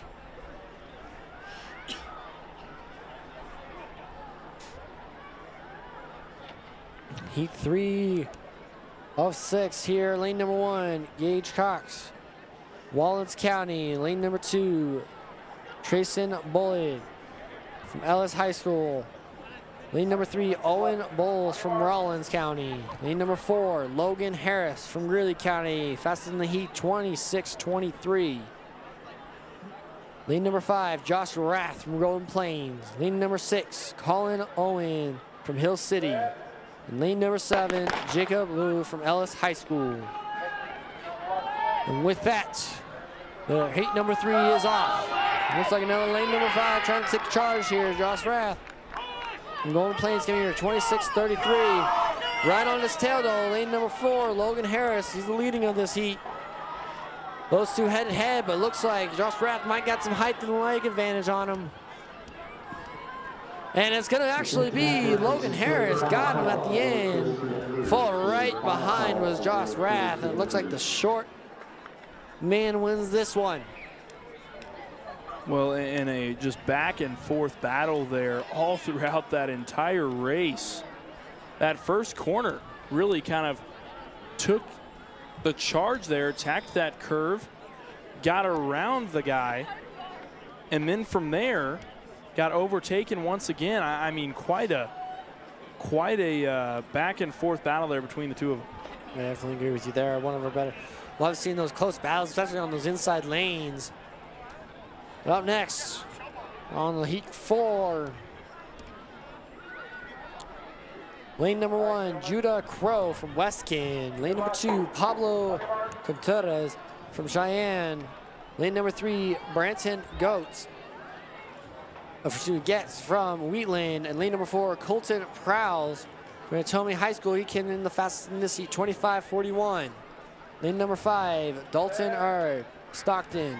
Lane number 6, Jensen Van Dyke, Rollins County. And lane number 7, Hayden Myers from Greeley County. And here we go. Heat number 4 is off. Taking around the inside. It looks like that inside lane. Trying to fight. Who's going to get it? 3, 4, 5. All ahead, neck and neck. And it's going to be 4, 3, 5.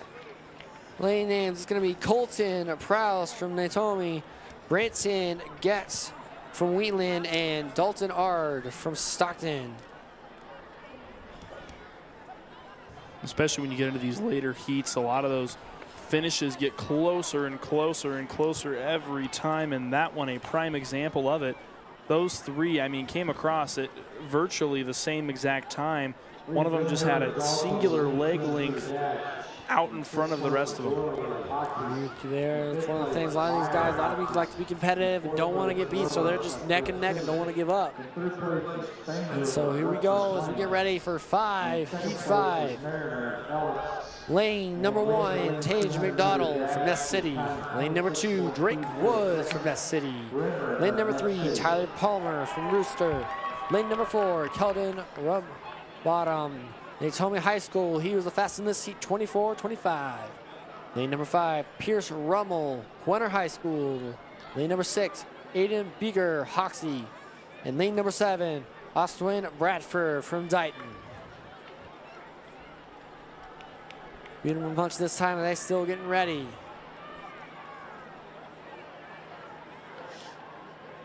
Pierce Rummel being the first Quinter here in the 200.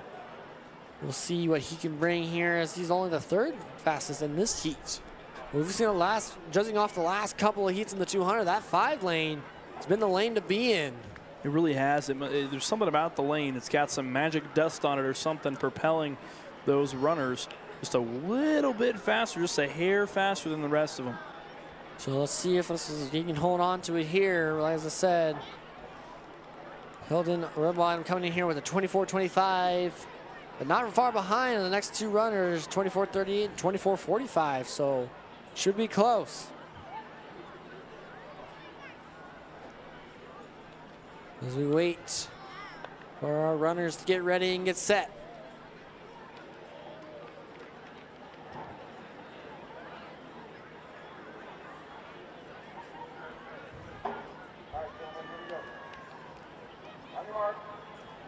As they finally get the mark to take their blocks.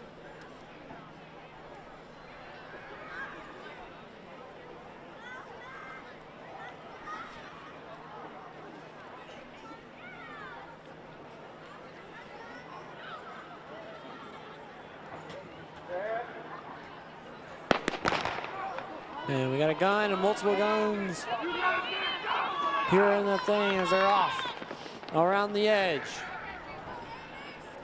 Looking like that 5 lane trying to keep out in the front, but that inside 3, Tyler Palmer from Brewster, and then it's Quinter High School.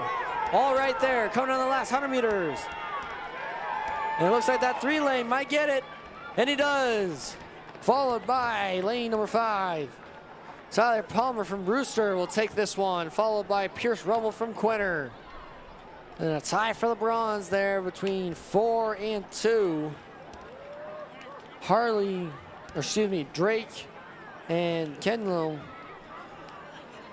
So with that, we go to the last 6th and final heat here in the men's 200 meters. The fastest 7 here in Quinter, Kansas today. Heat lane number 1, Houston Nicholson from Hoxie. Lane number 2, Harley McPherson from Cheyenne, excuse me. Lane number 3, Jace Jenkinson from Dighton. And lane number 4, Carson Wright from Weston High School, which we haven't seen here for a little bit. He's had the fastest times, 22:68. We'll see if he comes for the 200. Lane number 5, Dorlin Colwell from Rollins. Lane number 6, Caleb Young from Greeley County. Lane number 7, Trevor Palmer from Brewster. Looks like lane number 6, Caleb Young. The track is empty there, as well as 4 and 3. Jace Jensen and Carson Wright all not on the runway now. Some scratches there. That's kind of interesting, especially considering this is the final heat of the 200. Definitely could be maybe some injuries in the previous one. Like I said, we haven't seen Wright all day, but with the 4 runners we have on the track right now, cut around the edge, kind of all spread out. And we're looking at there, and it's all close right there, but I don't know. That outside lane could have had it, but that might be come down to a better photo finish than I can give it. Trevor Palmer could have had it, I felt like, from Brewster. Either Trevor Palmer or Jace Jenkinson, between the two of them, one of those two, I think, came away with it. And so with that, that'll end the men's 200, and pretty close there as we come in. There's, like I said, a couple of scratches, so again, unfortunately, no final times for you all this evening. Hopefully we'll have more posted later for y'all. But with that, we're gonna be going into the women's 3,200 meter open run. Coming up next year at the Quinter's Open Invitational.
Welcome back to Quinter, Kansas. My name's Eli Blankenship, joined alongside me, Kyler Rowden-Stum. Thank you all for tuning in to the Quinter Invitational.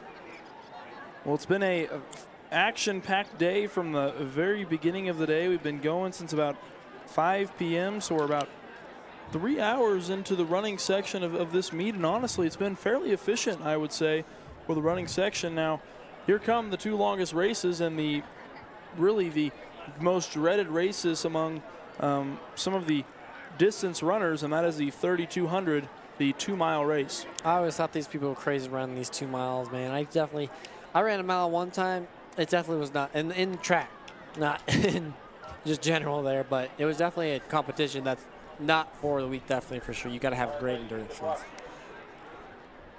They'll do a open run, so it'll be 11 runners all lined up. It'll be Tegan Lindenman leading the charge from Hoxie High School. She's got the favored time at 12:04:02.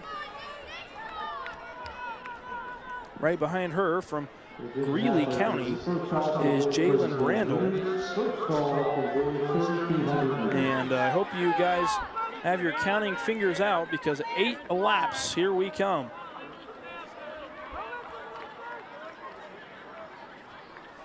Elizabeth Weiner from Golden Plain at 12:32:74, along with Cheyenne Hoding from Stockton High at 12:38:94.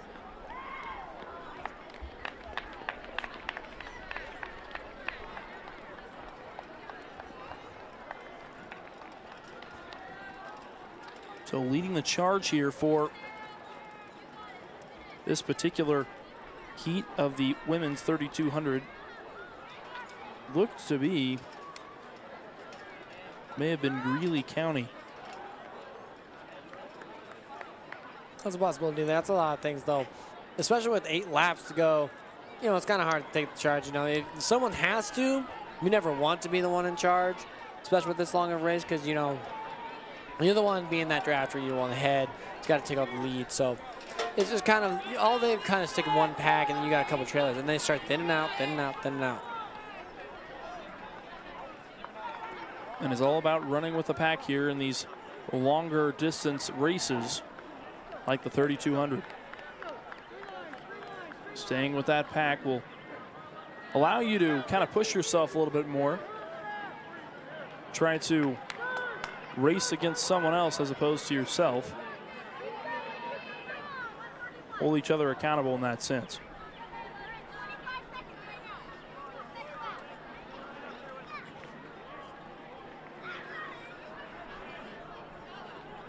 And so it is Stockton in the lead. That is Cheyenne Hoding from Stockton High School. She was the number 4 seed coming into this race with her PR of 12:38:94. And just behind her, Tegan Lindenman from Hoxie High School, the favorite and the 1 seed in this particular heat at 12:04:02.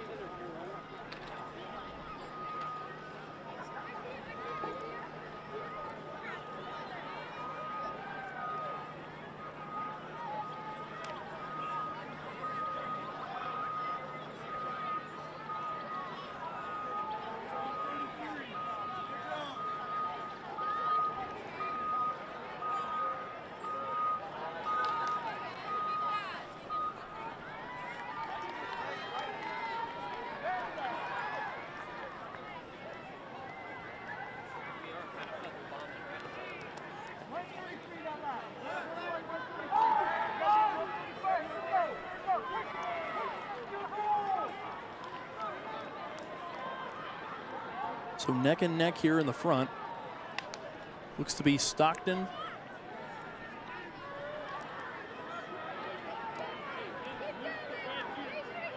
and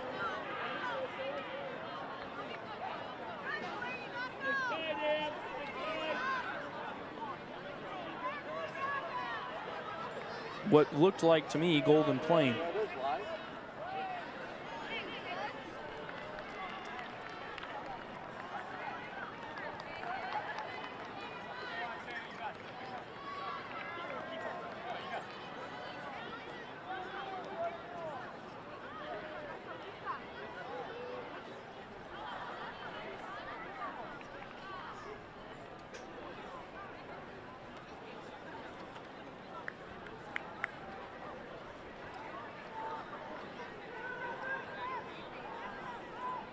And as we mentioned, certainly a high endurance race.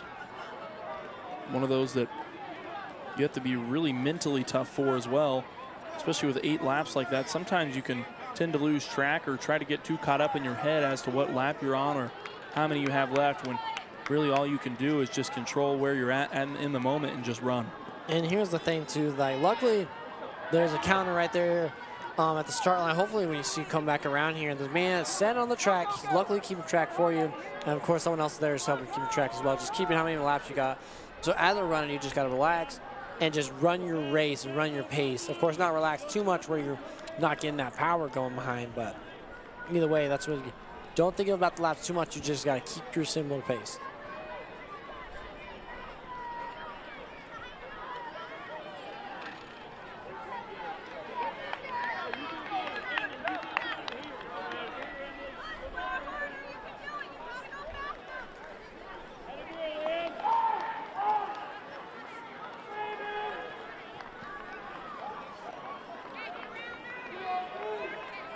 So currently leading the charge, it seemed to be what would look like Golden Plain. You can see there a runner from Hoxie on your screen.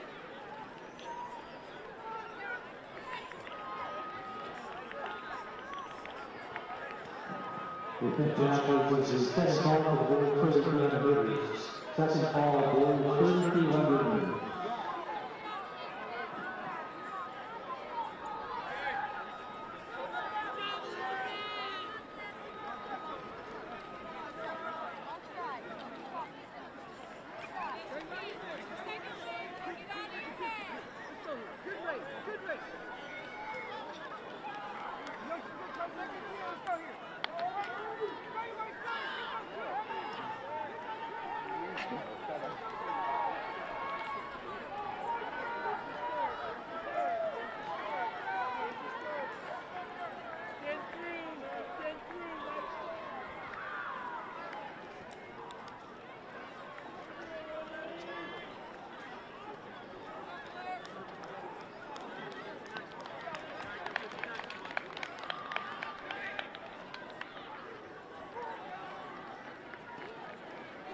Stockton still holding strong there towards the front.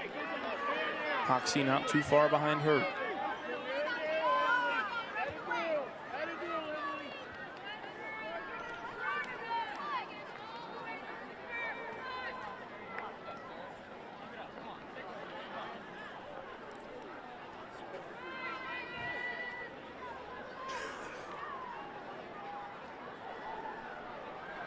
And here's the thing too, like a lot of these times you get past so many people you don't know who it is, so it's at this point it's kind of hard to get stick behind someone, because if you're not paying attention you can stick around the wrong person, finish up pretty bad. But hopefully here everyone's keeping track and got to keep on moving.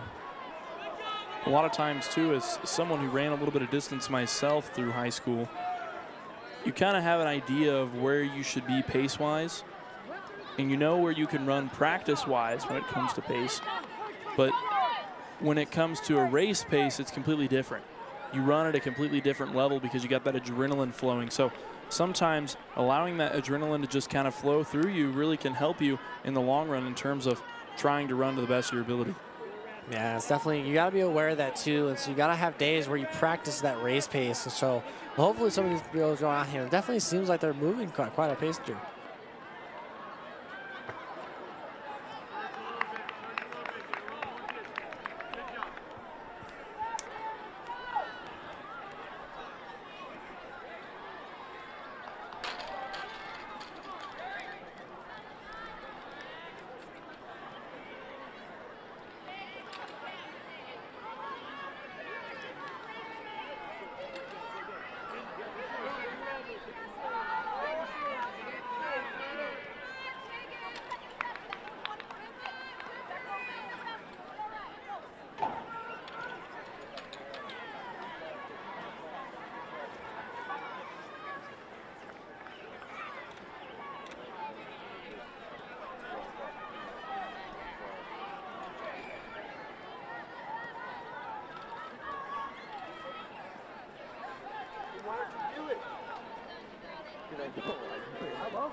The bell from the starter has rung. It's the last and final lap for the women's 3,200-meter race. That's what we believe. Up front is Elizabeth Weiner from Golden Plains, followed by Tegan Lindman from Hoxie. In third, Cheyenne Hoting, I believe that's how you say it, from Stockton.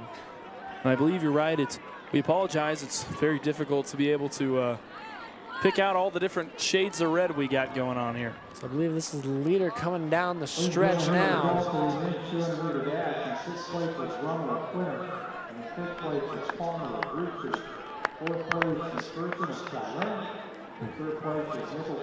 And that is Golden Plains right there. That will come out on top of Elizabeth Weiner. Hasn't quite finished it out yet, but she's nearing that home stretch. Followed by Hoxie, and then there's Stockton.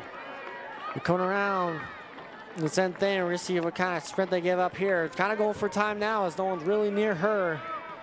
Weiner with about 100 meters left to go.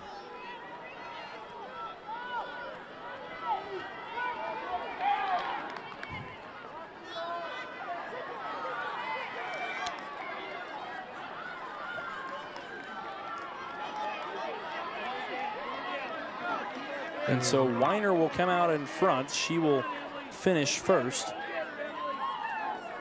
And then close behind her looks to be Greeley County. And then behind her is Stockton High School and Cheyenne Hoting.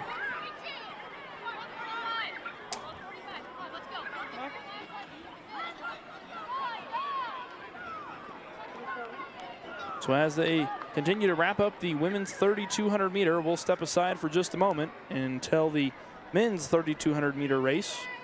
We'll be back right as they get all lined up and ready to go.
guys. Underwork.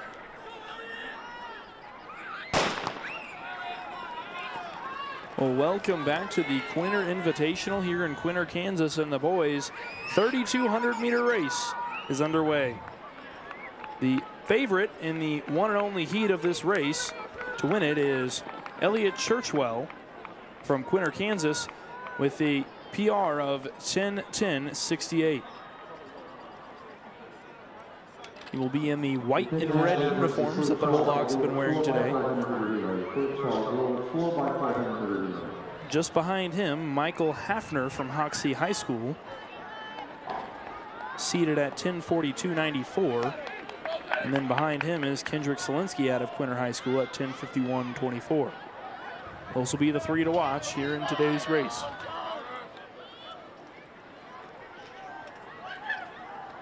While this race is underway, we'll take a moment to hear from the people that make these streams possible. A huge thank you to them. We'll go hear from some of our sponsors that make these streams what they are, and we really couldn't do it without them. So we'll step aside here for a moment, and we'll be back at the very finish of the boys' 3,200.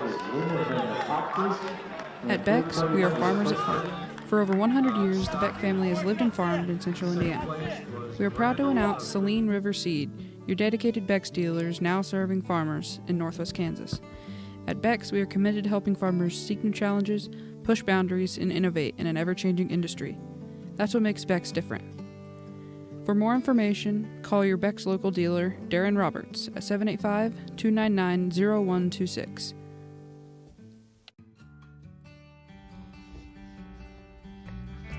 As we close in on our 20th year of practice, Dr. Blackwood and his staff want to thank our patients who've trusted us with your oral care.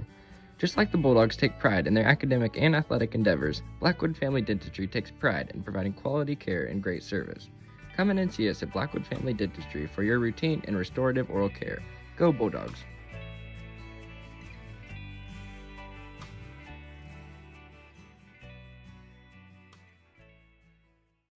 Bluestem Medical primary care physicians Dr. Michael Mackin, Dr. Doug Grumbacher, Dr. Shelley Grumbacher, Dr. Scott Rempel, Dr. Anna Rempel, and nurse practitioner Glenda Wheeler provide medical assistance for the entire family. Their amazing staff offers services for all ages, including OB, sick and well visits, televisits, physicals, immunizations, and minor procedures. Visit them at 501 Garfield Street in Quinter, or give them a call at 785-754-3333. Bluestem Medical, proud supporter of the Bulldogs.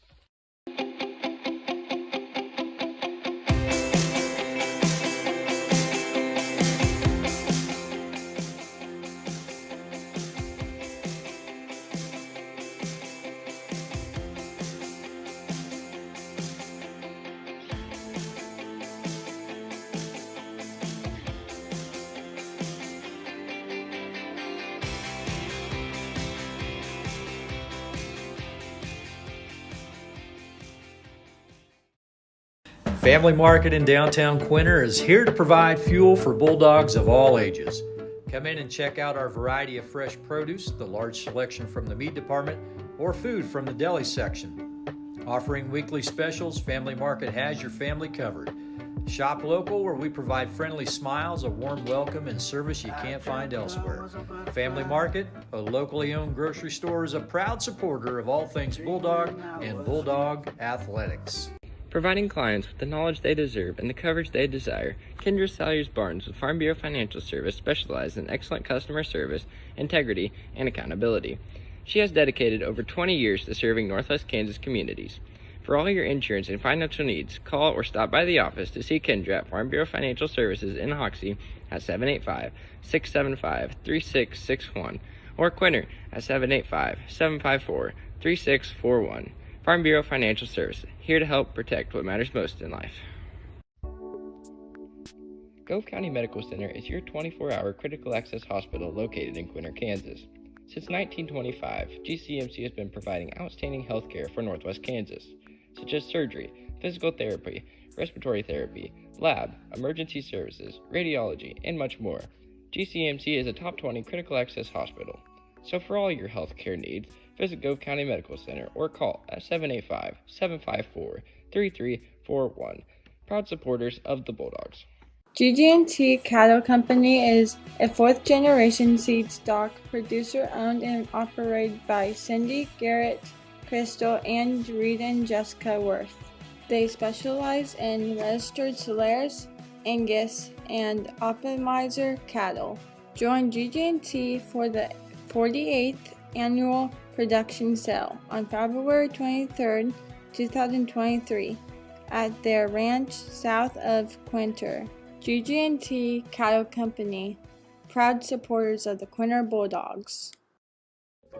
Gove Community Bible Church, located in Gove, Kansas, is a Jesus-driven community that is proud to support the Quinter Bulldogs.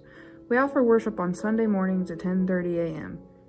If you would like to know more about our church, visit our website at www.govecbc.com or download our Faith Life app from the QR code. Be sure to follow us on Facebook as well. Good luck, Bulldogs.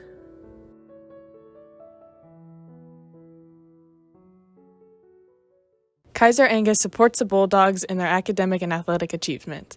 Quinter Angus is owned and operated by Daryl and Frina Quinter. They have served many ranchers in the area and farmed in Gove County since 1990. The Quinters offer and sell registered Black Angus cattle. They also look forward to being your new seed stock source. Look for their annual production sale the first Thursday in April. More information can be found at KaiserAngus.com. Quinter Angus is proud to support the Bulldogs in this tough year and looks forward to many more accomplishments to come. Kansas Land Bank is a locally owned community bank supporting community and school events. They are a full-service bank offering everything from ag loans to personal savings and checking accounts. Kansas Land Bank has a friendly staff that provides that personal touch. As one of the few locally owned community banks left in western Kansas, they strive to serve the needs of the people in our area. Kansas Land Bank remains a proud supporter of all Bulldog activities. Man Farms is your local AgriGold agent. For over 80 years, AgriGold has delivered quality corn and soybean seed to growers with unmatched genetic innovation and performance. Utilizing local in-field trials to gain first-hand knowledge of the best product lines for the area, let us help you with your seed selection decisions. Offering direct shipping or local seed delivery services for your seed needs. For additional information, call Shane at 785-299-0510. Man Farms and AgriGold, proud supporters of the Bulldogs. Solinsky Land and Cattle Inc. of Park, Kansas proudly supports all Bulldog activities and Bulldog athletics. Kelly and Curtis are lifelong residents of Gove County and have farmed for over 30 years. They proudly run their family business. The Solinskys operate a small livestock feed yard while also growing wheat and corn. Keeping up with the best practices, they incorporate no-till farming in the operation to the greatest extent possible. Solinsky Land and Cattle would like to congratulate the Bulldogs on the tremendous accomplishments of this year and wish them the best of luck. Smoky Hill Ag is your precision ag service dealer. They offer customized agronomy for your farm, providing precision fertilizer applications with custom chemical blends. Smoky Hill Ag will create recommendations specific to each farmer's needs. With local service and competitive prices over the past 15 years, Smoky Hill Ag provides local ownership, management, and employment with community involvement. Trust them for all of your customized agronomy needs. Smoky Hill Ag, a loyal supporter of Quinter High School.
Attention athletes, is the third and final call for the girls 4x400 meter relay. Third and final call for the girls 4 by 400 meter relay.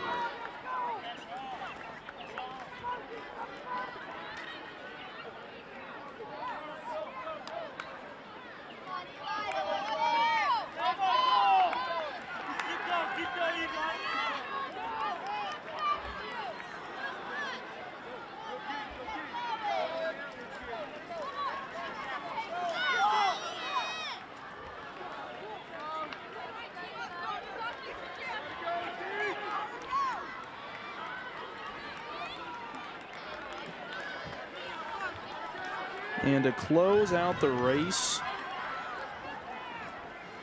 it is Michael Hafner out of Hoxie High School that takes the gold here in the 3,200 meter run for the men's, and what a finish for him. He certainly was not projected as the favorite. He was actually a full 32 seconds behind the projected favorite and managed to pull it out. And just some, looking for you had Kendrick Solence, you kind of see him there. He's kind of just having a rough time. You definitely can tell he's a little bit frustrated. Came here number 3 and then just finished though. Definitely a struggle. Some days you don't run as well as some days. That's one of the things you got to fight through. Well, as some of the final finishers come in through the finish line, we will step aside here for just a moment longer before the beginning of the women's 4x4 relay.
Welcome back to the Quinter Invitational for the final women's event of this Friday evening here. The girls 4x400 meter relay. And just 2 heats here to get started here. 2 runs for it. Not missing the 1 in 7 lane for this first heat. In order from just lane 2 to 6, lane 2, Northern Valley, lane 3, Golden Plains, lane 4, Western Plains, lane 5, Hill City, and lane 6, Cheyenne High School.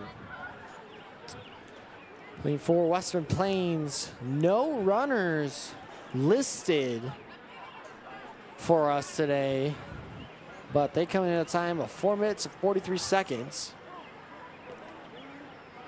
So same as the 400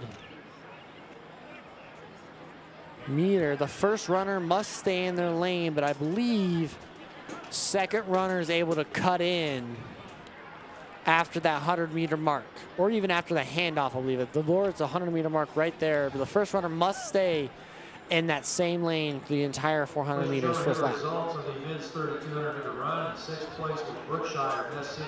When you'll notice after that first 400 meters, they'll start to kind of reorganize the baton handoff, and according to who's in first through 7th place, although in this case it'll be who's in first through 5th place. So there's no full heat, missing lane 1 and 2, or lane 7. No one dropped out. It's just not enough to fill. It's 4 persons per team, each running 1 lap. 4x4, one of the more dreaded relays. I get the 4x8, but the 4x4 is definitely one of the more talked about ones because this is the last event of the track meet, so it's the last thing to do for the day.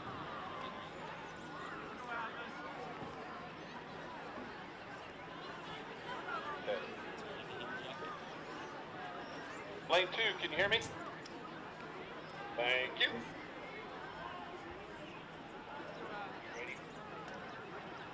All right, girls. Number 1 runners, remember, lanes all the way around. Good luck, ladies. On your mark. Here we go as we get the starting marks for the first heats of the women's 4x4.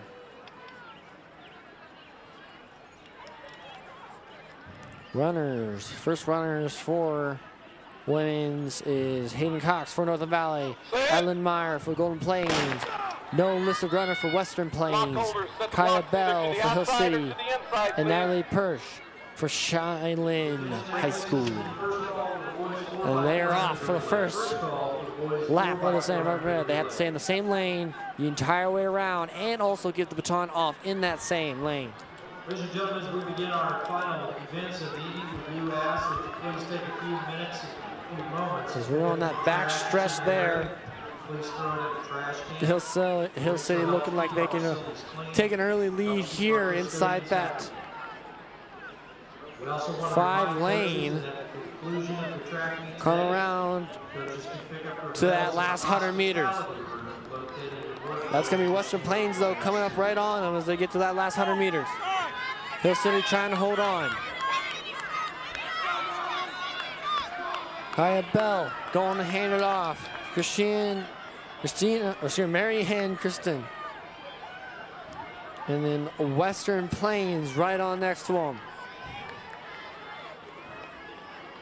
And it's actually Western Plains to get the first handoff, followed by Golden Plains and Hill City handing off right at the same time. So second runners after 100 meters able to cut in to the lane 1. And this is where you can really pick up a lot of positioning power when you start to cut in to those inner lanes. It can really become a more of aggressive technique to get inside because mathematically it's a shorter distance to run on that inside lane. Indeed it is. That's why there's a stagger start there at the beginning. But as we're coming around, Hill City, excuse me, Western Plains holding on top there. Got quite a gap between them and then the second place runner.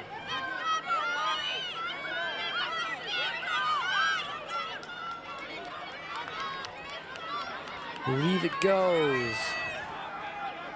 Western Plains, Golden Plains, and Hill City. As we are now on the third leg of this 4x4 meter relay. There's again no recorded runners for Western Plains.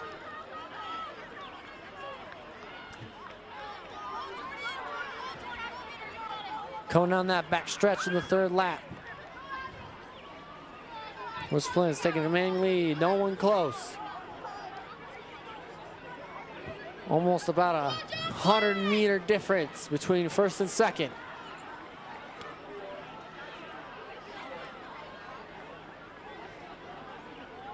Followed by Hill City, then Golden Plains.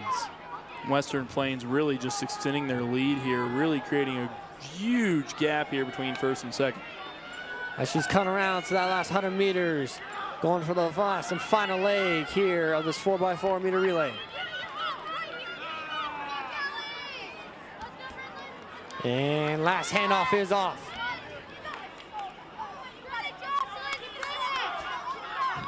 Western Plains not slowing down at all. They're almost around the first 100 meters of the last lap as the final handoffs are being made.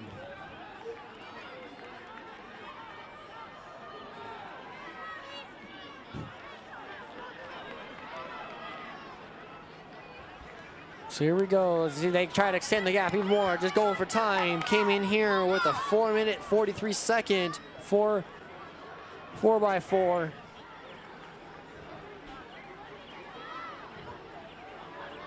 Like it was Hill City coming in here with a 4:45, followed by Golden Plains. They came in with a 4:44. You're coming up third. As here she comes around the last edge. Last 100 meters for Western Plains, trying to close all the way. Should have been put in the next heat.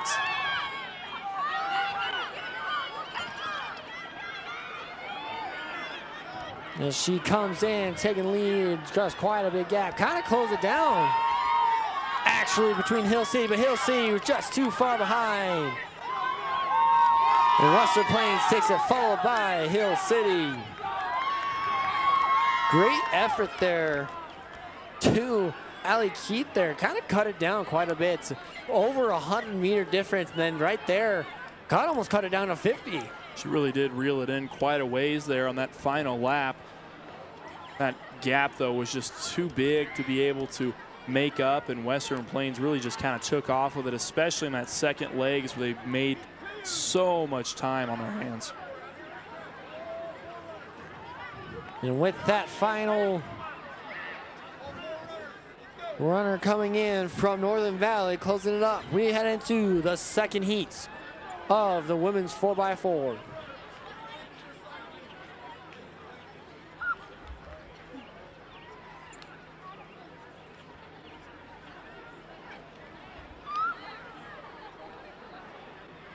All the racers line up there, as you can see on the side. 4, 2 will step off, 2 will step up.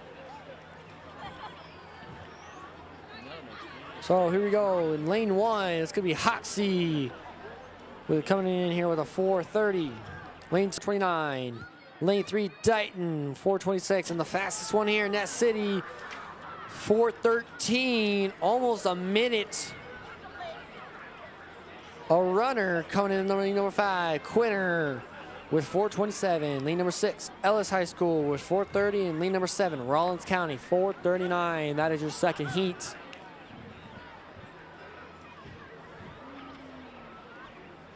As our first runners get ready to get set.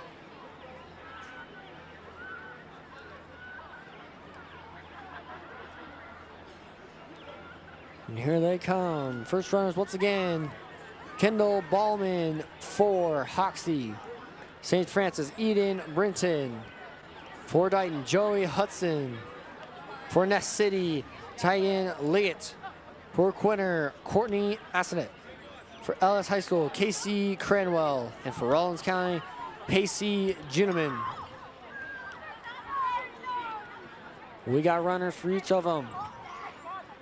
Ness City looking just to extend their lead. They've been doing quite well today, especially in the long distance.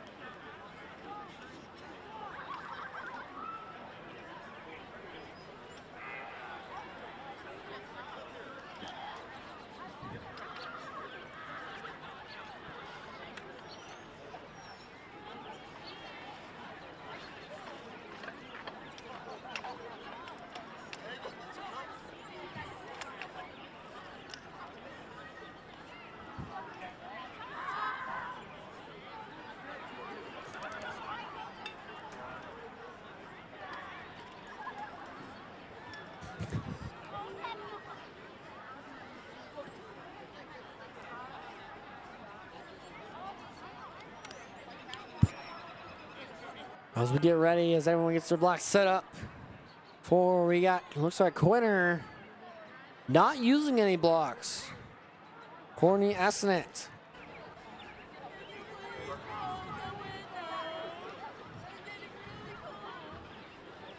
Lane 1, can you hear me? Lane 1? All right.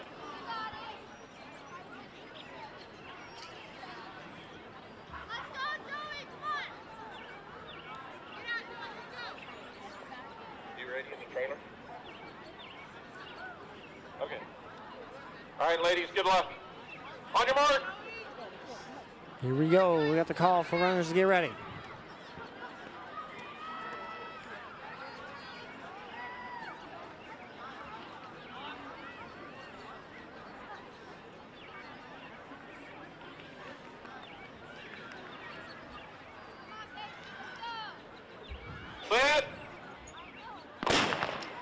Set and the gun.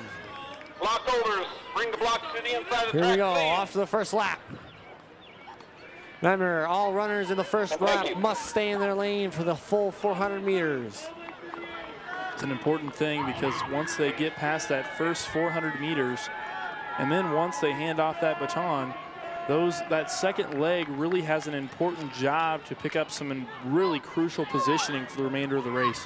And starting off hot, as we knew they would. Nest City, Karen Liggett taking out hot. They're in the lead, lane 4. Already creating a pretty wide gap.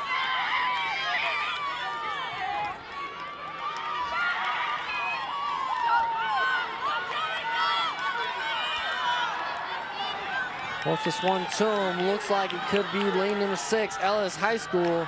Casey Cranwell, as we get the first handoff. Burnett City gives it to Hannah Younger. She bolts off. As the other runners finally make their handoffs.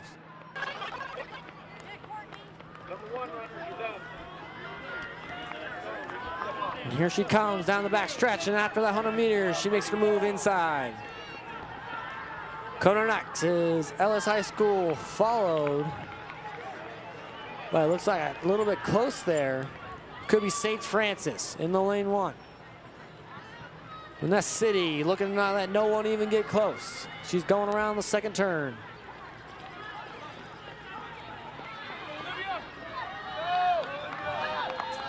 Hannah Younger, here she comes. Cut around that last 100 meters. Give it to the third leg. Yes, you shoot.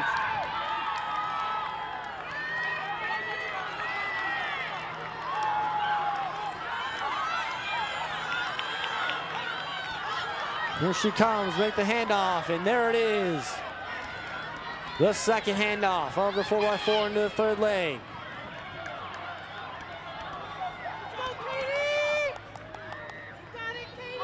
And here comes the other handoff, but no one's getting even close. Izzy Fuchs making a run. Long stretch down the backside. The closest one to her is going to be Ellis High School. That's going to be Isabella Eck.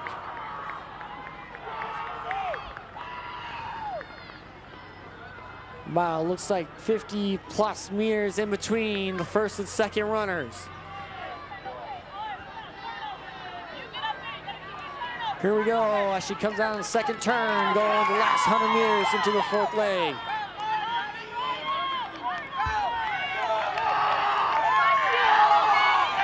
And here she goes.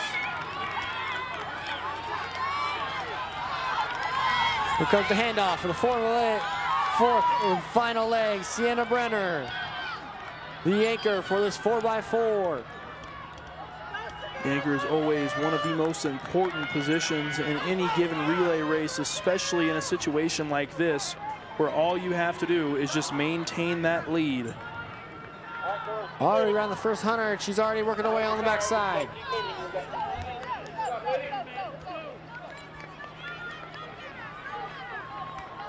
No one even close, and she continues to expand on the gap.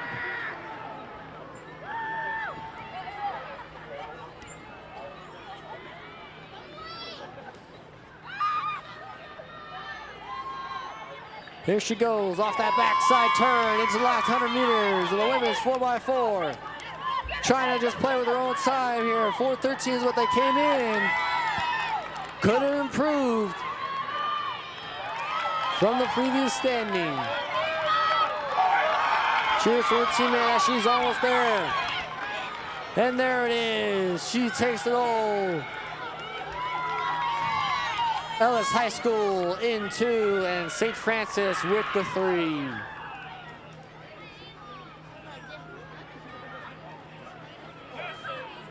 With that, the women's 4x4. So we go back down to our last event of this Friday evening, the men's 4x4 relay. 4x4. We'll take a short break, and when we come back, the men's 4x4 relay here at the Quinter Invitational.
Now here's your 3 years is up there, 5 years is up here.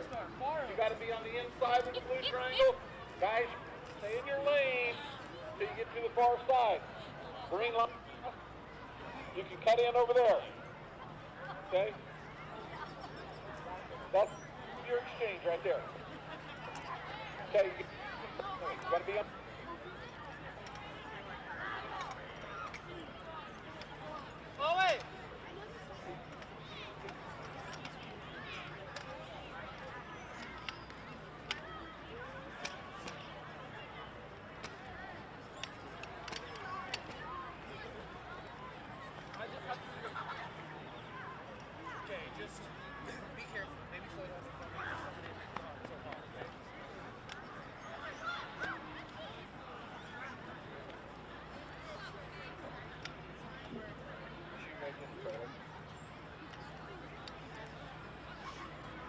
Hey, is she ready in the trailer?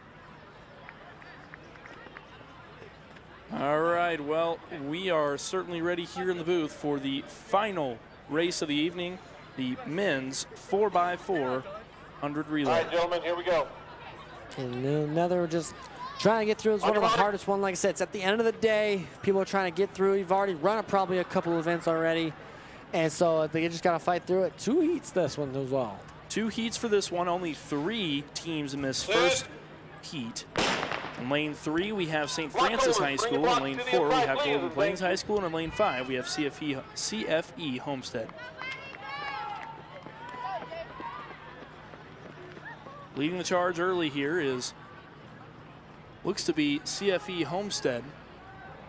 Excuse me, Homeschool.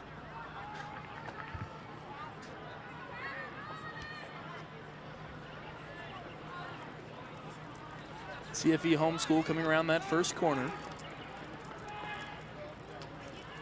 Still holding the lead here.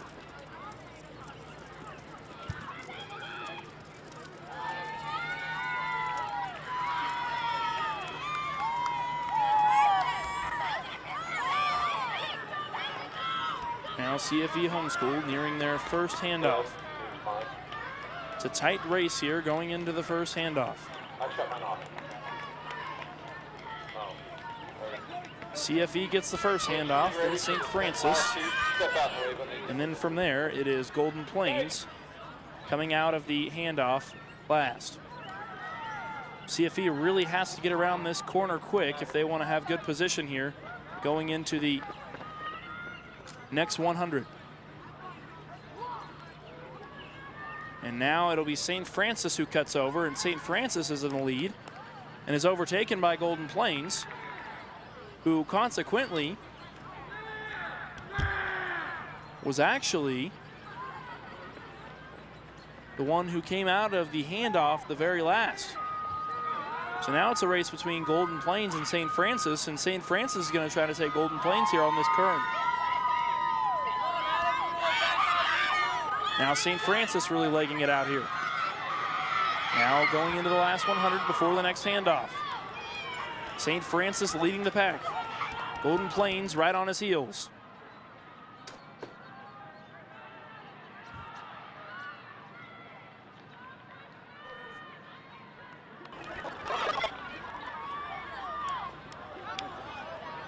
St. Francis now trying to increase their lead. They're starting to pull away with it. Coming into the second straight. Excuse me, the first straight.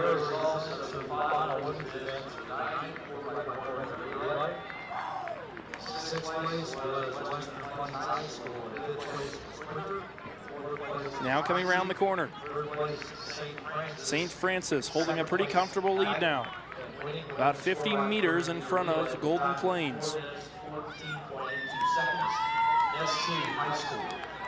It's Dalen Dinkle leading charge for St. Francis. Now for the final handoff for St. Francis, as they have about 50 meters on Golden Plains. Now going to work is Wyatt Klinsman. Wyatt Klinsman takes off fast.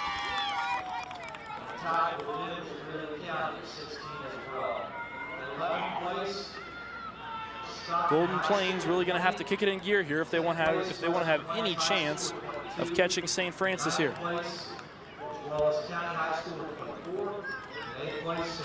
Klinsman of St. Francis still with a commanding lead going into the final turn. Sixth place, Golden Plains High School with 38. In fifth place was Quinter High School with 39.5. In fourth place was Dayton High School with 42. St. Francis continues to stride out here, and the team that was not projected to finish first in this heat looks like they're going to pull it out here. Yeah, when they entered this in, they were like 25 seconds behind. Golden Plains having a bit of a surge here at the end. This could come down to the wire. It's going to be tight, and it looks like St. Francis will leg it out at the very end. Golden Plains almost had just enough in the tank to pull it out. Yeah, but unfortunately just didn't have quite too far behind to try to get behind. Like I said, 26, 27 seconds behind when they entered in this competition behind Golden Plains, and then today they just kind of bolted out here, not holding anything back. And so CFE Homeschool is coming around their final turn, and they will conclude their race.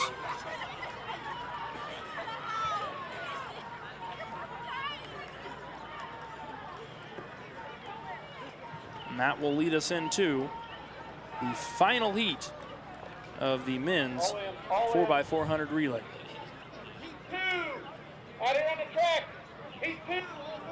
Should be an action-packed 4x4 relay with some pretty tight times here across the board.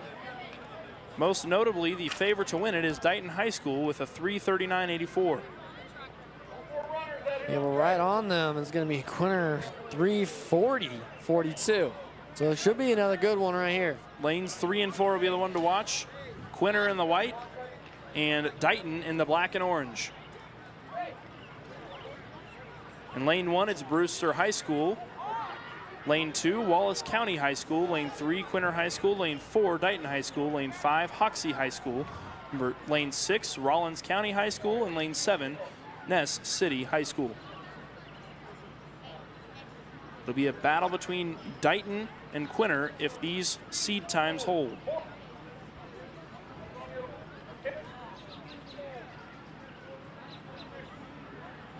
I'll get you right there. Yeah, I'm here.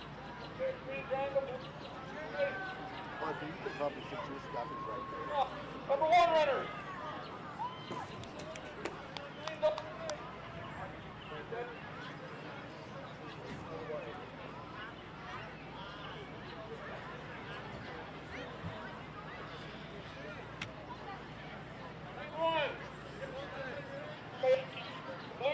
Starter getting everyone organized on the starting line.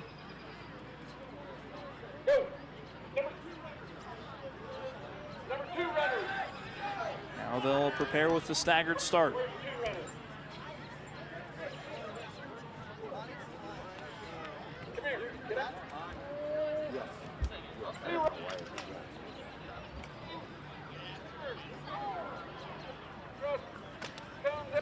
That's when you can cut to the inside. 2 runners. And it looks like maybe there may be a scratch on the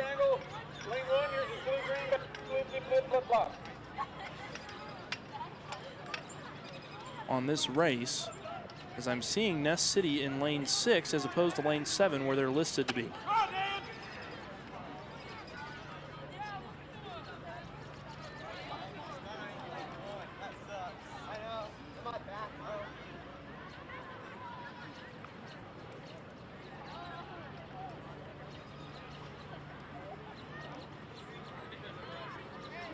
Why didn't we start with it?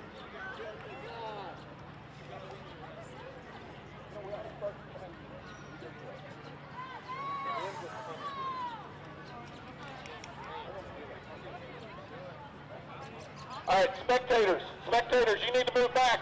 I need to be able to see lane 1. Spectators, move back. Spectators. The starter telling the spectators to move back from the edge of the track.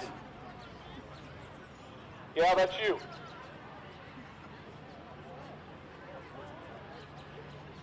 We'll have this race underway here in just a moment. All right, lane 1, can you hear me? All right, good luck, gentlemen. On your mark. Runners take their mark.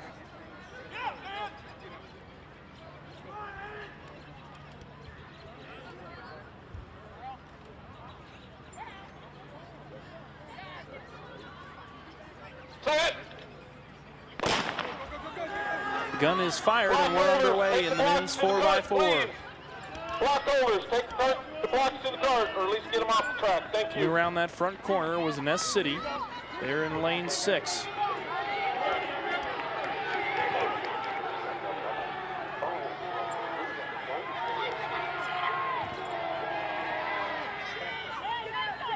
It looks like there is a school that's scratched for this particular race.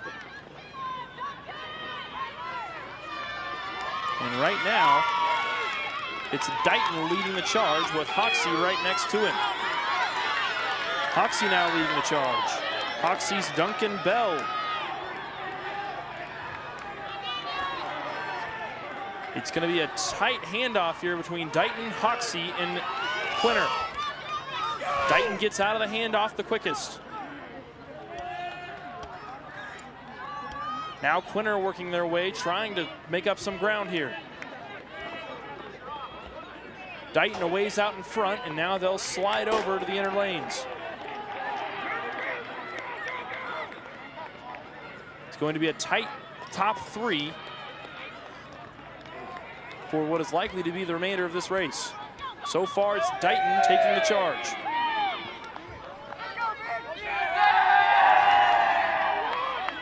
Dighton's George Von Leonrod currently leading the pack. Von Leonrod striding out here, entering his final 100. Now here comes the handoff for Dighton. The handoff is clean, and right behind him is Quinter. Dighton with a sizable lead. Quinter going to have to make up some ground now. Colt Worth, the third leg of the race for Quinter.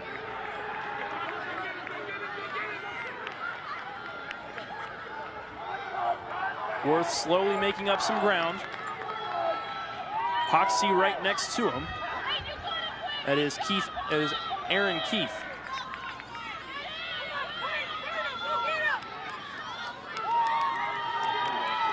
And Worth looks like he might be slowing down a little bit as Hoxie is starting to overtake him.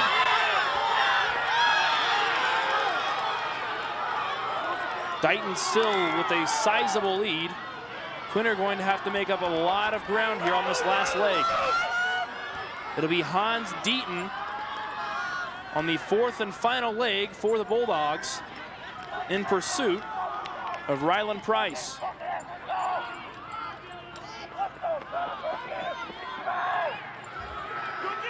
Price still with a commanding lead. Deaton doing what he can here to make up some ground.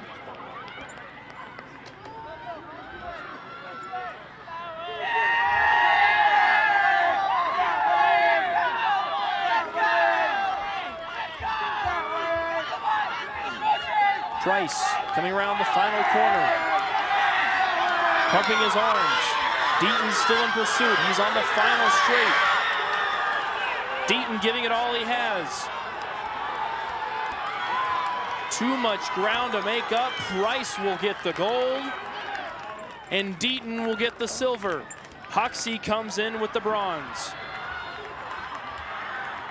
And the top three within about 5 seconds of each other in a really close finish there at the end.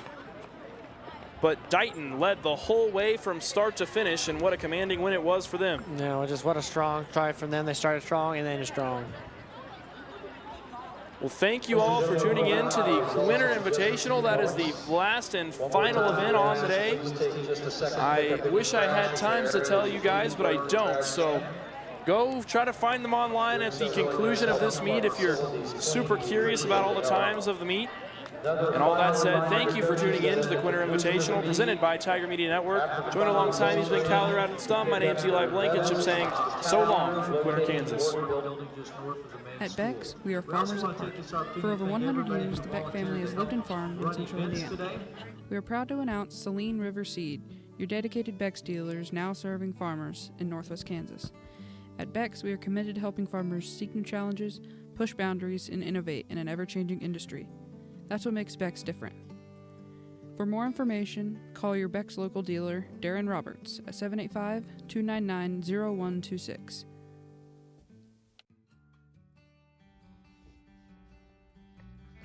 As we close in on our 20th year of practice, Dr. Blackwood and his staff want to thank our patients who've trusted us with your oral care. Just like the Bulldogs take pride in their academic and athletic endeavors, Blackwood Family Dentistry takes pride in providing quality care and great service. Come in and see us at Blackwood Family Dentistry for your routine and restorative oral care. Go Bulldogs!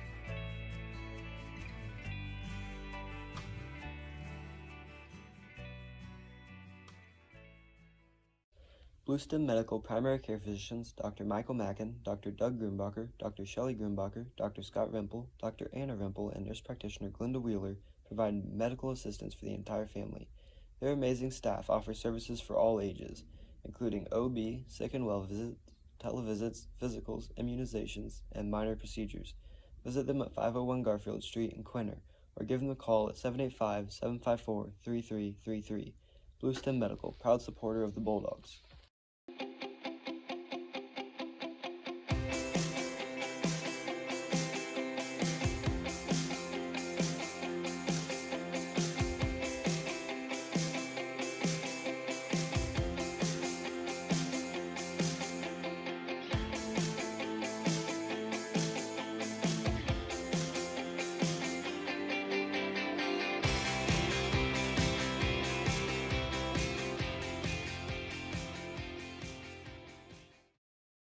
Family Market in downtown Quinter is here to provide fuel for Bulldogs of all ages.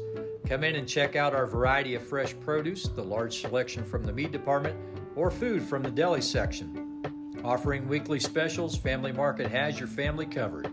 Shop local, where we provide friendly smiles, a warm welcome, and service you can't find elsewhere. Family Market, a locally owned grocery store, is a proud supporter of all things Bulldog and Bulldog athletics. Providing clients with the knowledge they deserve and the coverage they desire, Kendra Salyers Barnes with Farm Bureau Financial Service specializes in excellent customer service, integrity, and accountability. She has dedicated over 20 years to serving Northwest Kansas communities. For all your insurance and financial needs, call or stop by the office to see Kendra at Farm Bureau Financial Services in Hoxie at 785-675-3661 or Quinter at 785-754-3641. Farm Bureau Financial Services, here to help protect what matters most in life. Gove County Medical Center is your 24-hour critical access hospital located in Quinter, Kansas. Since 1925, GCMC has been providing outstanding health care for Northwest Kansas, such as surgery, physical therapy, respiratory therapy, lab, emergency services, radiology, and much more. GCMC is a top 20 critical access hospital. So for all your health care needs, visit Gove County Medical Center or call at 785-754-3341. Proud supporters of the Bulldogs. GG&T Cattle Company is a fourth-generation seed stock producer owned and operated by Cindy, Garrett, Crystal, and Reed and Jessica Worth. They specialize in registered Solaris, Angus, and Optimizer cattle. Join GG&T for the 48th annual production sale on February 23, 2023 at their ranch south of Quinter. GG&T Cattle Company, proud supporters of the Quinter Bulldogs. Gove Community Bible Church, located in Gove, Kansas, is a Jesus-driven community that is proud to support the Quinter Bulldogs. We offer worship on Sunday mornings at 10:30 a.m. If you would like to know more about our church, visit our website at www.govecbc.com or download our Faith Life app from the QR code. Be sure to follow us on Facebook as well. Good luck, Bulldogs.